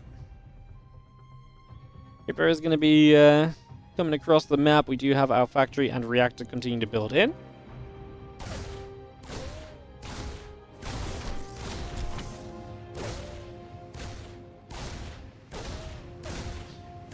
Ibra just chasing. Zell going to take some damage.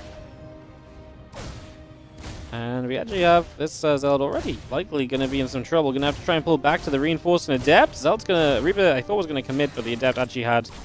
Well, it wasn't that the Adept had it. The Reaper needed one more shot than I thought it needed, so I thought it was going to commit and get the kill, but it was one hit away still, so... Zeld survives. Meanwhile, as Stalker starts to poke up at the front, Clem will bring his Reaper back, will start to repair the reactor, and will have his Widow Mine on the way. Now, the Widow Mine is an amazing unit because it basically forces the Adept to shade trick the Widow Mine shot. Otherwise, it's something that just doesn't die here. However, we're going to lose 2 Marines as pretty much as they spawn. I do not love this at all for Clem, and oh my god, Clem is just out of there. Instant GG. And Hero is going to win it on this aggression. As wow, what a way for that to backfire so quickly. Hey, Ellie. Hello. I've missed you today, baby. I know. I've missed you. You miss me?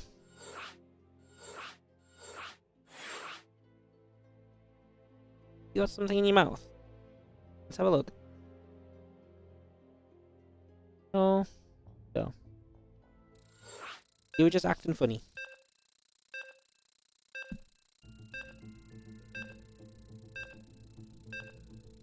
Yeah.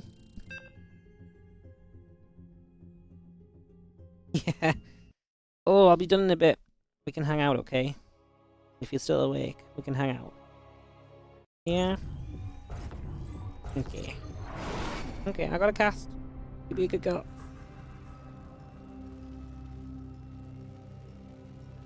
No, don't eat the fluff off the floor, Ellie. No, don't eat the fluff off the floor. Ay, ay, ay. YGG? Oh, he was dead. Like, he lost the 2 Marines, and the bunker's not going to finish. There's 2 Adepts and 2 Stalkers. Like, he was dead. He was dead. A capital D. Couldn't have been more dead. That was a whirlwind of a game. As we head into game number 2 here. Yeah, he lost the Reaper. Yeah, he was just losing everything. Left, right, center. As now Clem is going to proxy. I think Clem's a little tilted today, honestly. I feel like he lost that game against Creator, he lost a game against Trigger, he got stomped by Hero early. I feel like Clem's not feeling it today as much, you know?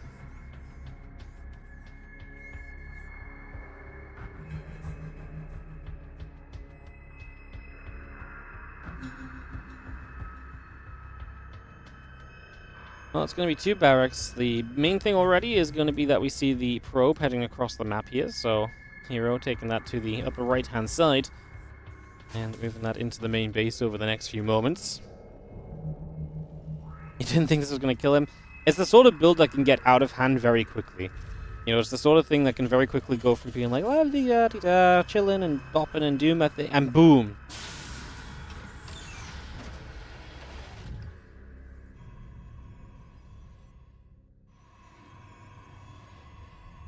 It's going to be having the SDV coming up. Obviously, Hero will note no barracks here, but that does not necessarily tell you what is up, right? As it's just the 1 barracks proxied at the moment.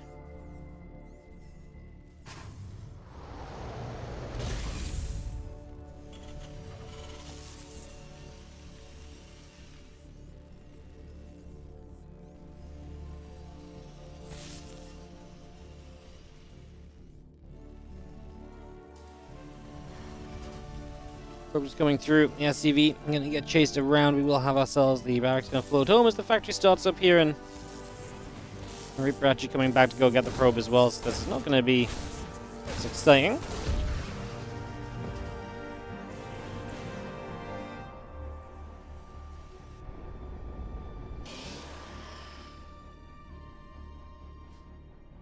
We'll have ourselves the CC coming online again, the Stalker and the Warp Gate coming up as well, so we get that going.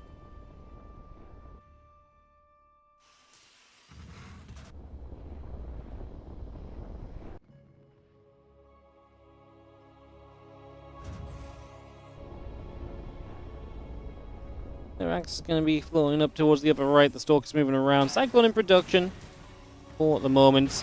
And it's just going to be having our Cyclone continue to build. Starport coming through.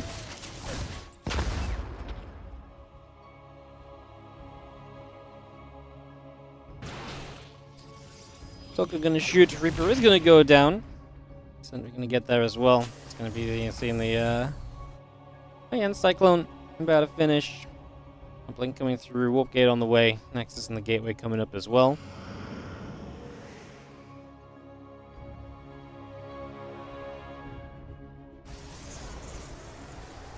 Again, Gateway going to start. The factory swaps over to the Tech Lab. CC going to start morphing on into the orbital. And it's a Raven on the way too, so Clem just taking a precaution with the Raven, but also it's obviously a good harassing unit as well, able to go and put some pressure in. So Cyclone locks on, Hallucination gonna drop. Take that out already. Still having the Raven and the Interference Matrix continuing through. A couple more Marines, a couple more barracks coming up as we speak.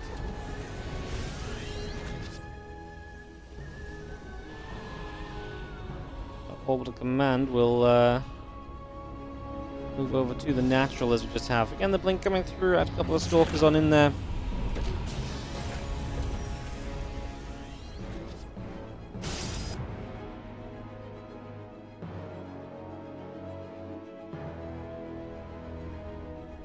Hallucination heads into the main. The barracks is just going to drop down onto that Tech Lab.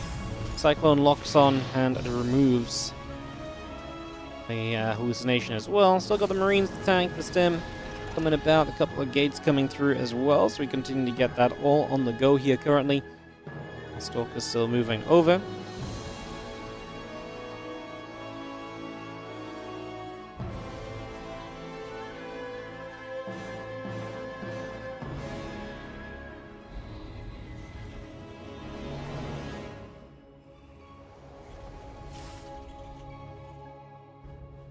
Again, stemming the +1 coming through, the Marines and the tank coming up. Our battery is on the way as well.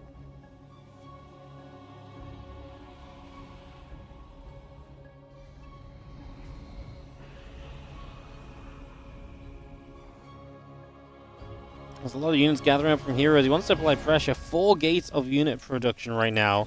Obviously, blink done, so just full-on 4-gate blink. How often do you really see a hero 4-gate blinking? Honestly, really not a lot. Blinks in for the siege tank. No other defense here. The auto turrets will go down. That's extra DPS against these stalkers as Clem could lose the Raven. He will lose the Raven if hero shoots it, and he gets it. SCV's now started pulling. Guardian Shield fading. Force on the ramp keeps the Cyclone at bay, and now 4 more stalkers warping. I think Clem's dead. I mean, he's got nothing. A new tank on the ramp, but as soon as hero sees those shots, he's going to blink on it, and Clem does not even let him. Wow, Clem, what's up with you today, man? Hero just kind of bopping Clem. That's 5-0 today. GG. Ooh. Hero just woke up this morning and said, Clem? Not heard of this guy, actually. Who do you mean? What are you on about? What are you on about?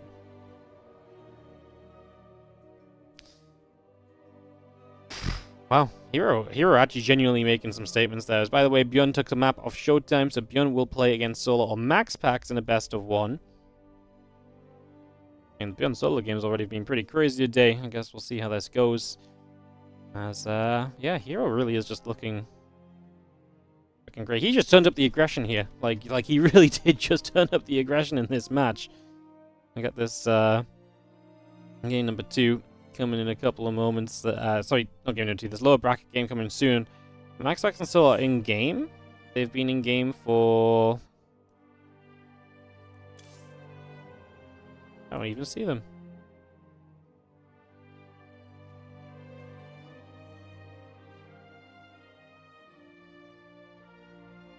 They must have been in game for a little while at least. Oh, they're offline. I wonder if Solo and Bjorn are playing on Asia or getting ready to play on Asia.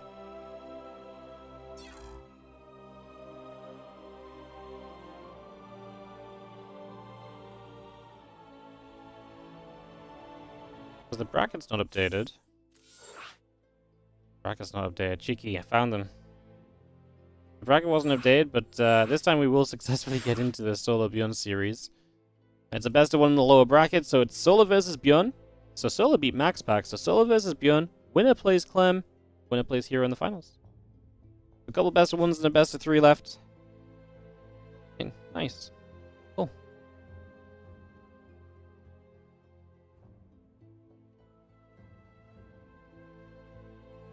Cool.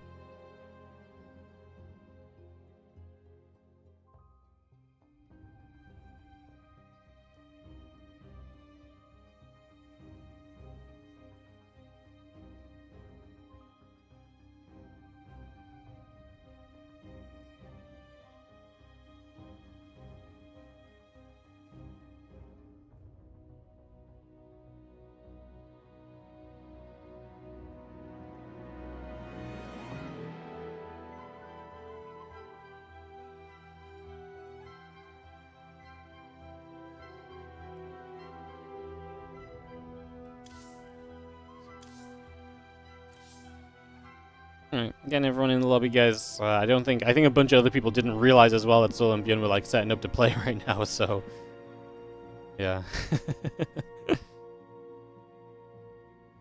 I think we just saved a couple of people from missing out on some games. But I had the exact same thing where I had no idea they were here because the bracket isn't updated, so. Alright. Solo Bjorn, best of 1. Winner plays Clem, best of 1. Winner plays Hero, best of 3. Hero wins, or we play a rematch best of 3. That's the situation that we're in. Anonymous Gifter gifted a sub to DKZ Hero. Appreciate the gift. Good sub. Thank you so much. If you guys are enjoying the stream today, again, just a quick message that you can, of course, support by liking and subscribing if you're watching on the YouTube. You can support the channel on Twitch by following, and, of course, on all of the platforms, there are options to support monetarily, membership system on YouTube, and super chats. You can donate and subscribe on Twitch, use your Prime subs, and of course the Patreon page as well, patreon.com/WardiTV, if you would like to check that out as well. If you want to do all that, I appreciate you guys massively. Thank you so much ahead of time for the support. Alright, we are I think ready to go into this TVZ. So TVZ best of one, Solo versus Beyond, about to kick off right here. And get this going. And yeah, my brain doesn't have the power left in it to keep casting through the breaks, guys. But so apologies on that. But should be good to go as a kickoff into El Dorado.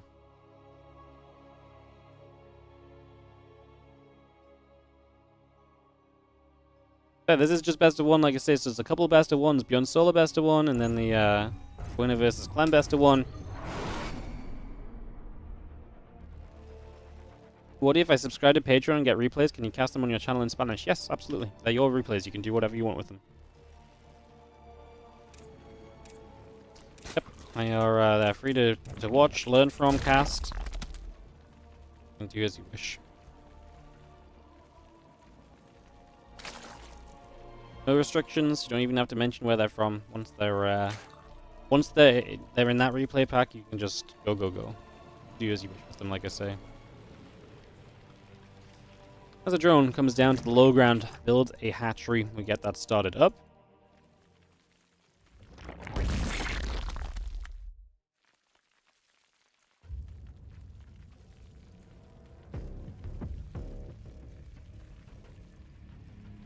Let me take a few moments as we settle into, yeah, like I say, there's this best of one.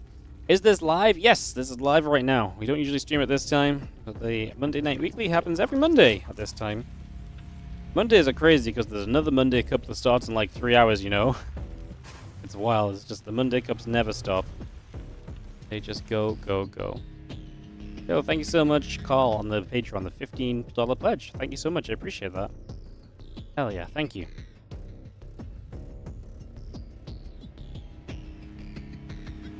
Thank you so much. Hero plays them all. I find that baffling as well because it's like my tournament starts at like 9 p.m.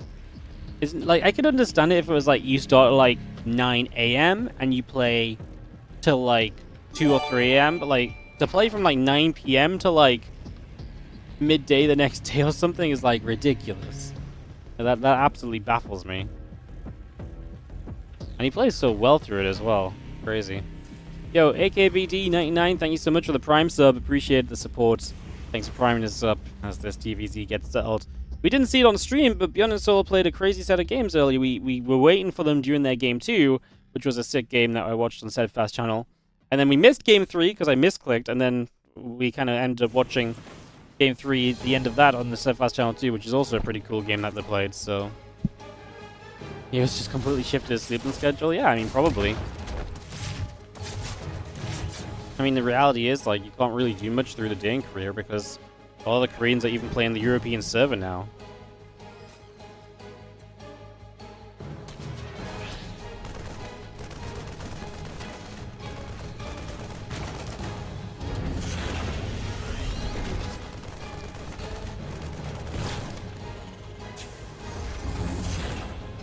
Well, Hung's going down. This is he going to come down that low ground is primed to fly across to the gold base potentially, so I'm sure we can likely see that.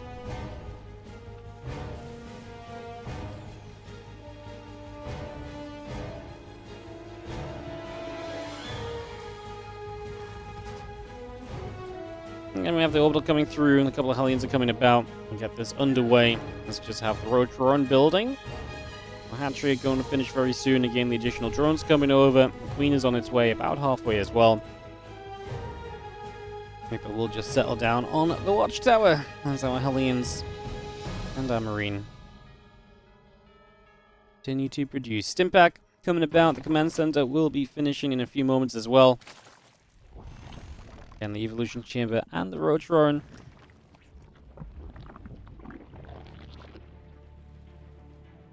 Building into play at the moment here. A couple of Queens will drop Creep Tumors down again.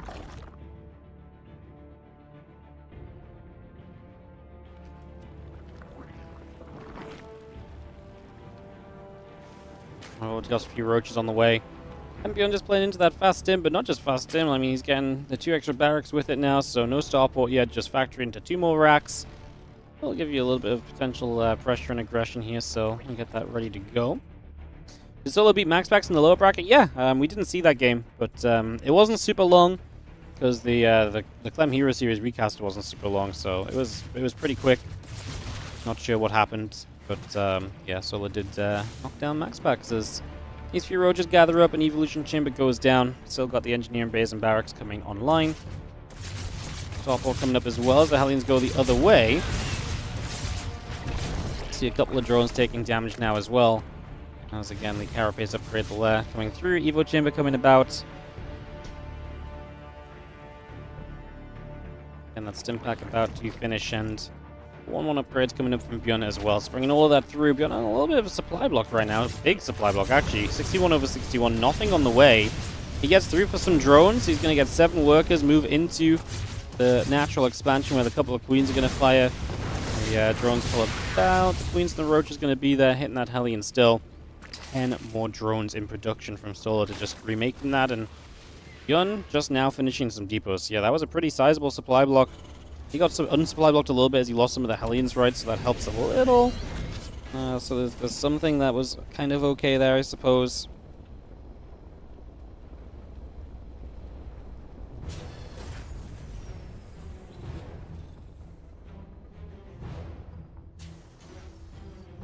And we get the 1-1 and the combat shield continue to come through. Just having ourselves the roach speed and the 1-1 missiles continuing up as well. So we continue to get that on the way.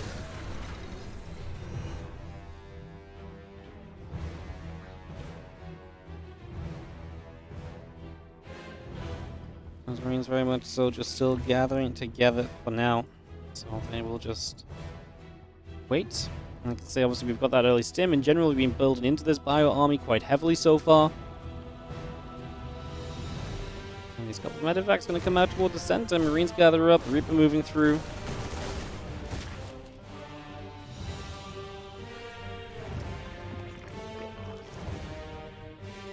Those Queens still gathering around, and we do have Quick Tumors going to get picked away. So a couple Quick Tumors at the front full. 1-1 upgrades and the combat shield continue to produce the roach speed finishing. Long Marines knock their way through the rocks, and again the upgrades will finish up from Bjorn. We have extra roaches coming online, the missile upgrade coming about also. Add some overlords on there from Solar, and we're going to be seeing Bjorn pushing all the way up into the center of the map. Roach is going to get into the middle. They get rid of the Reaper. The couple of Ravagers will now morph in as well. This Roach Ravager force from Solar will look to try and continue pushing down in toward that third base. The Marines putting some work in as well, and we spread this army out, and Solar just going to commit. 6 drones, very similar to what he tried against Clem in that game too. He needs to get rid of that siege tank sooner rather than later. The more tank shots you take off of this tank, the worse it's going to be for you, but he's going to get through the bio. Gets rid of 1 tank. 15 SCVs already dead. Bjorn obviously has some units across the map that's going to help him along the way here. Now trying to push up this ramp. The roaches do defend those, so Bjorn's going to be forced to pull back. So we'll get a couple more SCVs off this third base as starts up link speed, so clearly recognizing that he might be needing to go elsewhere. Still chasing this drop around, so trying to make sure it can't go anywhere else. And obviously, yeah.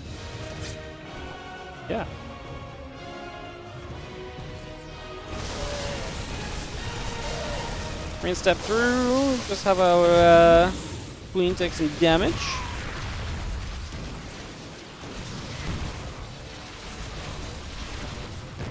SCVs continue to sit about there.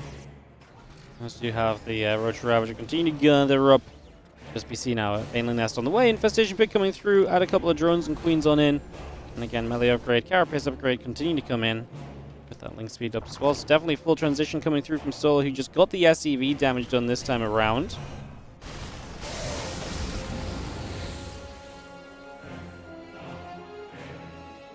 Vikings in the center going to hang around as well. It's just going to chill there. The medevac pulling back the other way. So about 2-2 coming up. Marine Marauder on the way over as well.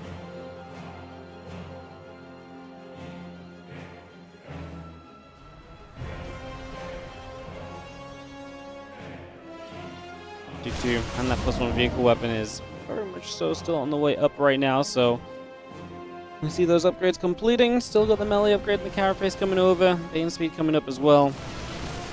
We take to the Watchtower. We get rid of those Zergling or so. The Roach Ravager coming around. Mining up on the gold base.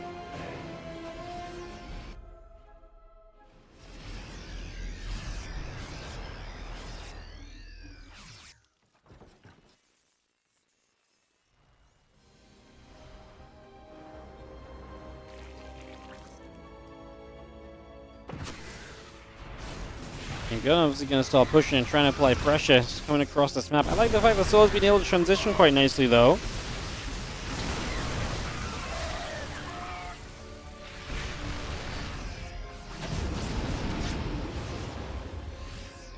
Venomvax will load up, and I do think mobility is one of the things that, we can still abuse a little bit here as Bjorn. He's definitely trying to, as the bio jumps across the other side and tries to get settled.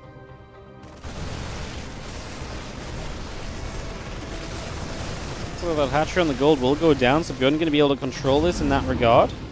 Definitely not a bad start.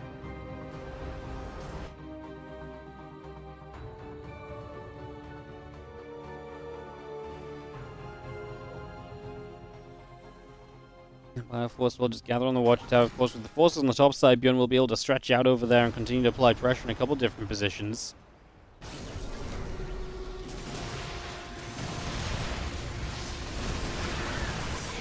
And Corrosive Valves is going to get rid of a Liberator. The Bioforce still pushing through. The Bane's going to take damage as well. I'm just going to be seeing the army continue to push on forward. Bane Ravager still trying to step up. Corrosive Valves not going to quite connect just yet. The Lings trying to force their way through as well. They're going to get there. Hatchery will fall. The drones go down. Just going to be seeing the rest of the Lings moving up to the top side. But that's going to be another hatchery as well. So Solar is suddenly going to become a 2-base Zerg. Hard to believe that that's going to be ideal as Bjorn will continue to trade. Now, on the other side, Bjorn is going to lose a building command center. The orbital there as well is in some trouble. I mean, like I say, Solar's in trouble at home. I think at the end of the day, Solar's in more trouble because he's actually got some money. It's also hard to spend that money when you don't have the hatcheries and the lava. And Bjorn will clean up a lot of these roaches. Ultras are on the way out, so Solar's going to get a little bit extra coming through here.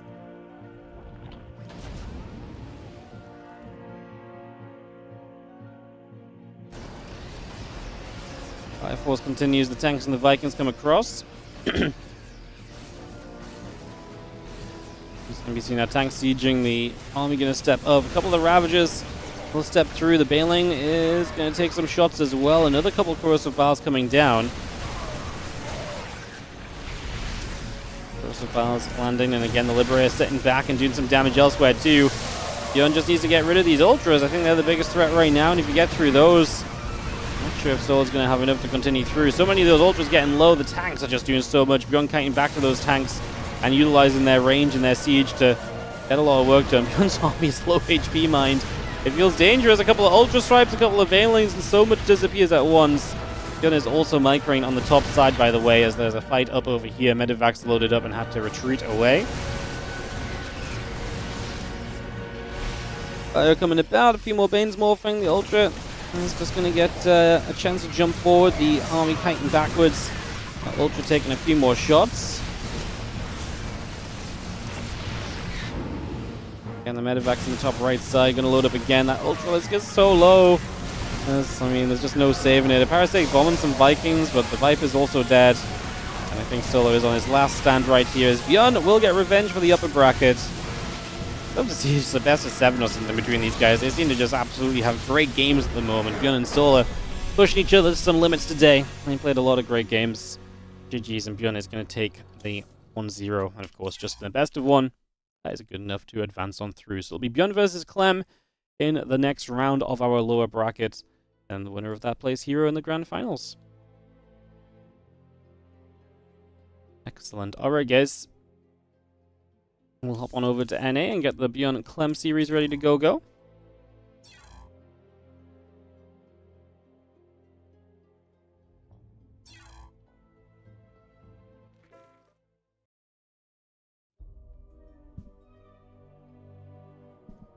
ready to rumble.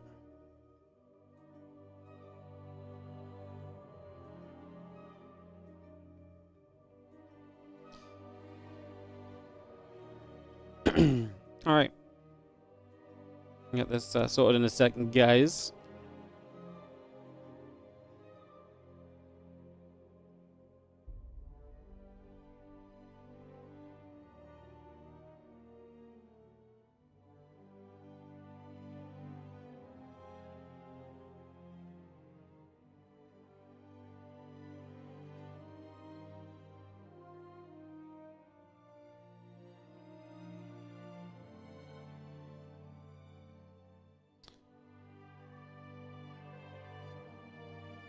So we'll hop on back over to Korea. Sorry, to NA, and we'll just wait for them to get this hosted up. The map is already known. The map will be Whispers of Gold. So Whispers of Gold for this best of one. I guess Clem's going to play some Protoss as well. Usually how it goes versus the Terrans.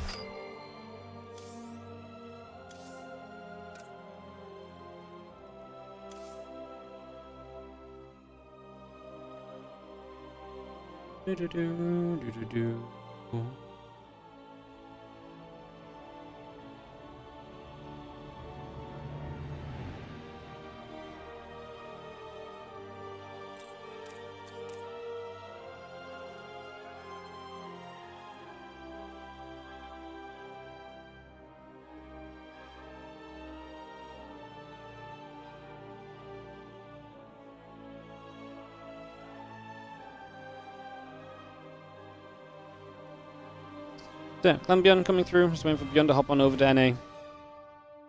Little coin flip and we'll be able to go.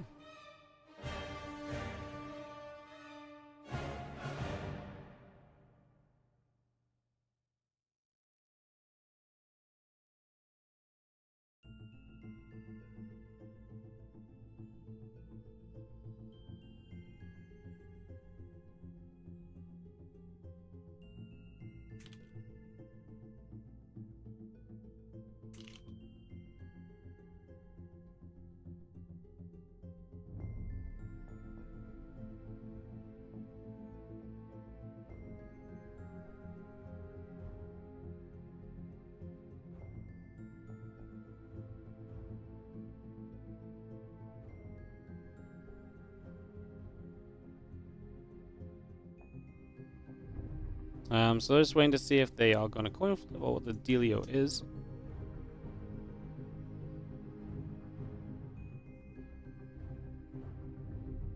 So waiting for the coin flip to come through, and we should be able to go into the Clem Beyond matchup. Very exciting. And thanks for joining us, guys. Appreciate you all. Been fun to do a bit of a longer stream again. Definitely need to get back in the grind of doing some longer games, though.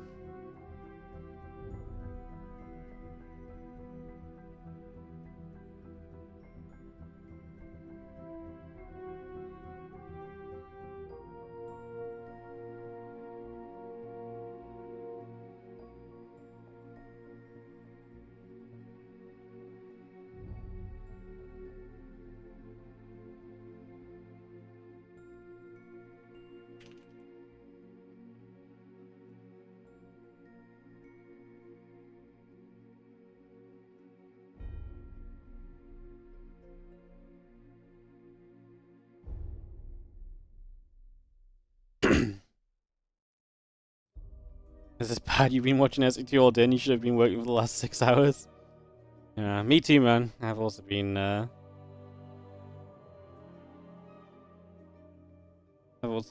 watching SCT all day. Should have been doing all that other work. I'm not sure what though.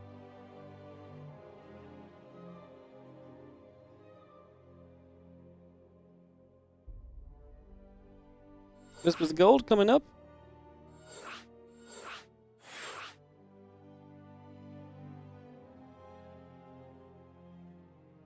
And so we get ready to go. Get this going. My work is to watch. My work is to watch and my work is to talk. How many games left? A best of 1 and 1 or 2 best of 3s. So if the winner of this series beats Hero in a best of 3, there's another best of 3. How did I turn watching SC2 into a job? Yeah, I mean, I don't know, to be honest. You know, I did this for fun, and then I didn't even do this to be a caster at first. I did this because of, like, I needed someone to cast my tournaments, you know? So I needed someone to cast my tournaments, so I casted my own tournaments.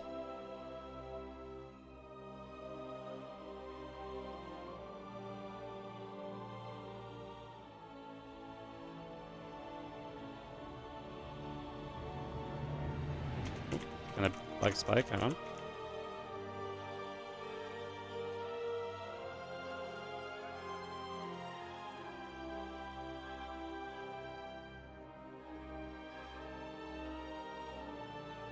I don't know. I was just sort of happened, to be honest.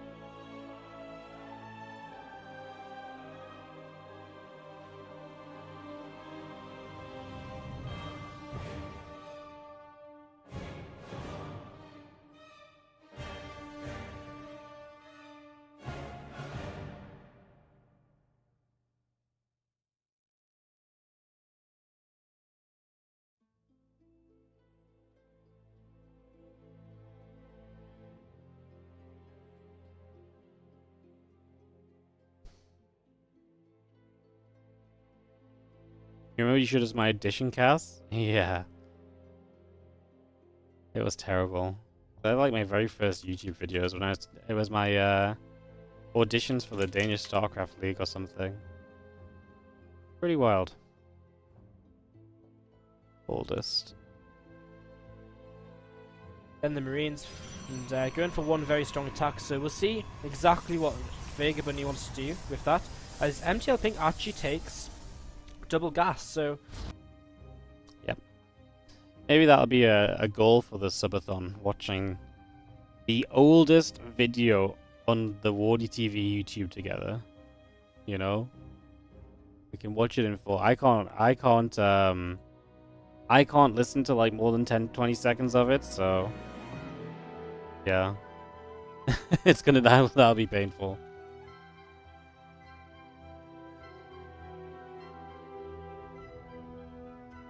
That'll be painful for sure. It would be fun, I guess. What's the throwback?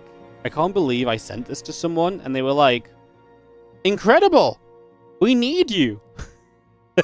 They were like, "You're perfect! Can you cast our entire tournament?" Like, I should have known then it was a... Yeah, kind of funny. Really funny looking back. Like, because like I say, I didn't try to be a caster. I just ended up casting games. And then I was like, well, I guess I should try and cast other things because this is something I do. But I wasn't good at talking. All my life, I was really, really bad at talking. Like, talking was something I was truly terrible at, so... Yeah. I don't sound bad, just young and less confident. Yeah. Plus, the mic quality doesn't help, right? Like, there's a lot of reasons why it sounds horrendous to listen to now. Yeah. Yeah, when we do the streamathon for my 10-year full-time anniversary this year, I think that watching that together will be like a sub goal or something. But I was also trying to think of like other fun videos of the past to watch, and like I was thinking like maybe we can find like some old SC2 Improve Team League finals to watch or something. There's some really sick ones actually. There was an upset win from when AT Gaming won that was really sick. I don't know if I have that even on YouTube anymore, to be honest. I'm actually going to find it.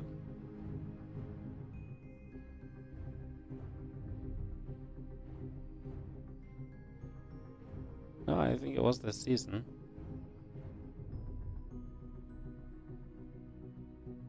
Did I really upload everything apart from the finals? It's hilarious.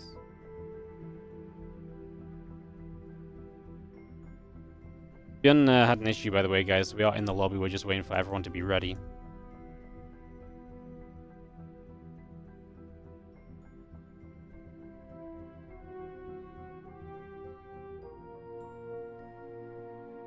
I'll have to go back and look at some of those.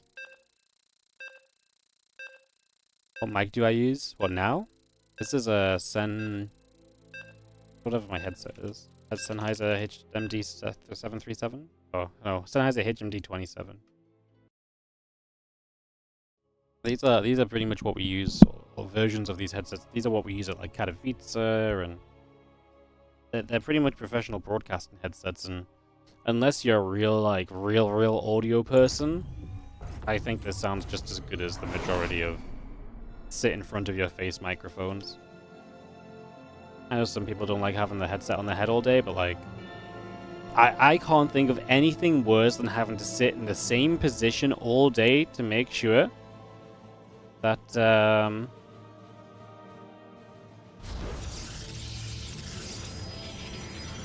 Yeah, I can't think of anything worse than having to sit in the same position all day to make sure that the volume level doesn't change because I change position from the microphone, you know?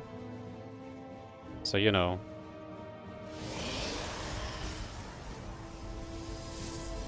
I mean, personally, I can't hear the difference anyway, so. Yeah. Top left, Clem. Bottom right, Björn. Best of one. There's a delay in my voice. Really?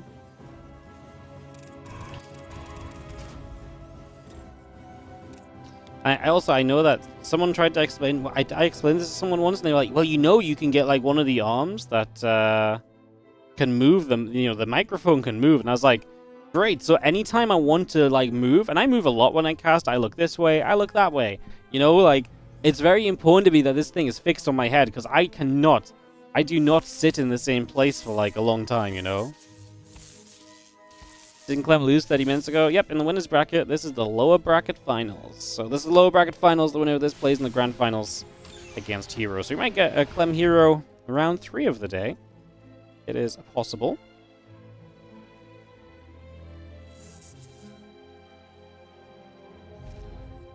It is possible.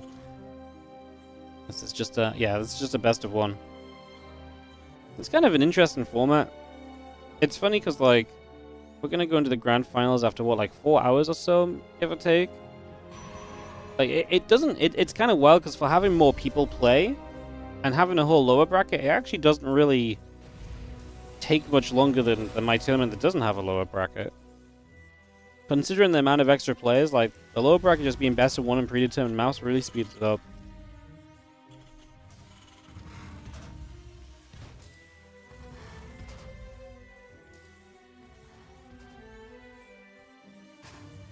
Well, let's have ourselves the factory coming up and online here. As obviously Clem is playing the Protoss here for this PVT.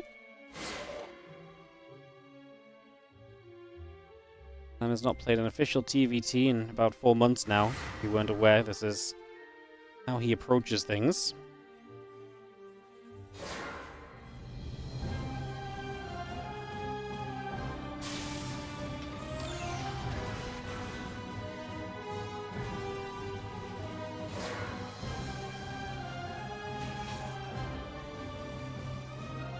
Moving around again, the Stalk and the Warp Gate coming up, couple of probes coming over.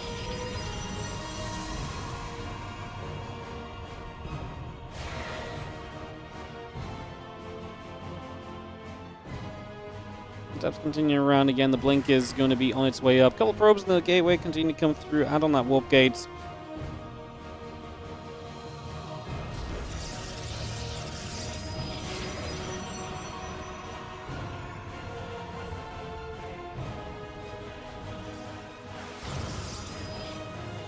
Be seeing the couple of Marines still coming through. Add a medevac on in there as well, so we continue to get that up and running just for the moment.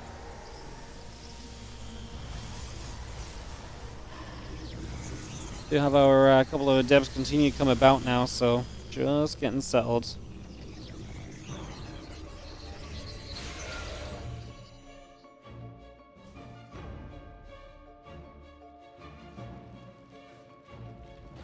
Medevac going to come boosting through. A couple of Widow Mines inside. And as we go to unload the couple of Stalkers, continue to chase as the Widow Mine burrows up behind the mineral line. So that probe will fall. Stalker comes over.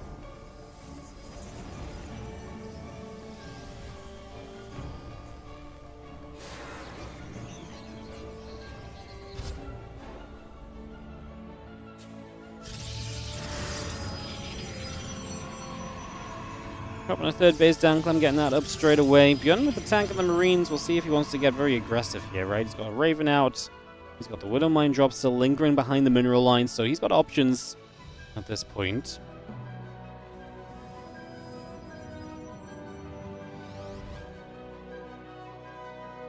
Tank finishing up from Clem. And this moves directly into the charge upgrade. We'll start to add extra gateways here.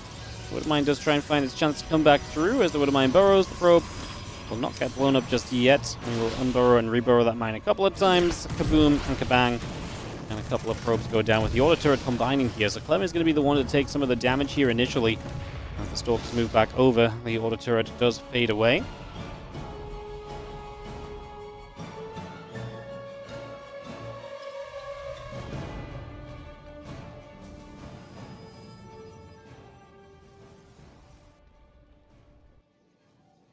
Raven in the top left again, just going to be lingering.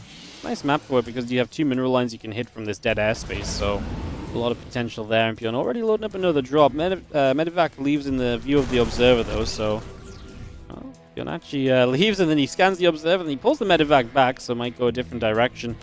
As obviously Clem now may be able to try and hunt that down otherwise.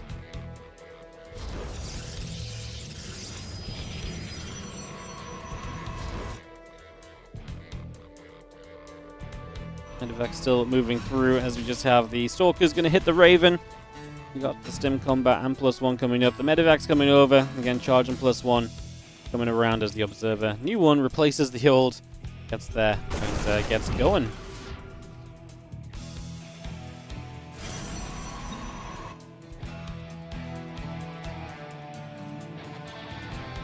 Robo Bay. Next stop from Clem. No surprises on that one. Just going to get that Robo Bay up and rolling. The gateway's coming through. The obs and the +1 coming about.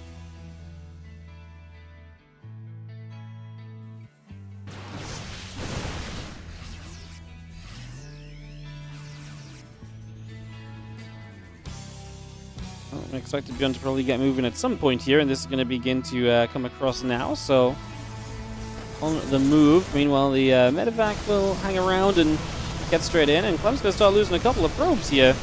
As Bjorn heads up towards the third base. I mean, we're going to get the battery in the main. That's going to make it a little bit more difficult for the units to survive, although the Zealot Warping should be good to defend. I do like these tanks getting sieged up, however. Can we keep them alive? The Stalkers will start to focus them, I'd imagine, in the next few moments, but we're running out of Zealots. Last couple of Zealots and the Adept going to be good enough to buy us a little bit of extra time. 9 probes dead. Bjorn getting chased away now, getting pushed back here.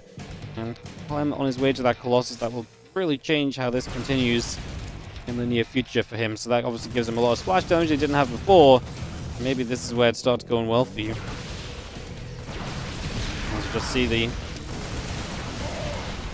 reinforcements coming over. Maybe Clem chased a bit too aggressively. Obviously no Colossus here in the army just yet. And he has taken some probe damage to the aggression of Bjorn. Pulling back a little, a few more Zealots showing up. Clem looks like he will rally the Colossus across the map. Seems to be the plan.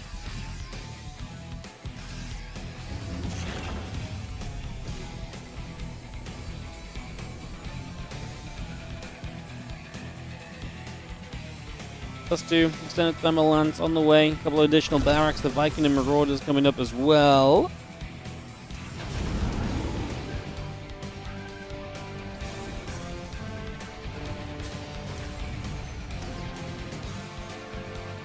Couple of Marauders and the Widow Mines coming about.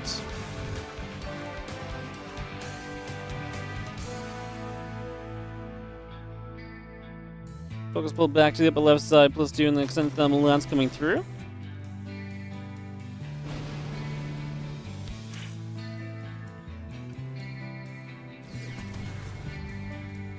Pulling back down the bottom right as we just have the Stalkers able to get a kill on the Widow Mine. What's interesting from here is obviously now Clem gets to go into a 4th base. We see him obviously add on more Colossus. You see the Vikings on the way from Bjorn, so he's getting an answer to those Colossus, but this is always, I feel like, where Clem gets very dangerous and where Protoss players have found a way to be very dangerous in general lately in the PvT. This push at this kind of moment is just, there's not Vikings up, right? There's not a lot on, to really deal with this kind of a Protoss army. It's a weird kind of point for the Terran to figure this out. One Zealot keeps that first Widow Mine shot, looking to get this next Widow Mine off on one Zealot as well. That will kill the next Widow Mine, although finally one Widow Mine will connect on multiple Zealots. The Raven's still yet to do something. Another Widow Mine connecting. As Clem sits here, 2 Colossus definitely again the scary part of this, as they have the potential to really do damage and shred through so much of this bio army. Stalkers taking hits, a couple Zealots going down. Looks like we're going to pull the SCVs. Whoop whoop, let's go. The boys are coming. As the DC Zealots continue to charge on in, the Colossus and the Stalks continue to fight for a little bit as well. And we are going to have, well, Clem, I think, doing well enough. 22 SCVs went down, and Bjorn, if you pull the SCVs, you need to convincingly clean up the army so that you can then chase through afterward. That obviously has not happened. That Immortal is shredding on the ground as well. It's been there for a while. It goes down as I mentioned it, but he has been a bit of a hero, as it will be hero to take on Clem, it seems, in the grand final, because Clem is looking good to have his 3rd matchup against Hero today. Stalkers, the Colossus continue to fight. Marine Marauder keeps going down. Bjorn has to say GG. This one has gotten out of hand, and that will be that for Clem to take it. And again, just the best of one, which means we go to the finals. So Hero is 5-0 in maps against Clem today. Clem is not having a good time against him. I mean, the games have been pretty miserable too. Honestly, it looks like... I don't think Clem's really looked to be able to win a game all day. It's not even like they've been close. They've been pretty one-sided. Like, we had some crazier games early that were a bit wacky. Even then, I think Hero was kind of more or less always in the controlling seat of that, so... yeah. That means we have, yeah, Clem versus Hero coming up.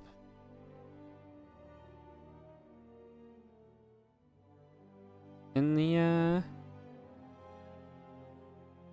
the finals. I guess I'll run some ads for maybe the last time today. We'll get our grand final ready to go. It's been fun, guys. It really has.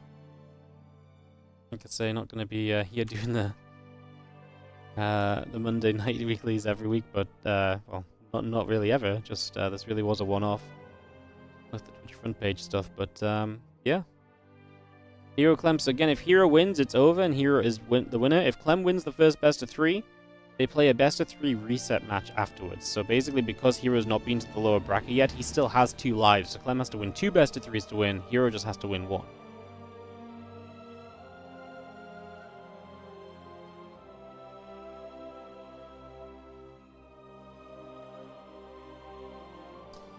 All right.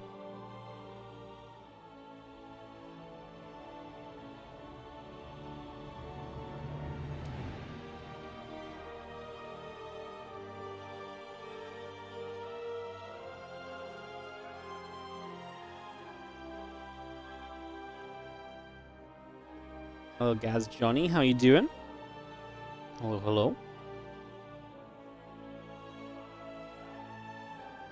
The second best of 3s with new maps. Maps played in the first best of 3 can't be played again. It's a cool rule. I like that. Neat little addition. Spice it up a little bit.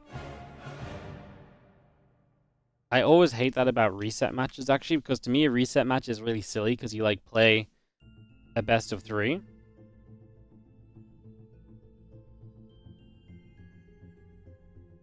And then you have to play like a best of 3, but in StarCraft playing another best of 3, you play the same maps and stuff. I always felt like it was kind of lame. But yeah, I like that rule a lot. Makes a lot much easier as well when you're playing like 2 best of 3s and there's like 9 maps in the map pool too. It's nice.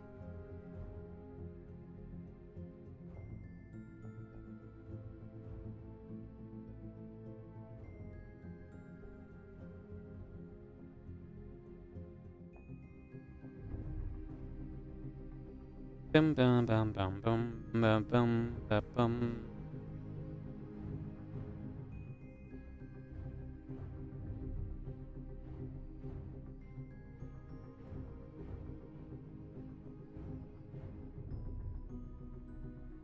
Oh, lobby coming up. Leyline's going to be our opening map here for this best of 3, guys. So let's see what we can do. Grand finals. Let's power into it. I'm tired. My casting's not great right now, but we are at the end. If there was a time to quit, it was like probably an hour ago when the front page ended, but we stuck it out, and we may as well stick out the finals as well. One last matchup today for us.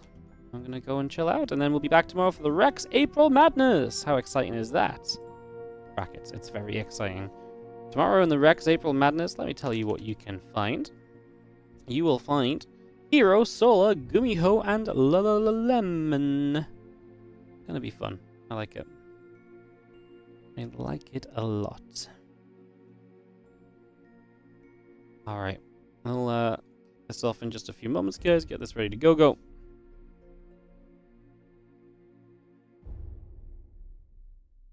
We'll get this underway. And thanks for joining us as we are just waiting for Clem to say that he is ready. 9.5 hours beast mode, Wardy. Yeah. It really has been. I don't know when I last did a StarCraft 2 stream specifically this long. It's been a hot second, I would imagine. It really has.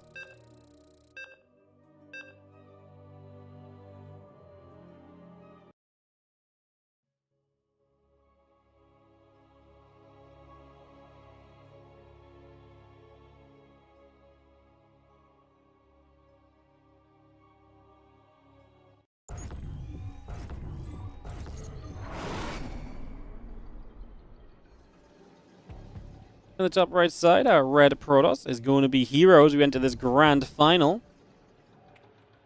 Taking on the blue Terran in the bottom left from Liquid, we have got Clem.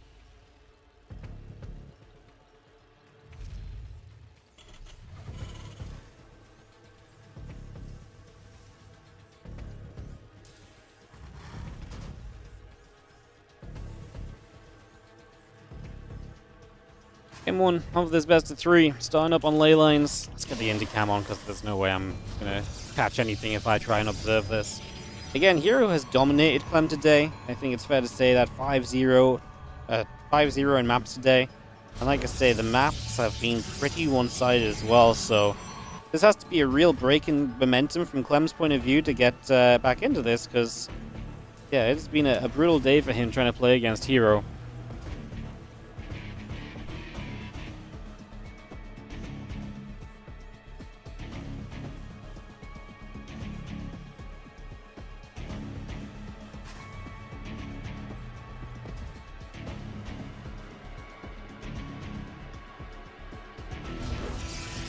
Tracks coming through, Gateway and Nexus coming up.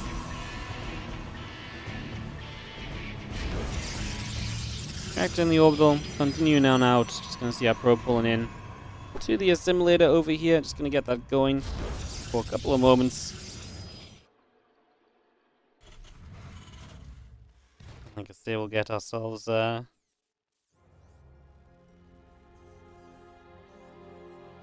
a nice little position for the moment right now, so yeah, we'll get that up and running, get that started. Game paused. As Clem will ask for pause, so apparently we'll not get it started. Hotkey bug again. I wonder what it keeps bugging out with. Seems to happen a lot to Clem.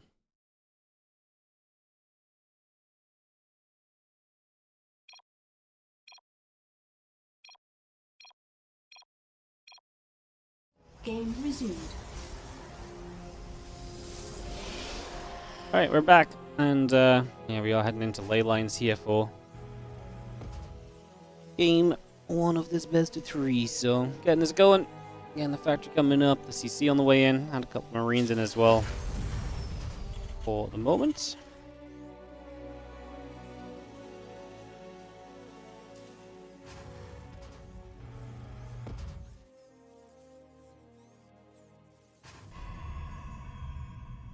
Have you been in this place before, Clem versus Hero? Yeah, it's been it's definitely been a bit of a it's definitely been a Clem versus Hero kind of day, hasn't it?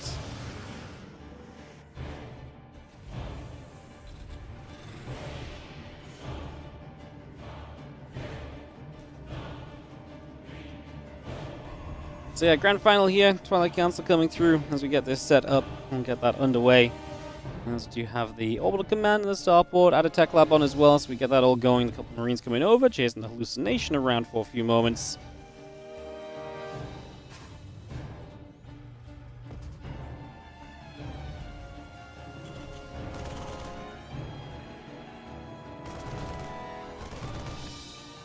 Marines gonna hit the hallucination flying around, and again just gonna be pulling back for a couple of moments in these early stages. So getting settled just for the moments.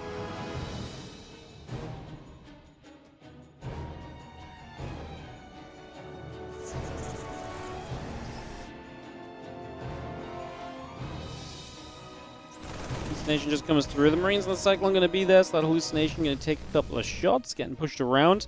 And it is going to be Clem coming across the map with the Marine Cyclone push. Now Charge is coming up quickly from Hero. It's going to be kind of aggressance again.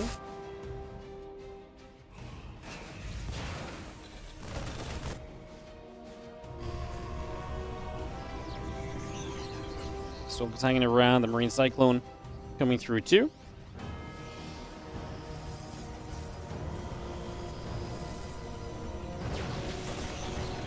Just gonna see the Stalker's trying to get the medevac here already. Let's say we got that charge coming through from Hero, so he should be in a nice position soon if he gets enough units up. Can these Zealots to tank for a long time? It's taking a long time for the Zealots to go down. The Stalker's doing well. We do eat the Cyclone lock on though, which is dangerous. That's going to mean one more Stalker goes down. As Clem begins to back off. I don't think Clem noticed that this was charged, by the way.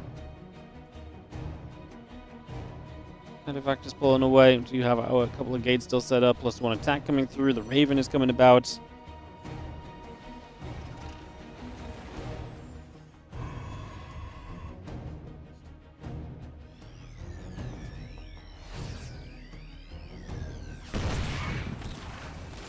Cyclone is going to lock on. And again, just going to be seeing the Zealot getting chased as well.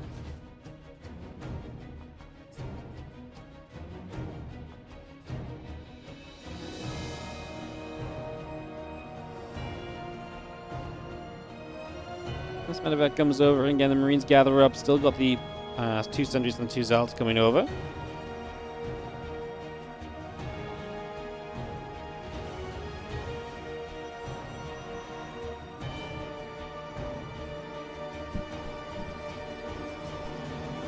Medevac will unload. A few Marines coming through. The Zealots are going to charge up.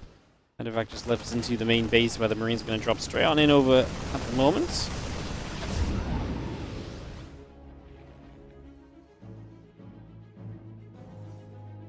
The medevac continue to gather up for the moment here. Going up right now. And we do have ourselves a couple of Stalkers just going to be trying to get the medevac. A couple of Zealots going to try and press forward as well. So again, making a little bit of a play.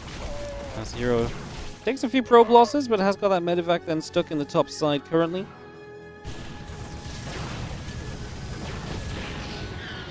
Nice damage done. Clem actually getting some damage this time around.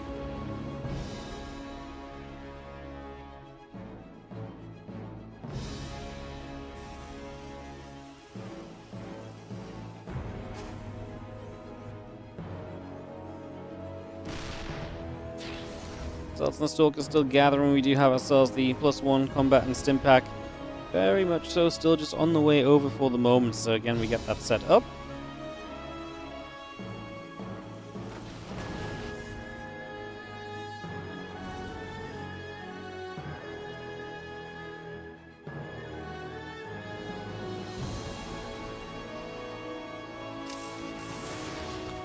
Fire just gathers. We'll just see the Zealots coming over. And we step through and just have... I'm still kind of pushing aggressively. Hero just getting into the Colossus. +2 and Blink coming online as well. So getting all of that settled here as the pylon goes down.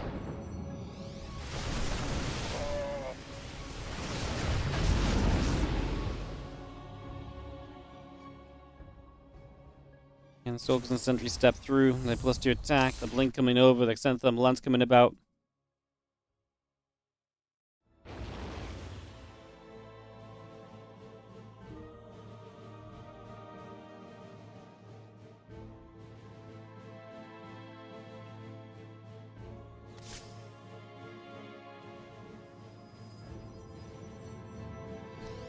Got the Marine around the right side, and we are going to see the couple of Zealots are going to step over as well.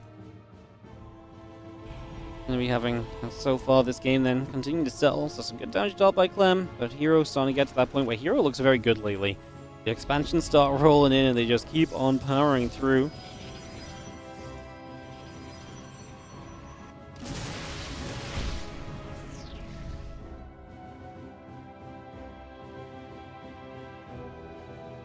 Again, we just have Zealot Stalker Colossus moving up towards the top side, figuring out where we can go from there.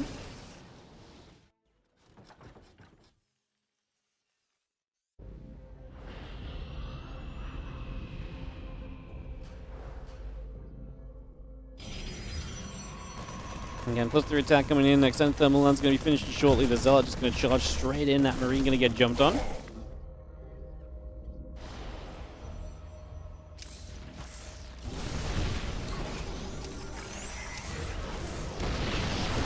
We're going to be seeing the Guardian Shield popping up. Zealot's going to charge through as Clem's army gets jumped on immediately. Can we get rid of that Siege Tank? Yes, so that front Siege Tank goes down. A second Colossus shows up. There's a lot of Zealots here as well. Clem has a lot of army supply, but does he have a good enough answer to the fact that these Colossus now going to be 3 in number? The Zealots going around the side are great because they've distracted the Siege Tanks.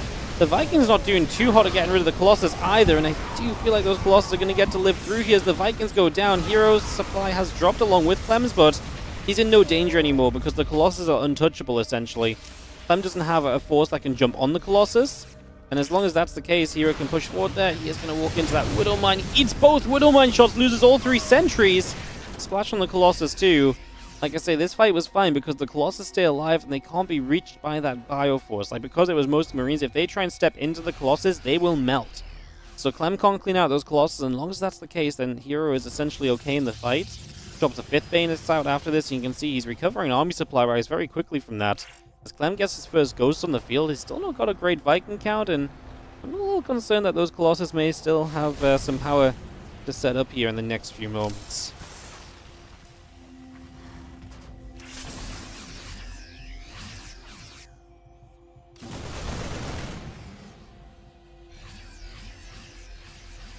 Medevacs coming about, a couple of Vikings coming over. We got the Zealot Stalker Colossus coming around down to the bottom side.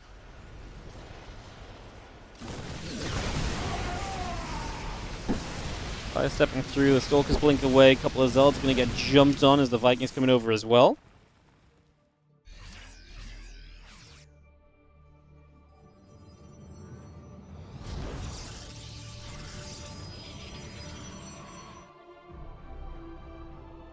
We're still in the middle of the map. Again, the Immortal and the +1 armor coming through, 2-2 upgrades, and the ship weapons on the way from Clem. I do think Hero survived one of the scarier points of this game. Let's see how these continued fights go. Obviously, with Clem having more tech available to him, he will have more options. In theory, he should have some better chances at, playing cleanup against this. Come down the left-hand side, the Zealot Stalker going to press in. We have ourselves the bunker there just going down immediately. And Clem's got to respond to this because Zealots are going to, ravage his natural otherwise. Again, the Colossus are going to be an issue, but we don't have that many Vikings, so the Colossus are going to start dropping pretty quickly this time around. We did a pretty good job of pulling back. I tell you what, micro on Stalkers versus Vikings lately has been really top-notch. As we have a Disruptor joining the fray, Clem's supply is plummeting. The Zealots on the natural, because they've not been dealt with, can now rejoin this fight and actually fight the army. A couple of Vikings have to get back in the skies. Can we protect those Colossus, Clem? I actually think is going to get the Colossus killed. One of them is still alive. That must be on super low HP. Yeah, it just lived. As Clem says, GG. Man, he cannot beat Hero today in any kind of a game. Hero is just on fire when it comes to this PvT matchup today. I don't know what it is, but he is just looking fantastic. He's beating Clem aggressively, weirdly, normally, oppressive. Like, he's just beating Clem in like every type of game so far. 6 maps today for Hero versus Clem. 6-0 a Hero. It's kind of crazy, no? That's actually kind of crazy. Very much so kind of crazy. Oof. Alright guys, maybe the last map of the day, unless Clem finally breaks the losing streak he's got going on against Hero right now. This is his last chance. As Hero might be about to just take this home. Hero just stole that game. I don't know if he stole that game too much.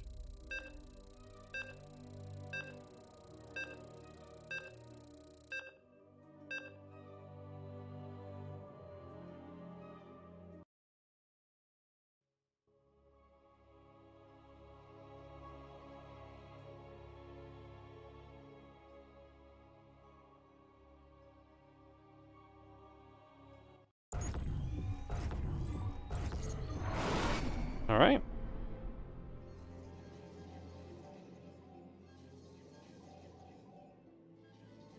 Let's jump in, as we are going to have ourselves in the top right corner.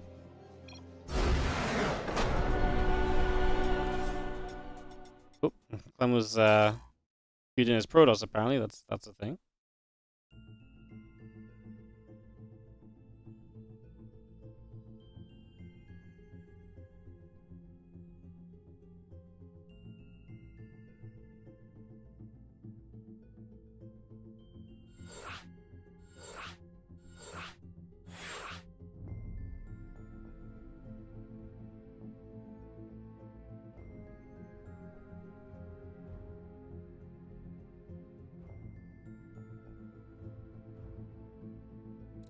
Alright. I didn't realize Clem was pro, so I was looking at Twitch chat, so I didn't even realize. Alright, attempt 2 here. As Go GLHF gets cold, I'm going to kick this off.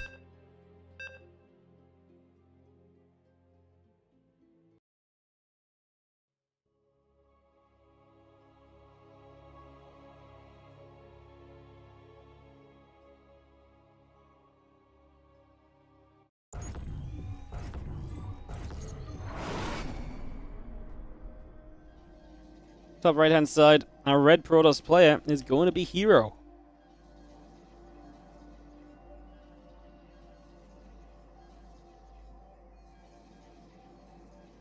As he is up a game against Clem in the bottom left as we get into game number 2. Man, I'm impressed by how well Hero is doing it today.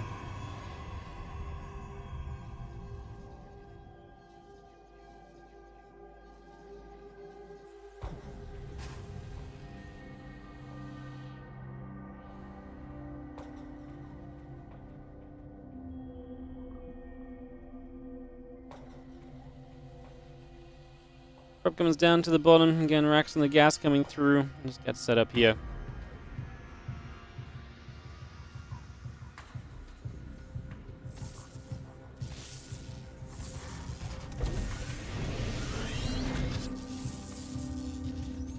Prop is going to nibble. SCV is just going to set up. And Gateway and the racks coming about. Assimilator coming up as well.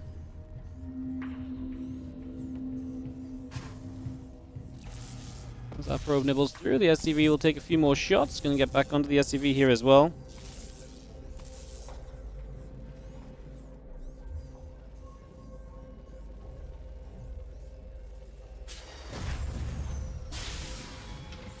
Next coming online. Orbital and the Reaper coming up.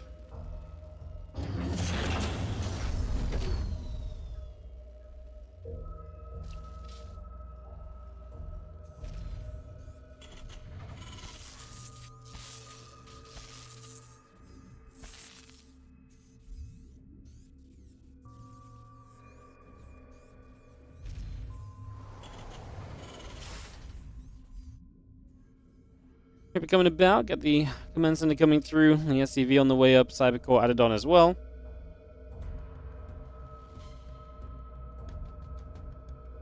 We do have ourselves the CC just coming along with the Nexus building.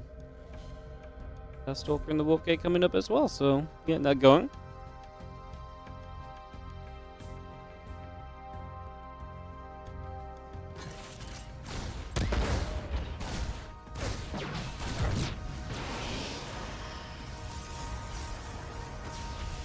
We're moving about, Stalker, chasing.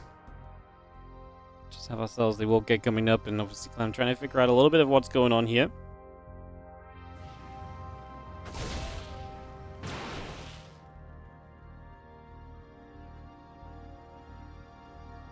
And Twilight building, the Reaper getting chased by the Stalker. Just having the Hellion continuing through at that starport on the orbital. Also producing online for the moment.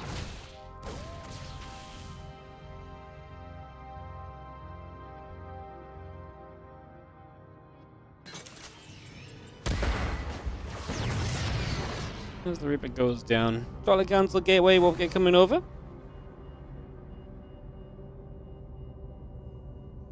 Acceptable Shade.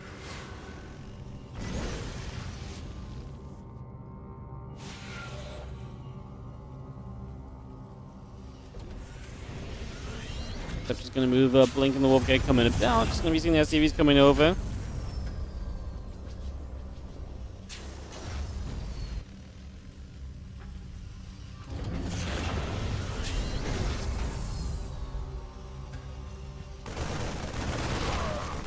He's going to step through. The Stalker's going to flank. Marines going down, Hellion coming through. The SCVs are going to try and come in to defend this for Clem.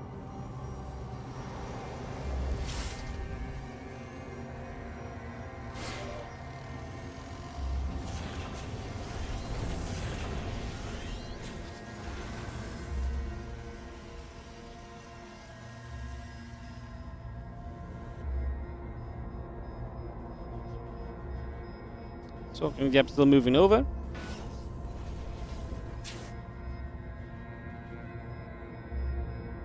And just going to see our Stalker and the Adept continue to move through. Just going to be having the Prism and the Blink continuing up. Continuing to get settled in for the moment.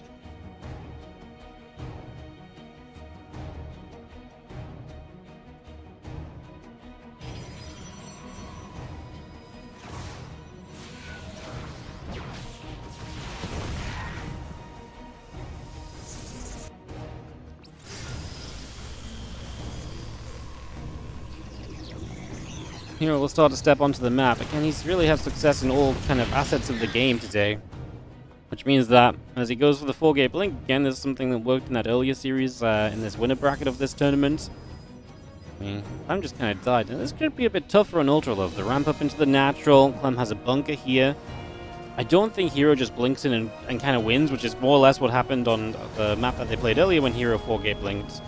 So I don't think that's going to be the case on this one. But let's see. He's going to go for the Siege Tank. The Prism took a lot of damage, but doesn't go down. The Stalkers are getting a little bit stuck. It's getting messy. Might need to lose. 3 Stalkers go down. We got a tank, couple of units. The Warp in at home to deal with the Order Turret as well. Which is a shame because the Order Turret fades away basically as you kill it anyway. So now you just have less Stalkers aggressively, as it looks as though Hero is just going to go for the harass around the back. Get some SCVs and trying to make up some SCVs lost. As he'll actually blink to the side, get one more Marine, go toward the main base. I mean, this is where Clem might actually get pulled apart a little bit. As, yeah, Hero has a chance to get a couple more SCVs here. He's got a bunch of them low. The Siege Tank is in reach if you step further forward. Not bad. As, uh-oh, though. Uh-oh. Yeah, Prism going to be stuck in the corner. I guess a recall out available. There's not really anything else you can do, right? You don't want to get this Prism stuck there forever. If a Viking gets built, it's troublesome, so... yeah, something to think on in the next few moments, maybe.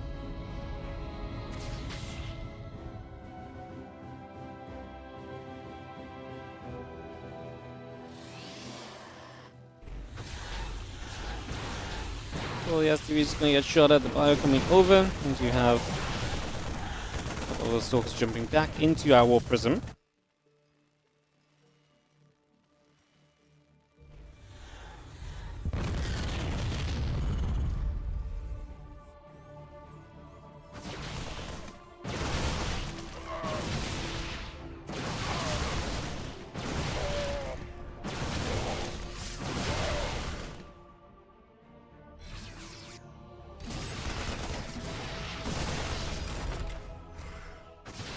I'm getting some pushback now, and that's nice to actually get some of these Stalkers back the other way. And Clem is coming with the rest of his army. I'm currently sat on the 5 racks and 2 bases, so very committed to this 2-base aggression right now. Oh, Hero, do not walk into those Widow Mines! Immortals eat both Widow Mine shots as Hero's just chasing forward. And that is a brutal set of Widow Mines to eat straight away, because your Immortals lose so much of their tanking. There's barrier gone, shields gone. Obviously a chunk of their HP gone as well, and you can see that those Immortals exposed immediately. Does get the Raven as Clem misplays a little bit on that. Zealots across the map will intercept some reinforcements and can potentially go a bit further. I mean, again, Clem is committed here, guys. He's on 2 bases, 5 barracks. This is a push from Clem that is designed to just go, go, go. You see these Immortals going to try and come over. The Widow Mine, though, will kill the War Prism. And Hero's master plan of breaking through this is going to completely fall apart. He just died to the same 2 Widow Mines like twice. Like, those were the exact same Widow Mines that he took these shots on the Immortals before, as Clem trying to brute force his way up this ramp. He might not win it now, but I think he will win it with a reinforcement wave, and I think we're going to probably go to a game 3, because this does not look pretty for Hero. Losing the Prism and 2 Immortals is so much of your firepower just in a moment. And maybe a little bit of brain delay there as well, because he saw the Prism get locked onto by the mine. He was right there, and he just didn't pull it back. As, we will see Clem. I don't think Hero has a way to actually win this one. This would be more than miraculous. The Immortals are separated from the rest of the Stalkers, and yeah, I actually think he was in an okay spot, but the difference of having a Prism and 2 more Immortals is actually pretty insane. And he tries to get that Siege Tank. It doesn't happen, and Clem finally wins 1 map off of Hero today. GG. And we get tied up 1-1 in this best of 3. Alright, so a 3rd and final game coming up. If Clem wins, we go into the...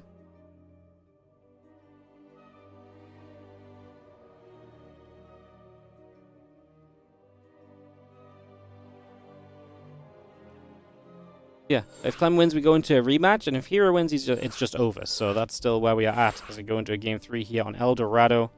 Go gets asked, and we get ready to go. So that's now 6-1 for Hero today. But hey, I think it's actually big for Clem to get a win. Very momentum-based player. 1 win for him, I think, could do a lot for him.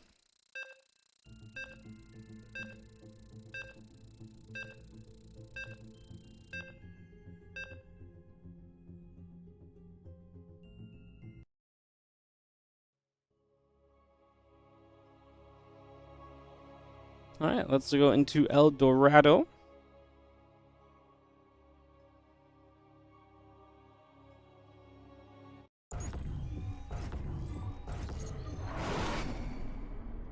On the bottom right-hand side, our red Protoss is hero. I bet he's gonna regret those. Bet he's gonna really regret that immortal attempt. I don't know if he wins if those immortals and the prism stay alive, but obviously the chance to win increases massively if you do have that, right? Like it is a major difference realistically. So yeah, definitely a big plus there. As Clem is in the bottom left-hand side, our blue Terran player. Again, if Clem wins, we go to another best of 3. If Hero wins, it is over.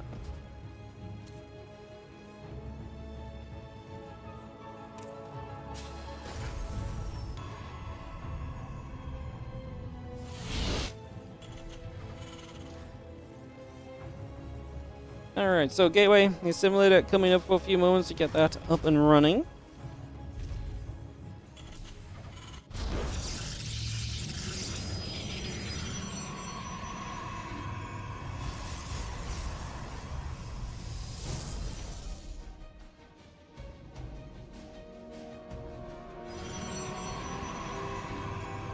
Cracking the gas coming through, so we get that settled.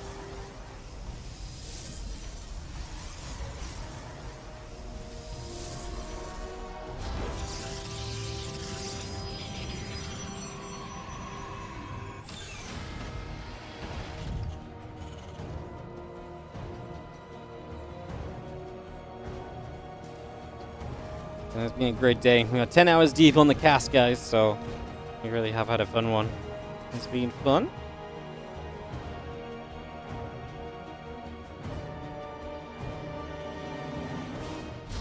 Let's just have the Nexus setting up and the Cybercore coming through.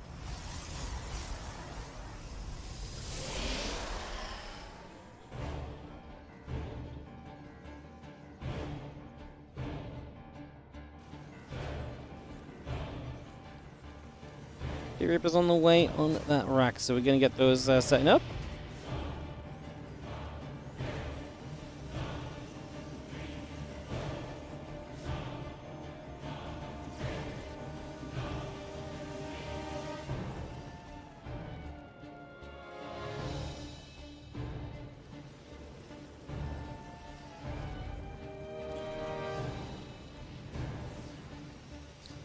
And just have ourselves the hallucination. Gonna step on through, look to see what's going on.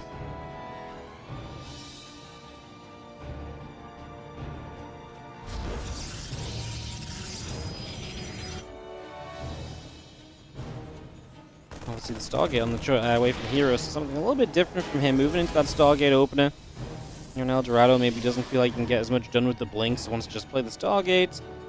Play nice and defensively early. Also maybe a tough map for Clem to really punish him on if he goes Stargate, so that could be something of a factor as well, perhaps. As those couple of Reapers get chased away, the Stalker's chasing them down, pushing back for a little bit.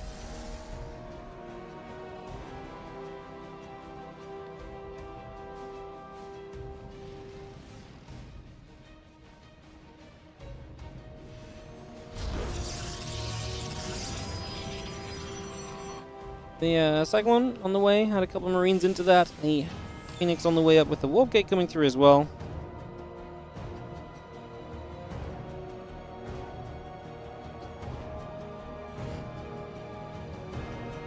And just seen our Cyclone and Medevac on the way through. Had a couple of Marines on. The Phoenix and the Warp Gate continue to build for the moment.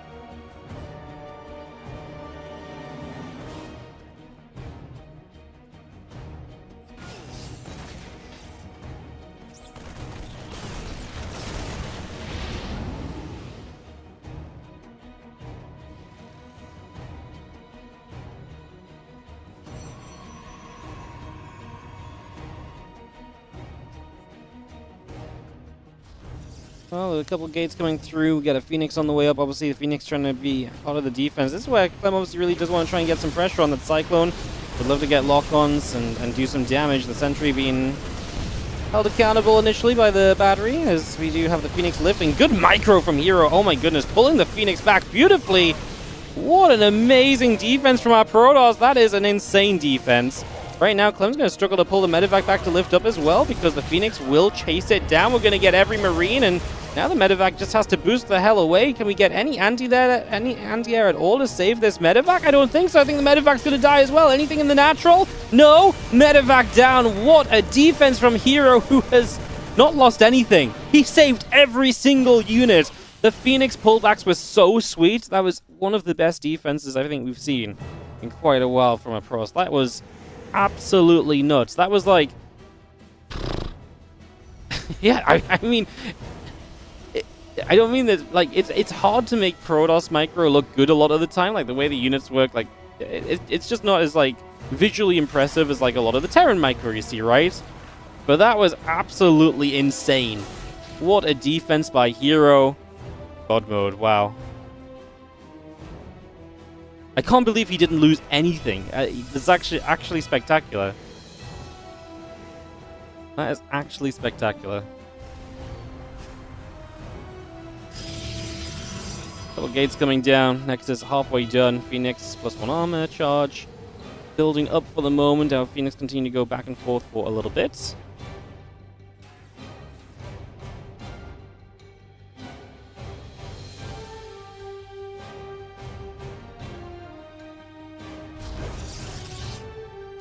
Oh, that was exciting. Now we get a third Nexus on the way, so we get that started up.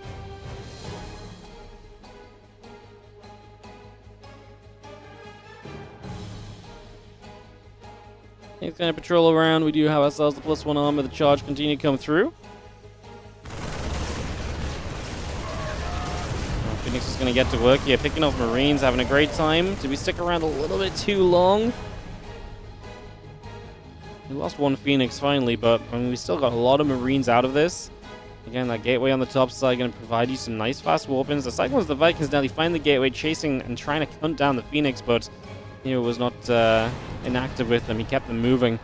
Made sure it was going to be impossible to catch them just like that as another Phoenix joins in. And obviously the units are coming across the map now from Hero. With that gateway finishing up, I guess he's going to start warping in. And does he have enough to fight Clem into his natural? That's a difficult question, because that's a choked up natural to walk into. Then you get up the ramp and it's going to be choked by the structures as well. So it's actually a very difficult base to really attack into at all. So I'm not sure if that's the plan for Hero. I don't love it if it is the plan. I'd much rather it be like a wait for Clem to move out and then you kind of jump on him moment. Let's see, because to be fair, there's also not a lot of good answers to the Zelts right now. The Sentry pops the Guardian Shield from a mile away. In we go, as the Zelts are going to start putting in the work. The Phoenix are doing their thing, lifting up as well, trying to fight. I don't think we have enough damage output for the bio units, and Hero is going to get pushed backward here. 7 new Zelts warping in. I mean, that was just, like I say, a little bit too quick to pull the trigger, no? I get it, like, you've had a great game, but attacking into the Terran natural, I mean, he's going to go for it again. The Widow Mines? Okay, one of them's going to go off on all of those Zelts. No, that's not it at all. That was not it at all. That Widow Mine was so good. It actually hit every single Zealot as well. And Hero's going to warp in another round of units. Like, I would have liked this a lot more if he attacked as the third base comes down. Maybe then, you know, you're in a bit more of an open space. These Zealots have an easier time getting to where they need to be. But in this case, the Zealots were just getting shot down before they could really get anywhere. We're going to go again. This time the Phoenix do lift up the Widow Mines. They're going to eat the Widow Mines from the high ground, though. And yeah, Hero's just not making this happen at all. We do see a few more Zealots coming through. Warpins continuing the bio chasing. I mean, the one thing we do have is the bio getting lower on HP. I think one big deal, though, as well, is now a couple of Phoenix went down, and we're going to start not having many lifts left over, so getting rid of future Widow Mines is going to be more of a problem. Hero is about to have the Temple Archives as, again, he attacks in. I really don't think these are... Oh my god, another good Widow Mine shot. This is Hero, I think, being a little bit too aggressive. I think this is Hero doing a little bit too much. Yeah.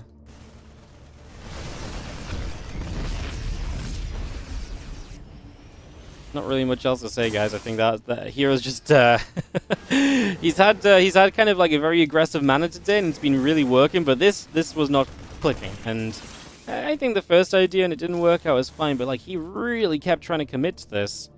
Now it's a really awkward spot where he's trying to get up to Storm, but his Phoenix count is much lower than it ever was before. You know, he's missing a lot of what was very good for him originally. If he gets to Storm, great. He's going to eat another Widow Mine shot. Oh my god, those Phoenix are absolutely getting murdered here. Such low HP.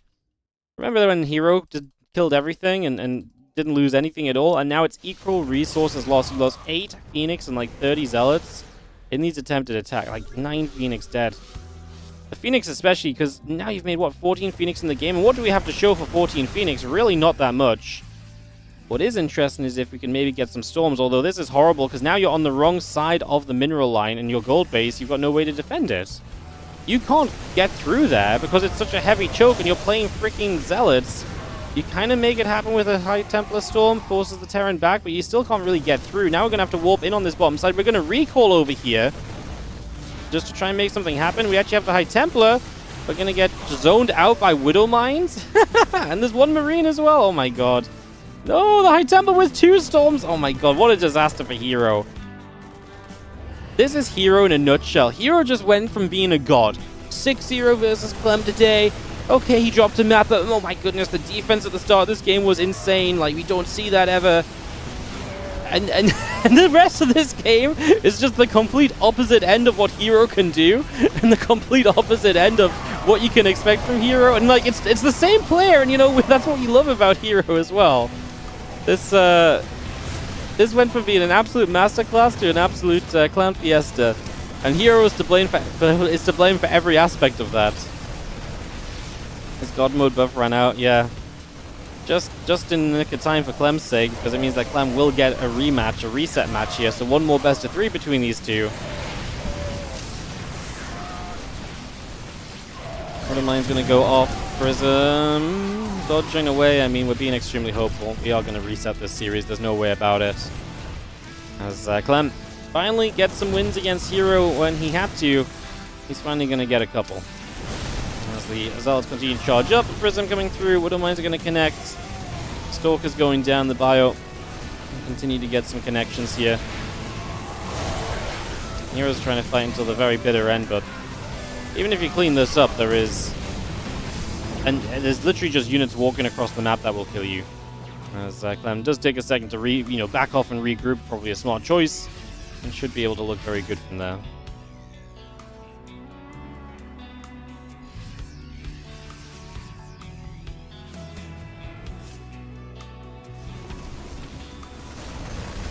Fire coming about, High Templar. I'm just going to drop a couple of feedbacks down. Mortal going to fire the Stalkers as well, and EMP going up to the top side.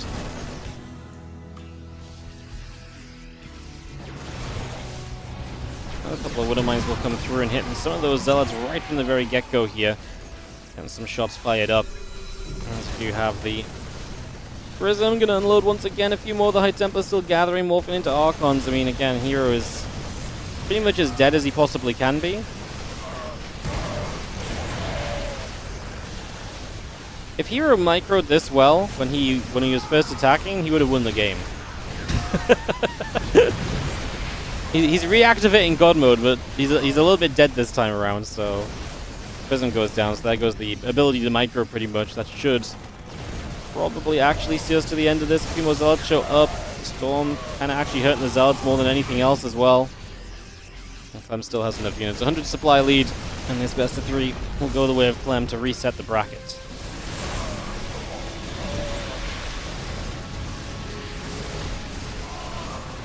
GG's. And it goes 2-1 to Clem. So the bracket resets as Clem came from the lower bracket.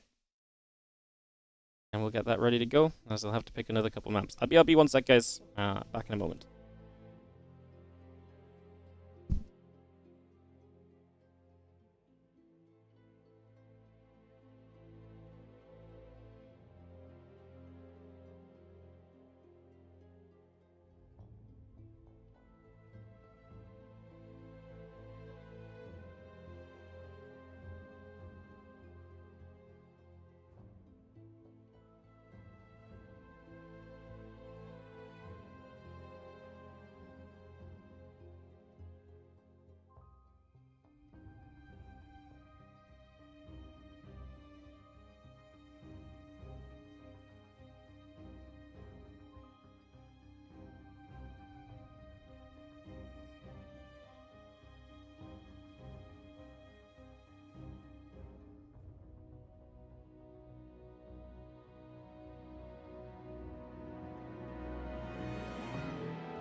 Alright, guys.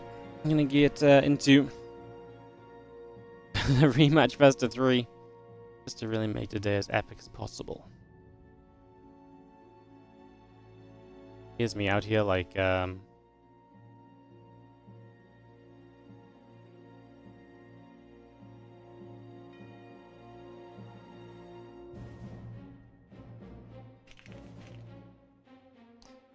here's me being like, yeah, I'll be able to get some admin work done after all of this as well. Well, that's gonna be out the window. Ay, ay, ay.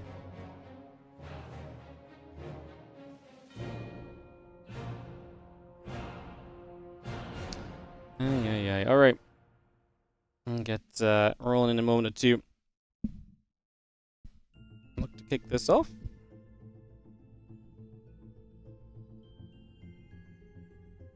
Just waiting for the videos and so, or whatever, to be done, and we'll get this underway.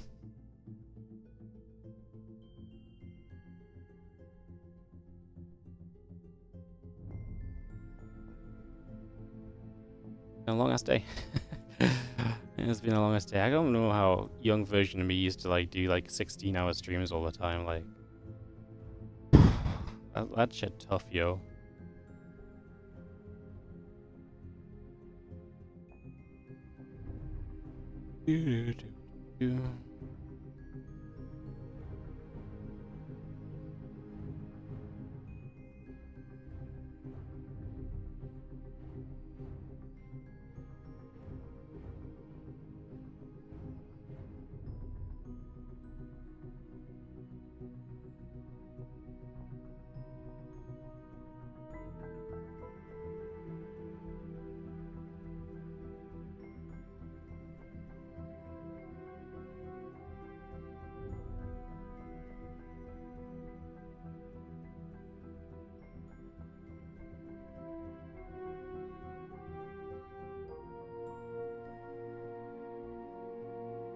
So yeah, just waiting for videos, guys.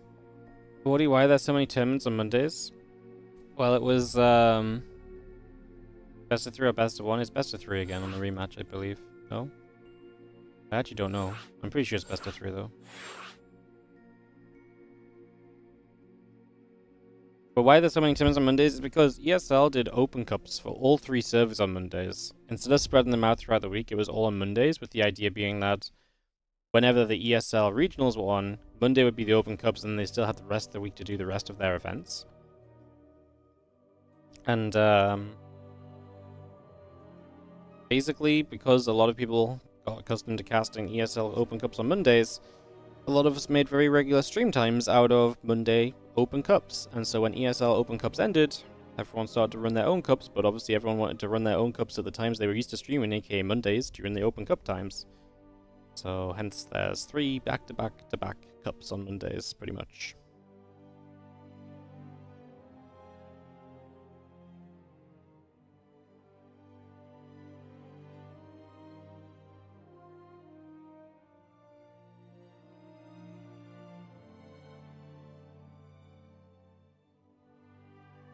We're in the lobby, so it should just be a moment. We go, go, go. I do personally kind of think that it would make more sense for us to spread it out now. And like, I do think because the European Cup actually stopped for a while because it was Kill Our Steadfast and Roddy initially, and then they stopped for a month or 2, and then the Monday Night Weekly started up. I think that would have actually been a really good time for them to swap and like do an open cup on like a Tuesday, give the players a bit more, you know what I mean?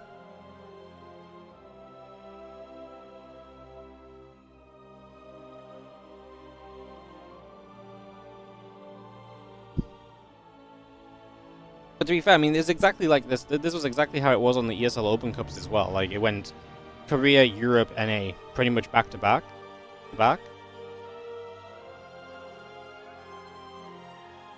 So, yeah, it's not that crazy that, like I say, some people covered the Korean Cup. I covered the Korean Cup. So, me, it made sense to run the Korean Cup time zone, you know?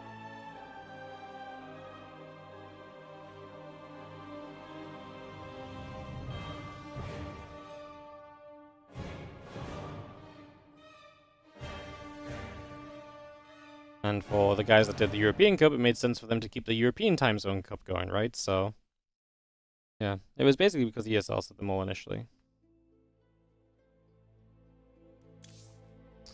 We were all in the lobby, and now we're going to have to rehost. I really think we should have just... we all were in the lobby because it was hosted West, and it's going to be actually Central, West, Central instead. But I really think what we should just do West, Central, Central, no? Make it a little easier. Instead of having to rehost everyone. Rock, paper, scissors for heroes to switch. Yeah, I mean, to be fair, it works. Like, maybe the players... I don't know if the players like it or hate it, actually. Like, I don't know if the players are like, you know what? All the Open Cups back-to-back one day? Sure, let's do it. But, I don't know.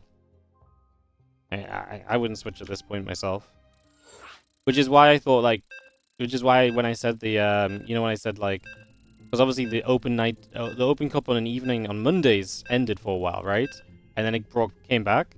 I felt like that was the time, if anyone was going to switch, maybe you should have switched then, because then you actually broke up the whole idea of streaming on a Monday evening, of having that consistency. So that was the perfect time to potentially switch. But it's still, I mean, if you're looking to still replace your Monday evening stream, then it's whatever, right? That's still however it is. It's no one's fault. No one's doing it wrong or anything, you know? In the bottom left side, Hero is our red Protoss. In the top right, our blue Terran is Clem. And we get into our final series of the night. This time it is the last best of 3 for sure. Let's see how this is going to go. As our SCV and our Deeper comes through, the gateway setting up, a probe on the way. So we get that started.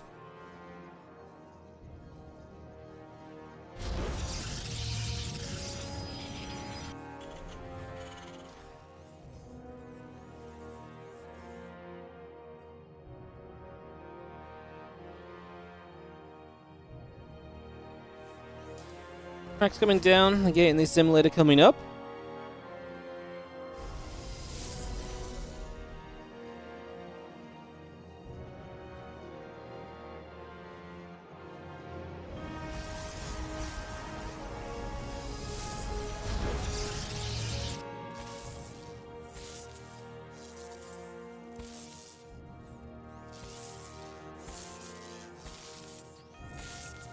Let's see if you're gonna nibble. Probably gonna take some shots.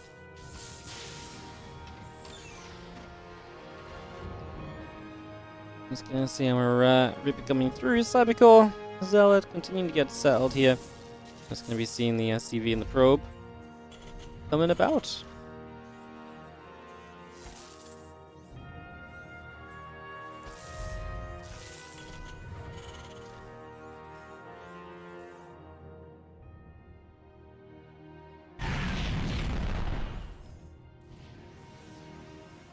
Cancellation of the CC because Clem's like, okay, what the hell's going on? And and we'll actually just drop the bunker down. So Clem's freaked himself out, I think, a little bit with the Zealot showing up early.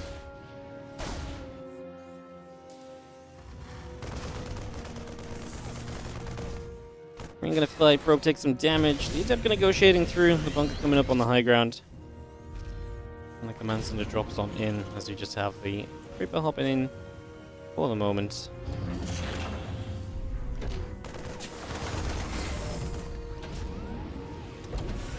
We'll shade into the main base. Just going to continue to try and put some pressure down. The Reaper and the Marines gather up. Going to jump a few of them back into the bunker. Twilight Council and the Nexus continue to come online here from Hero. Had a Stalker on. And a Warp Gate coming up as well.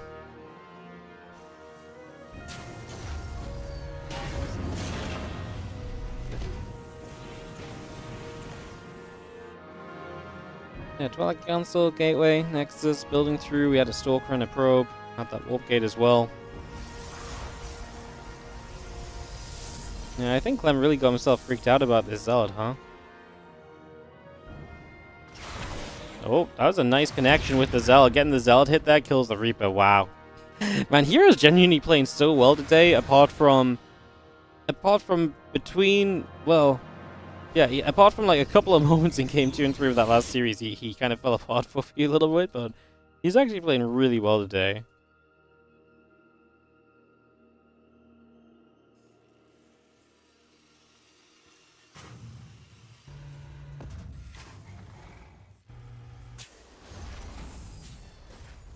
Tank the Marines coming up. Rex coming through. The Orbital Command coming over. Blink coming through as well. Gateway building. And the probes establishing as well. Still got our Orbital Command coming up on the natural. More Marines coming through.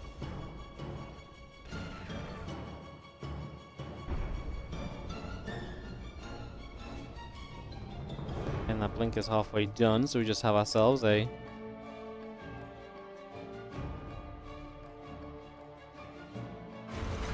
few moments here as the probe comes by, takes the watchtower. And hallucination flying past. Trying to get some information here. Blink going to be finishing up in a few moments. As our Cyclone gets a lock on, turns that hallucination up.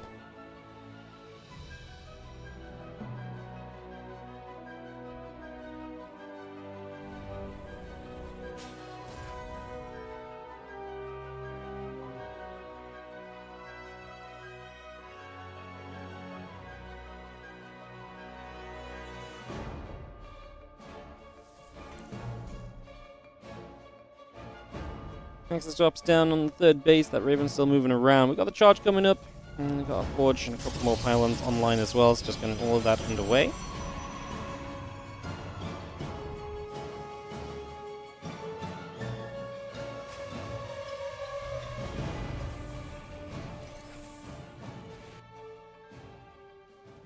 Focus will head up to the top side. So here to try and put some pressure on. Gets the charge going as the follow-up right now.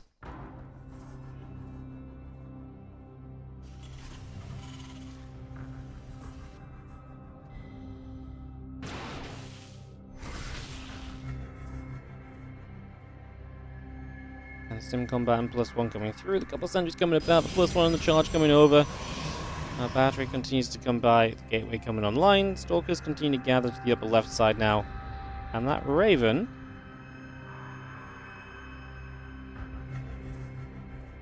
continue to move about as well. So Raven just coming down the left here for a few moments.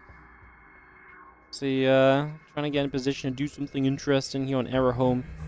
Map one of this best of 3. The extra gates coming online from Hero, and Clem is going to start moving out onto the map. +1 combat, conquest of shells, all being brought through for the moment.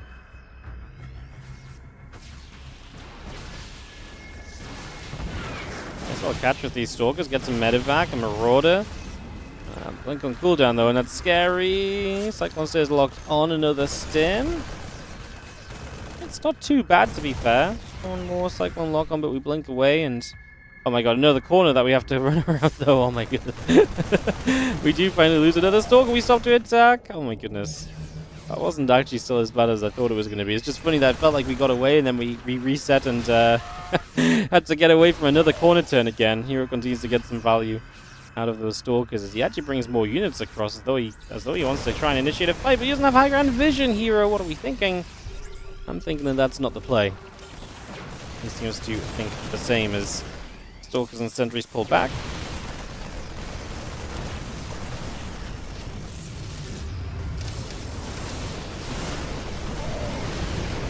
Stalkers coming down, just going to be having our auto turret dropping in as well. We are going to see that Bioforce trying to close the distance. I mean, Hero just doesn't have what he needs to fight this, unfortunately. This one looks as though it's going to fall apart.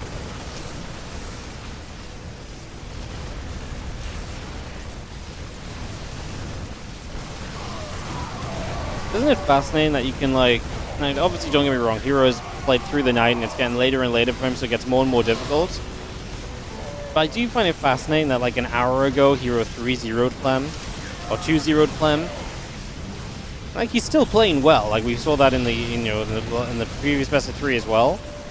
And now Clem's on, like, a 3-map winning streak against him when it looked absolutely hopeless before for him. The way that these matchups can swing is crazy.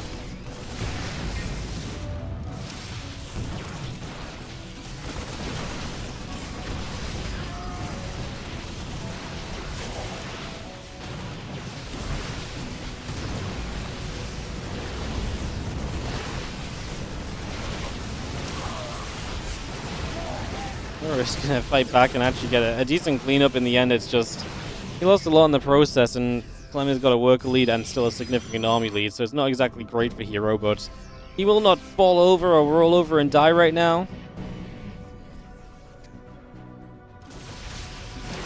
yet, at least, as we do have the Golden Marauders coming through, the Viking overhead, continue to move forward as well.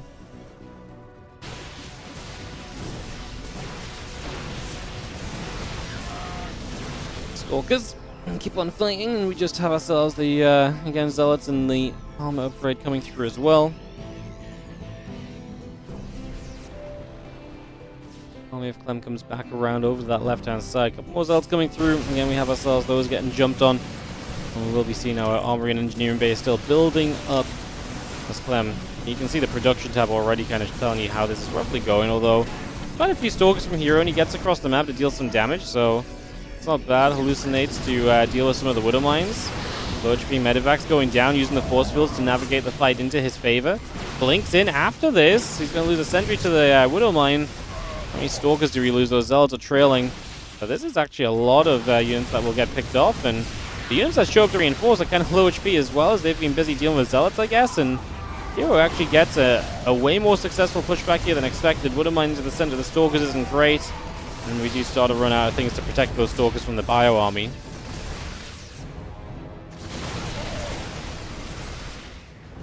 And Hero's just down on workers, so it's so hard for him to fight efficiently enough to overcome what is an income deficit, not just work-wise, but also mule-wise, right? The economy really is kind of gutted in comparison. Hero trying to drop the 4th base down is he'll just, again, challenge himself to try and stay alive in this game as best or as long as possible.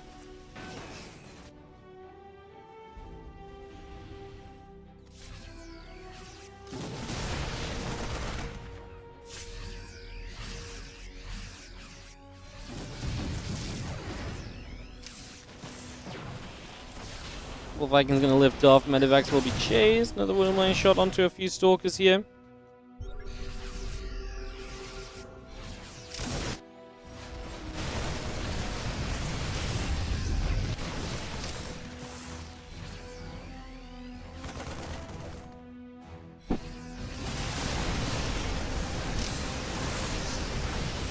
I will come over. A couple of Zealots going to get jumped on. The Vikings overhead. Still got the Ghosts and the Marines coming through as the Stalkers continue to fly. We lose one more Marauder. The Widow Mine's going to power up.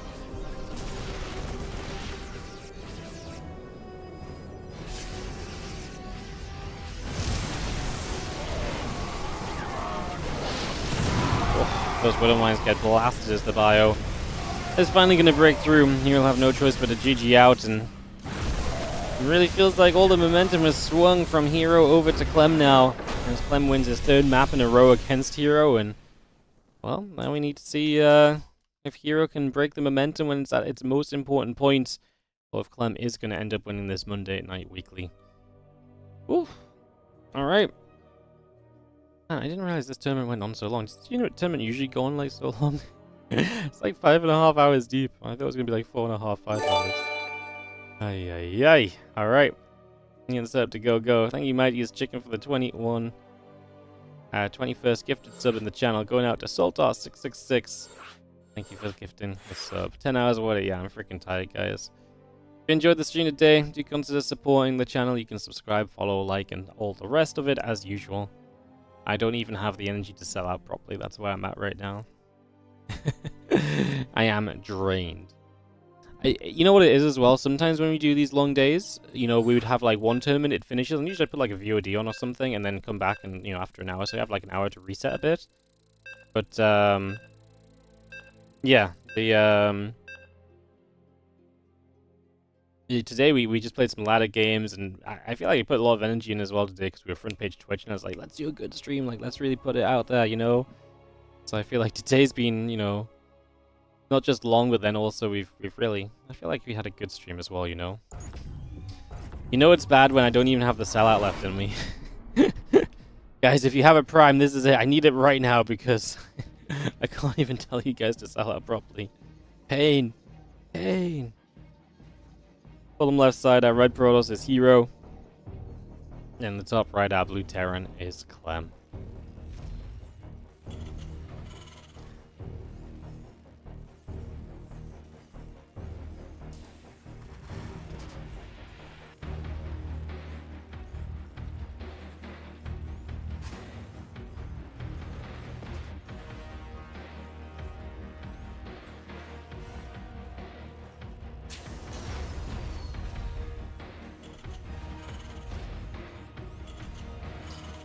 Alright, game 2.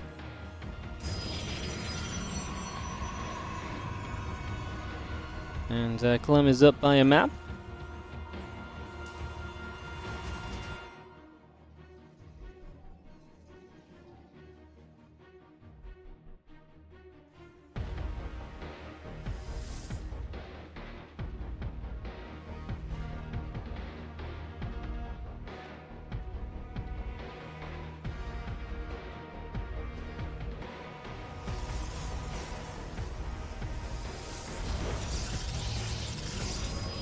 This map's interesting, Talisman. It has the worker-only pathway up and down here, and sometimes that leads to some very interesting expansion patterns. So you will see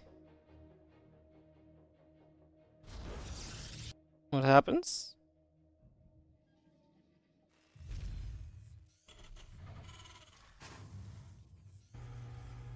WardiTV is mining out those minerals, so we do start to gain access towards that mineral patch. And we have seen forward expansions be pretty popular the few times we have seen Talisman. We don't see this map a lot. It typically seems fairly unpopular, but...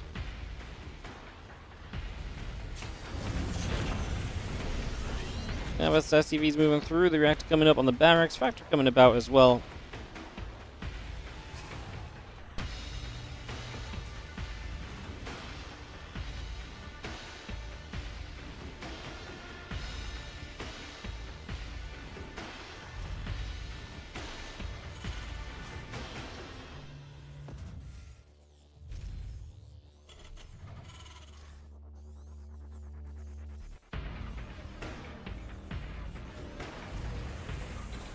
There's the SCC, Starport.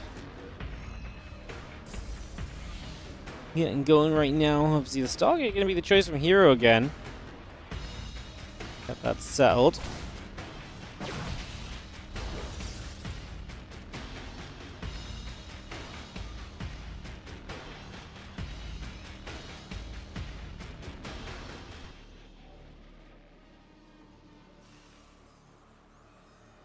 We'll see what that Stargate coming up. We'll see if there's any aggressive push maybe that Clem wants to try and set up for here. See how his plan maybe wants to try and be. Just have, obviously, that CC ready to float down to that low ground here very shortly.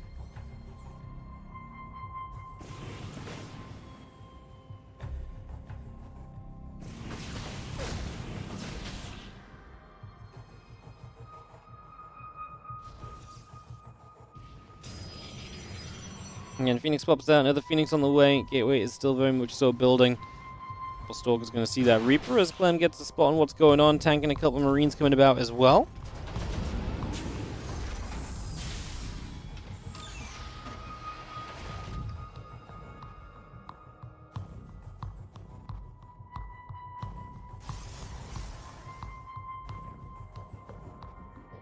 Comes that medevac aggression. We have seen the Cyclone Marine, something that Clem kind of turned to a little bit today after the Widowmine Marine drop was not doing enough for him.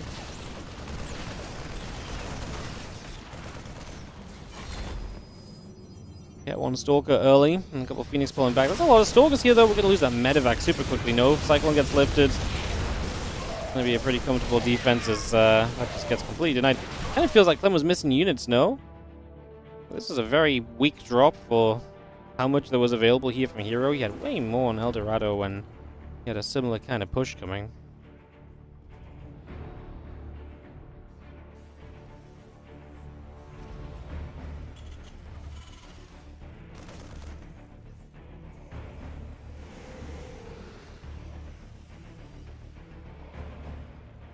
Oh yeah, the Marines just regathering together for a couple of moments.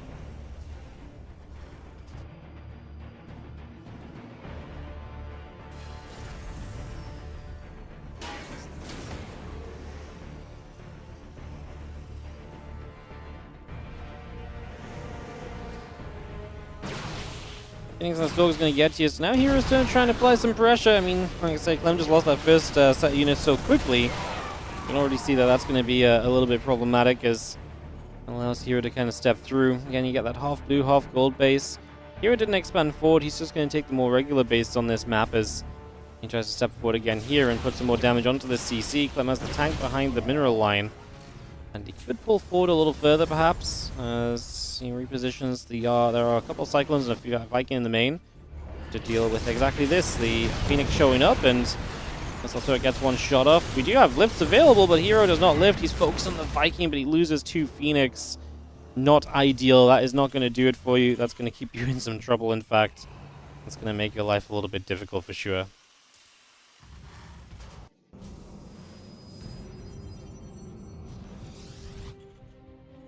Phoenix will move about. A few Marines going to be there to hit the Phoenix as well.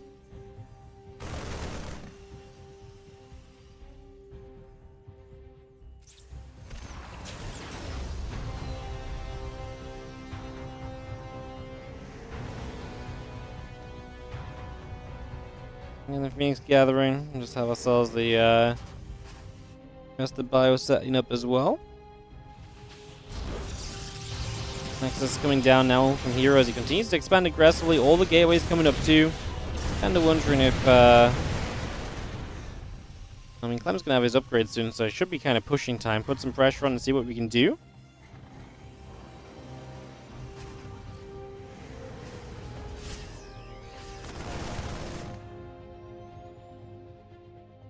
Here we are. So here's the push.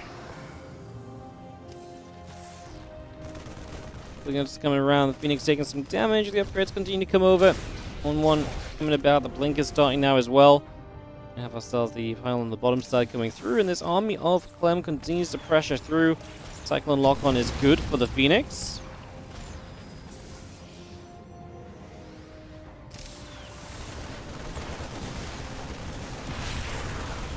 That one going down. That Colossus is obviously fake. We just pull back for a second here. Clem has a lot of units in this moment. It's a nice force field, traps a lot of the units on the corners so they can't get away from the Zealots. That gives Hero a little bit of a better trade out initially. Now we're going to dive in again. The Zealots are going to come through. Bio pulling back. Good Widow Mine does get a lot of splash. There's a lot more Widow Mines as well. These Zealots are going to start disappearing. And then you've got a lot of Stalkers left. A lot of Bio left over just to chase down Stalkers. They have to stop though, and yeah, the extra Zealot wave might be able to just about save us for the moment. Phoenix going to fly through. Another Widow Mine going to go from the Phoenix, which feels like a little bit of a shame just because obviously he's hitting the Zealots. Feels a little nicer overall if you can get those to splash and clean those Zealots up. Clem still reinforcing down the map. We are going to lose out on the Zealots. No, we are going to force the lift off and the pull away. We did get rid of one of the sentries. One sentry low HP remaining. It's out of energy too, so it's not going to have a lot of utility right now. Hero is still building Phoenix, as I presume. I can only think he's trying to set up Widow Mines to protect the Zealots with that, because I don't know what else he'd be looking for. I'll tell you what Hero is very close to, though, is 2-2 upgrades. And if he gets to 2-2, the power of this army will increase massively. And in scrappy situations like what we've seen in a lot of the games between these guys today, that is exactly what you're looking for. To get into like a 2-2 set of upgrades, you will be really dominating the kind of fights that these guys keep having.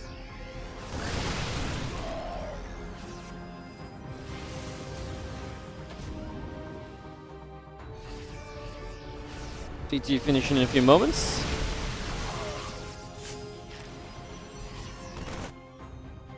And get that T2 finished up. The Bio going to kite backwards. Let's again try and trade. Finally, the upgrades are going to be here. Phoenix from over that right-hand side is not going to last very long, so I don't feel like that was anything we ever really needed to rebuild into. As a couple more shots come over. Tell you what, again, Heroes expanding down the bottom during this as well, so his economy's starting to go kind of through the roof. As again, with the upgrade advantage now, 2-2 to just +1. I do not know if Clem really keeps winning fights. The Widow Mines are important because they don't care about upgrades, so that helps you out a lot. But you can see that Clem's having to pull all the way back to his side of the map. So from these fights that have been very kind of Clem continue to commit, now Hero comes all the way over. He blinks into these units. He really believes. And is he right to believe? At the moment, it seems like he might be. SCVs have to start pulling from Clem. He lands a Viking, and Hero, with the continued defense, looks as though he might be able to take this to one final map. Another couple of Widow Mine shots going off. The Stalker's still fighting. Units trying to come through and push back the other way. As +2 and +1 coming about. Just going to be seeing our 3-3 upgrades coming in as well. Add a Prism on. And yeah, I do think it's fair to say that this is probably going to be I think it's weird because, like, I still kind of feel like it's I think Hero's going to win. But Clem has an okay army supply. It depends how much faith you put in the upgrades, and obviously I guess how the fights go as well. With more army supply, it requires Hero to trade in the correct kind of way to be able to keep winning. And like I said, the upgrades carry you a lot for that. Clem catches up on an armor upgrade at least. Obviously 3-3 will be an upgrade difference at one point of this. This fight may be a little bit messy because the Zealots aren't getting as much done as they did before. The missile turret providing that choke point for Clem to just sit in and come back the other way. Stalkers keep trading. The bio units there again. Another couple of warpins. The 3-3 coming over. Clem loses the... I think he killed off his own missile turret, right, to have a bit more space to move with. Because he wants to come back and forth a bit more easily. And Clem only on 51 workers again, because Hero expanded aggressively behind this. Now that economy should really start to sink in for him, and he should really, I'm pretty sure, start to just completely overwhelm here. I don't think there's really another way for this to go.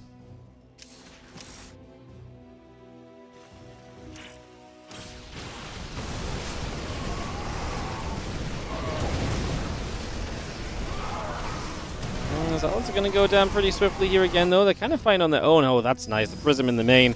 That might be what we need to kind of pull Clem apart a little bit, because he's not really being pulled apart at all. It's been all fights in one location, just as he's getting to Ghost as well, just as he's getting to something that might actually really help him in these trades. Some of the Ghosts are dying as soon as these Zealots hit this main mineral line.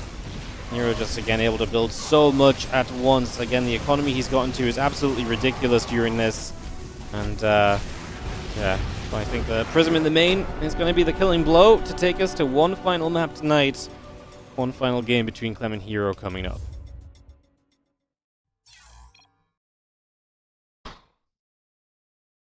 Honestly, like 2 hours ago, I was like, yeah, I reckon that's going to take another hour or so. I'm so freaking tired. Jesus. Alright, game 3 coming through. What's up, Hatashinaku Sora? I probably murdered your name pronunciation, but thank you so much for the Prime sub. I appreciate it. Long ass day, guys, as we get into one final map. I got the full games, I know. You know what we needed was the full set of games in the WardiTV Monday Cup to fill the time between tournaments, not the full set of games at the end of the day.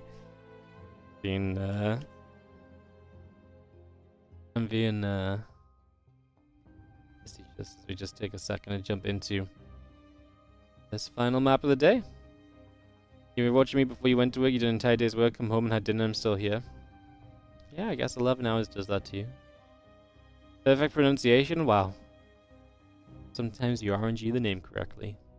Hell yeah. Thank you for what you do, big fan. Hell yeah, thanks so much for watching, I appreciate it.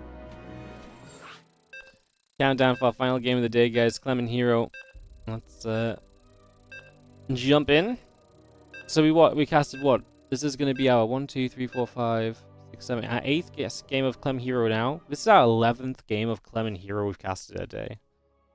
Pretty bonkers if you think about it.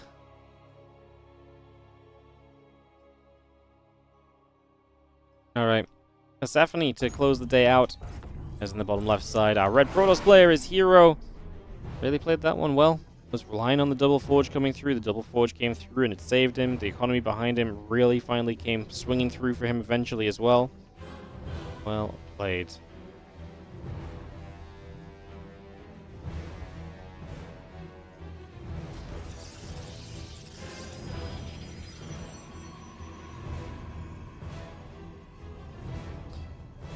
Clem and gotten a little bit of momentum back. Now it goes the other way once more.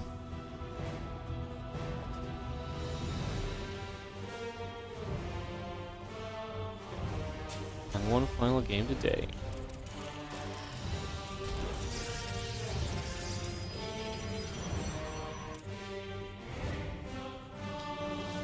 Heading into game 3. Like I say, final map of the series. Final map of the tournament. Who comes out victorious? Waiting to find out.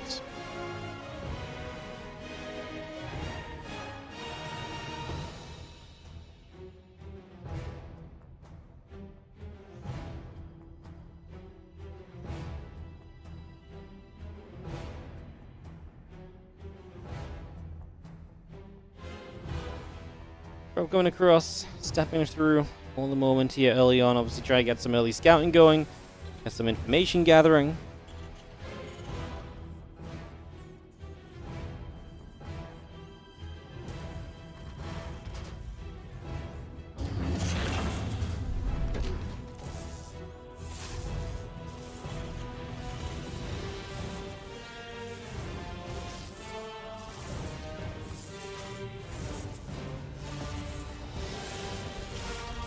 Probe gonna nibble. Reactor taking some shots.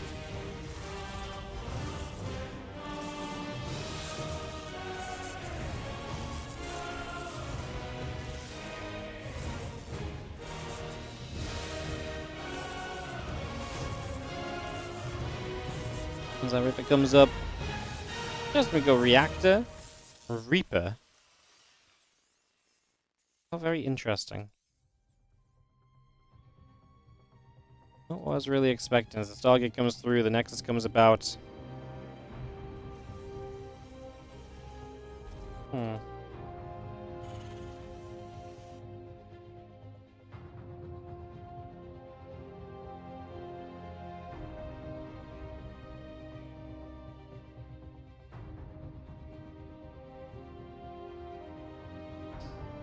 It's gonna be a Stargate again from Hero. He seems to like what he's been able to do with the Phoenix. Definitely moved more Stargate as the day has gone on. It's interesting for sure.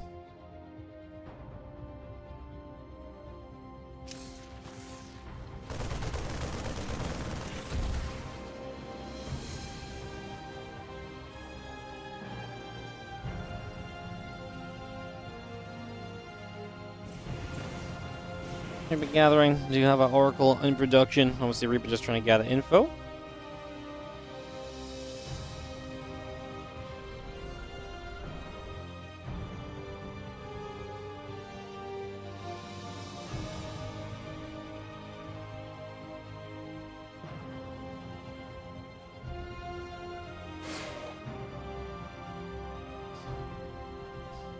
Playing the chasing game on the Reaper. 2 Adepts around, so we'll get one shot here. Reaper's not going to dive through or do anything kind of crazy. Not going to try and push his luck or anything along those lines. But if that continues to come about, the Oracle going to be here to try and dive in towards the mineral line and get a couple of these SCVs. There's the Oracle. Going to try and see what's up. Cyclone locks on. The Oracle gets chased. And that is going to be the Oracle pushed away into that upper left-hand corner.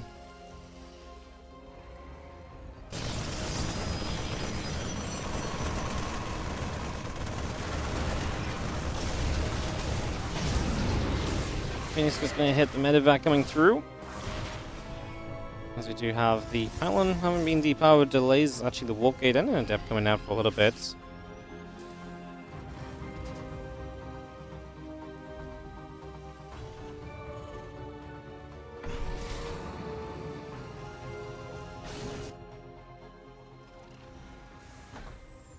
Our facility coming through, the Oracle coming through the top sides, getting set as we have our Marines and the Cyclone coming over as well.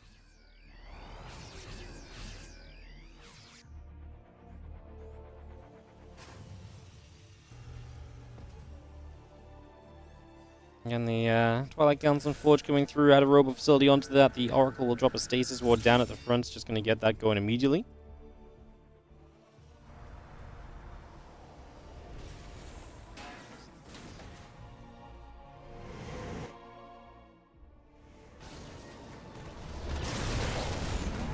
Let's try to poke. It's Twilight Council behind this. We do see the +1 coming up as we continue through with some of that Phoenix production.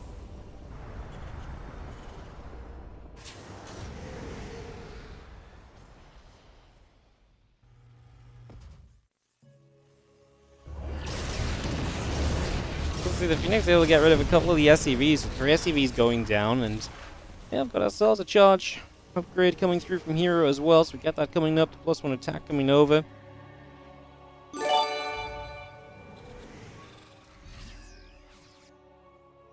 Hey, what's up, Solace? Thank you so much for the 15-month resub on the Prime. It's my favorite play to watch. I always like watching the Terrans, Bjorn, Clem. I love watching Innovation. Just the, you know, aggressive,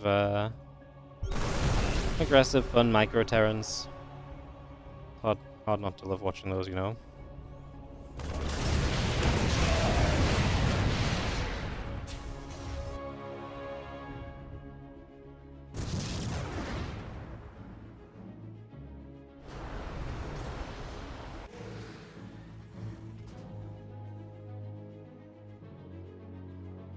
Marines and tanks gonna head down. Sentries and the Immortals coming over. It's gonna be seeing the tanks gonna get siege as we are gonna absolutely obliterate the first line of this attack. or of this defense, I should say. The attack is, I mean, Hero just flew his Phoenix through and did nothing with it. That was just, I don't think Hero was really ready for this attack to hit, and that was not ideal, to say the least. We are going to come back through. A couple of Zealots charge in. The Phoenix do some lifting. We drop one of the tanks back down. Get rid of some of these Immortals. We're actually going to clean up the ground on me. Wow. This went so badly for Hero at first, no? Like, this felt like such an ugly initial way to try and defend. The Vikings get rid of every Phoenix, but Clem's ground army disappears. We are going to start chasing Vikings as Hero is walking Immortals across the map. I'm not sure that's going to work out.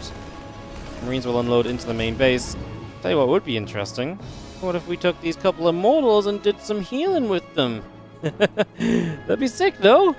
It's the perfect kind of unit to take over for some special healing moments, because, like, they're good, expensive units. Healing them up would be fantastic. Get some health back on these guys. The only risk is obviously that it takes a little while. I mean, these Zealots, stop at the healing shrine before you go across the map. You could heal up. You could be full health before you attack. I'm still not convinced the Koreans know what the healing shrines are, to be honest.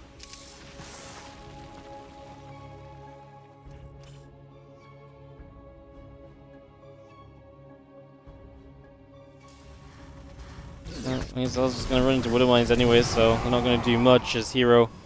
Like I say, again, that turnaround felt really impressive because it just started off so badly, I thought. We'll have ourselves the 2 more Marines coming about. The Medivacs continue to unload. Pulling over to the sides here as Stalkers and Immortals gather up. And we actually do have a little bit of a dive forward. One of the Immortals goes down, a Stalker as well. Damage being dealt. The other units coming through here.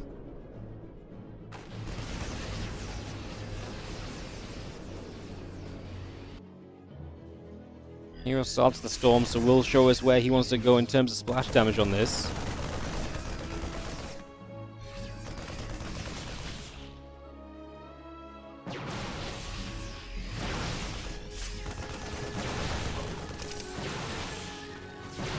So he's going to get there. He's going to be seeing the couple of shots going through. Cybercore can actually go down, so that does reduce what you can build as Clem puts his 3rd CC into position.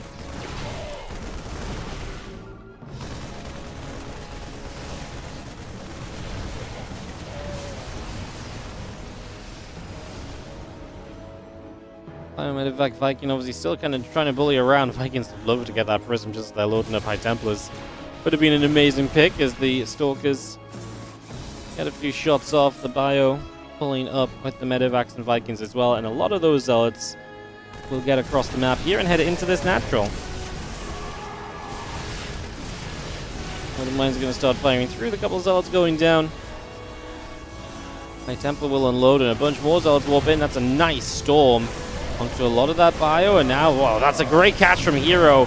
Sets off the Widow Mines. They're going to be easy pickings as well. Clean those up so they don't come back in the future, and yeah, I love the start of this fight from Hero. Now he's going to continue forward. You'll have more storms still available.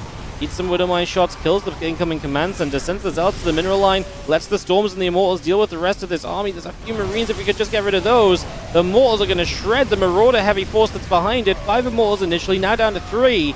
The Zealots are going to turn back onto the Bioforce to create that buffering line, and Hero might just get the win at the end of it. A couple of Deepos will take damage next, and the pylon goes down. The Zealots come back, joining back up with these Immortals. The army of Clem continue to push on through as we just have Liberated Marine Ghost continue to push forward. So Clem is going to hold for the moment, but Hero is still right there.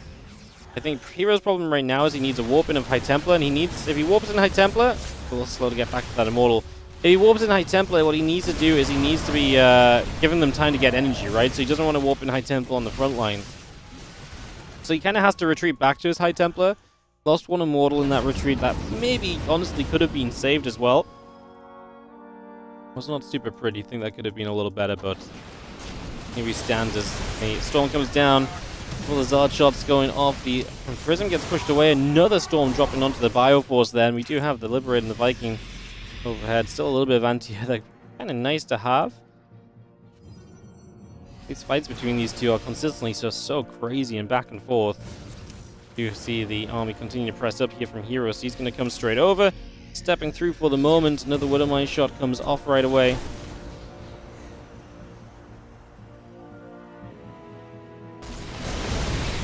The storm's coming down. The Bio army getting hit again. And keep those storms up, that'd be great. And we get another one. Liberator trying to do some zone. We do get a snipe on a high Templar. Next storm coming down, just hitting the edge. He actually storms here to cancel the snipe, but I think he just moved and re-sniped. Now we're out of storms again. No, I feel like a lot of these storms didn't quite do as much as what Hero really wanted them to at first. Archon's coming in. Can we actually push into this? Prism probably wants another warp in before we commit to a fight, if that's the plan.